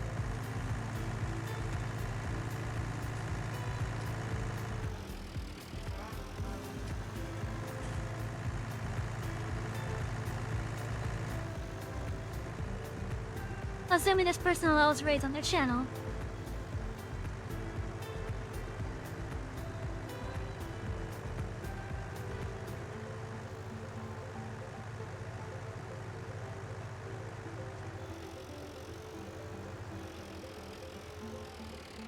Oh, you know what? I'm gonna actually change the color of that header too.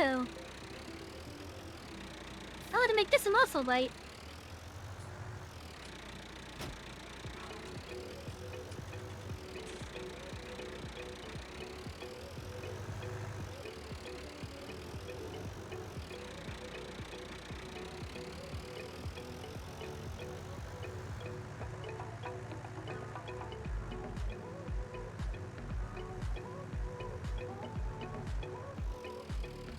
Oh yeah, so now they can do most crops on their own now?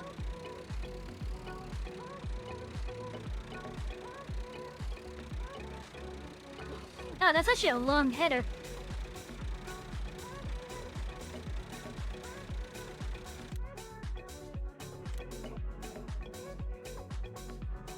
Oh, I can't even make you. Damn.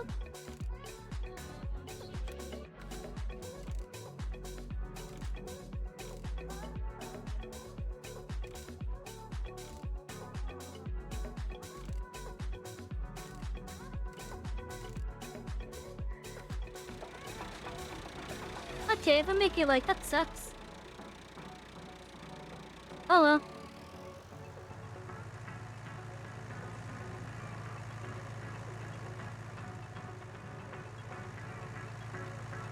Let's get this back to the farm then.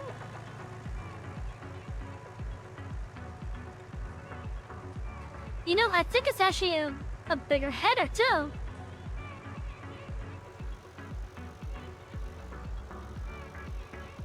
Because I think the one for our current harvester is around 3 meters. I think this one is 5.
Okay, so both of our headers are here now.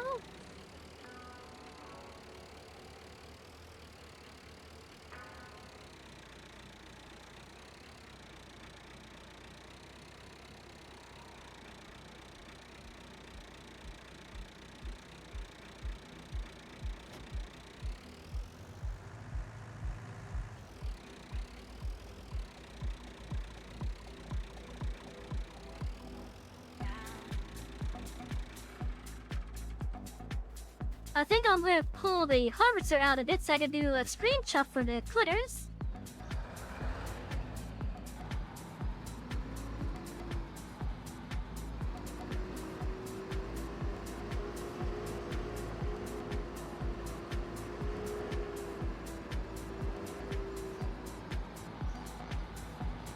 Now this is definitely something that we've been working towards the past couple of farm sim streams.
Huh, that's weird.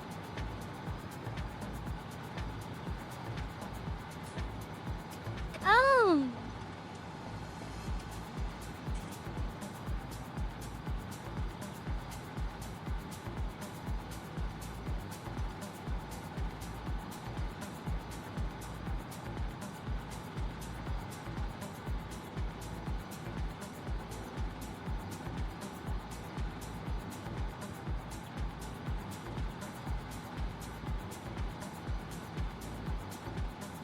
Okay, I see how that is now, okay.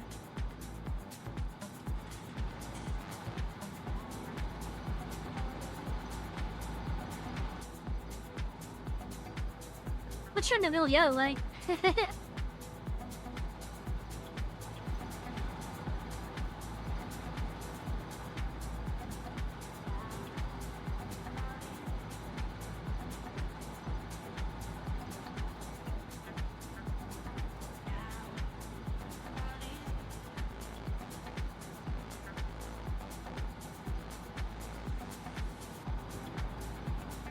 There we go.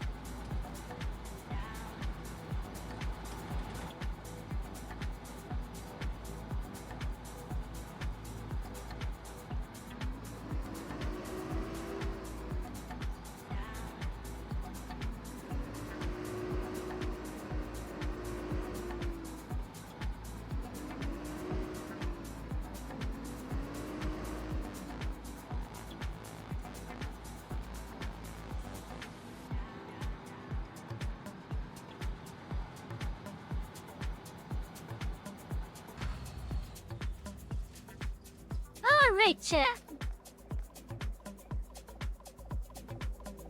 I am fairly satisfied with this now. I feel I got more cat hair on my dust than I thought, though.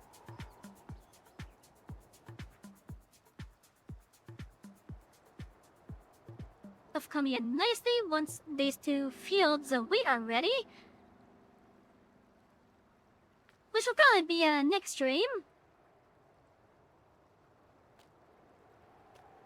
I'm gonna use our new harvester to go and harvest it.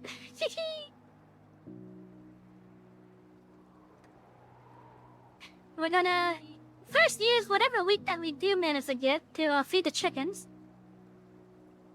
Because they could use some food.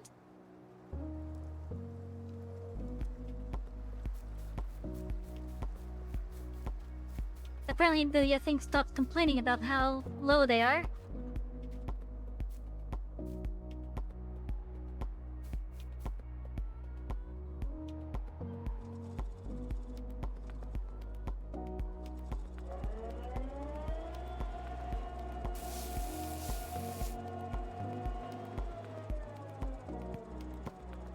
Of course, it would be nice if they would stop kicking their foot out.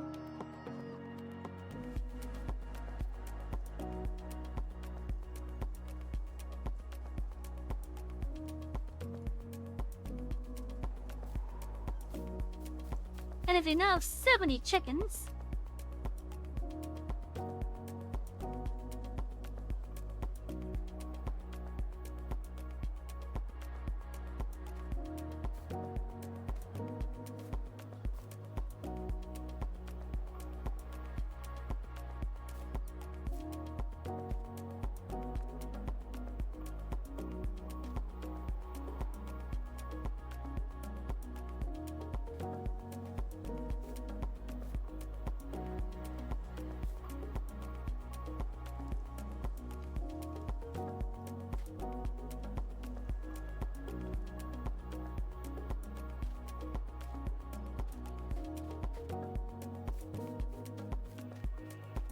Alright, let's start wrapping stuff up. Let's see if that person's still on.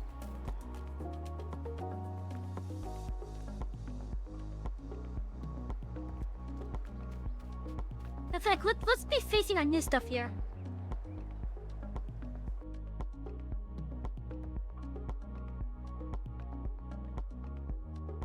Yep, they're still on.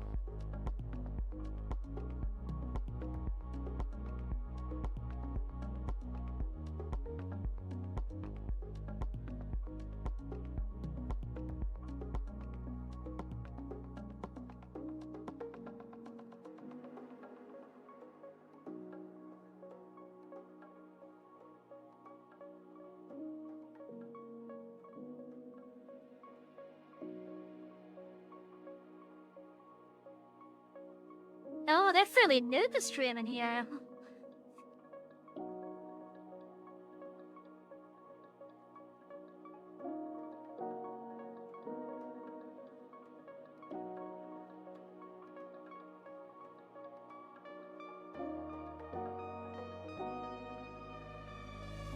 Fairly new. They don't have that many followers, so this is actually going to be a nice help for them. For both viewership and followers. Plus, they have an adorable little avatar.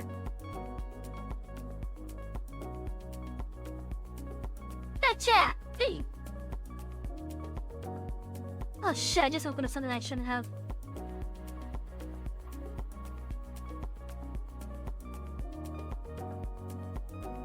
Anyways, so chat, I want to thank each and every one of you for coming by tonight. Whether it be a couple hours, a couple minutes, or the whole deal. However long you've been here, thank you, each and every one of you. Oh good, I was able to close part of it.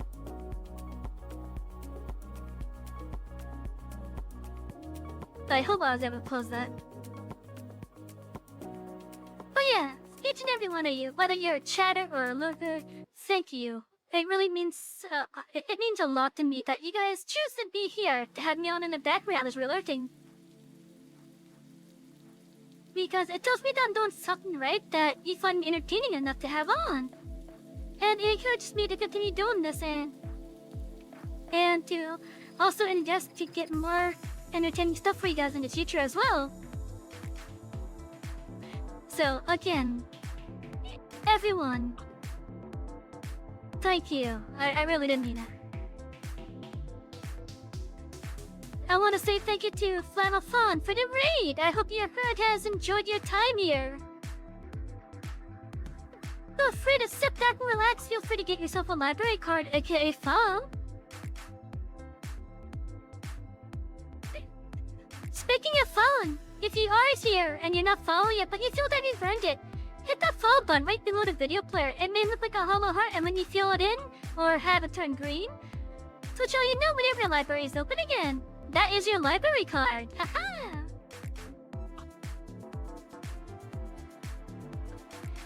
Down below in the info panels, you can find the links to our socials, such as our X account, our YouTube VOD archive, and our Discord community. We also have a couple ways that you can also support us. First and foremost is our current sponsor, Factor 75. If you get home one day and you don't feel like cooking, and you don't feel like having something from the local restaurant, if you're subscribed to Factor 75's meal delivery service, you can actually take one of their meals, plop it into the microwave, and heat it up for a couple minutes before chowing down on a delicious meal. Using our link, which you can find down below in the info panels, as well as our code, which is also right next to the link, you can get your first box half off, aka 50%. Just keep in mind, it is a subscription-based service, and that means it's going to be a recurring bill. This promotion is only valid for US residents. There are other ways that you guys can help support as well. That's, right now, is the biggest way.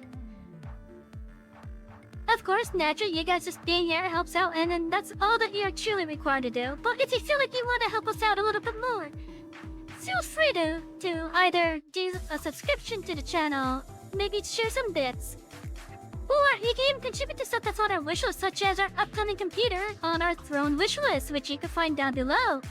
Every little bit helps, and I hope that you guys are at least enjoying yourselves enough to just sit here, because just being here helps out more than you guys take a pause.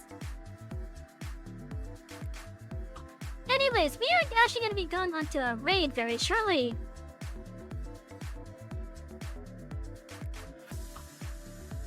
Now, this person has follower mode enabled, so if you want to cop there, you're gonna have to, you're gonna have to subscribe to them. Or follow them, rather.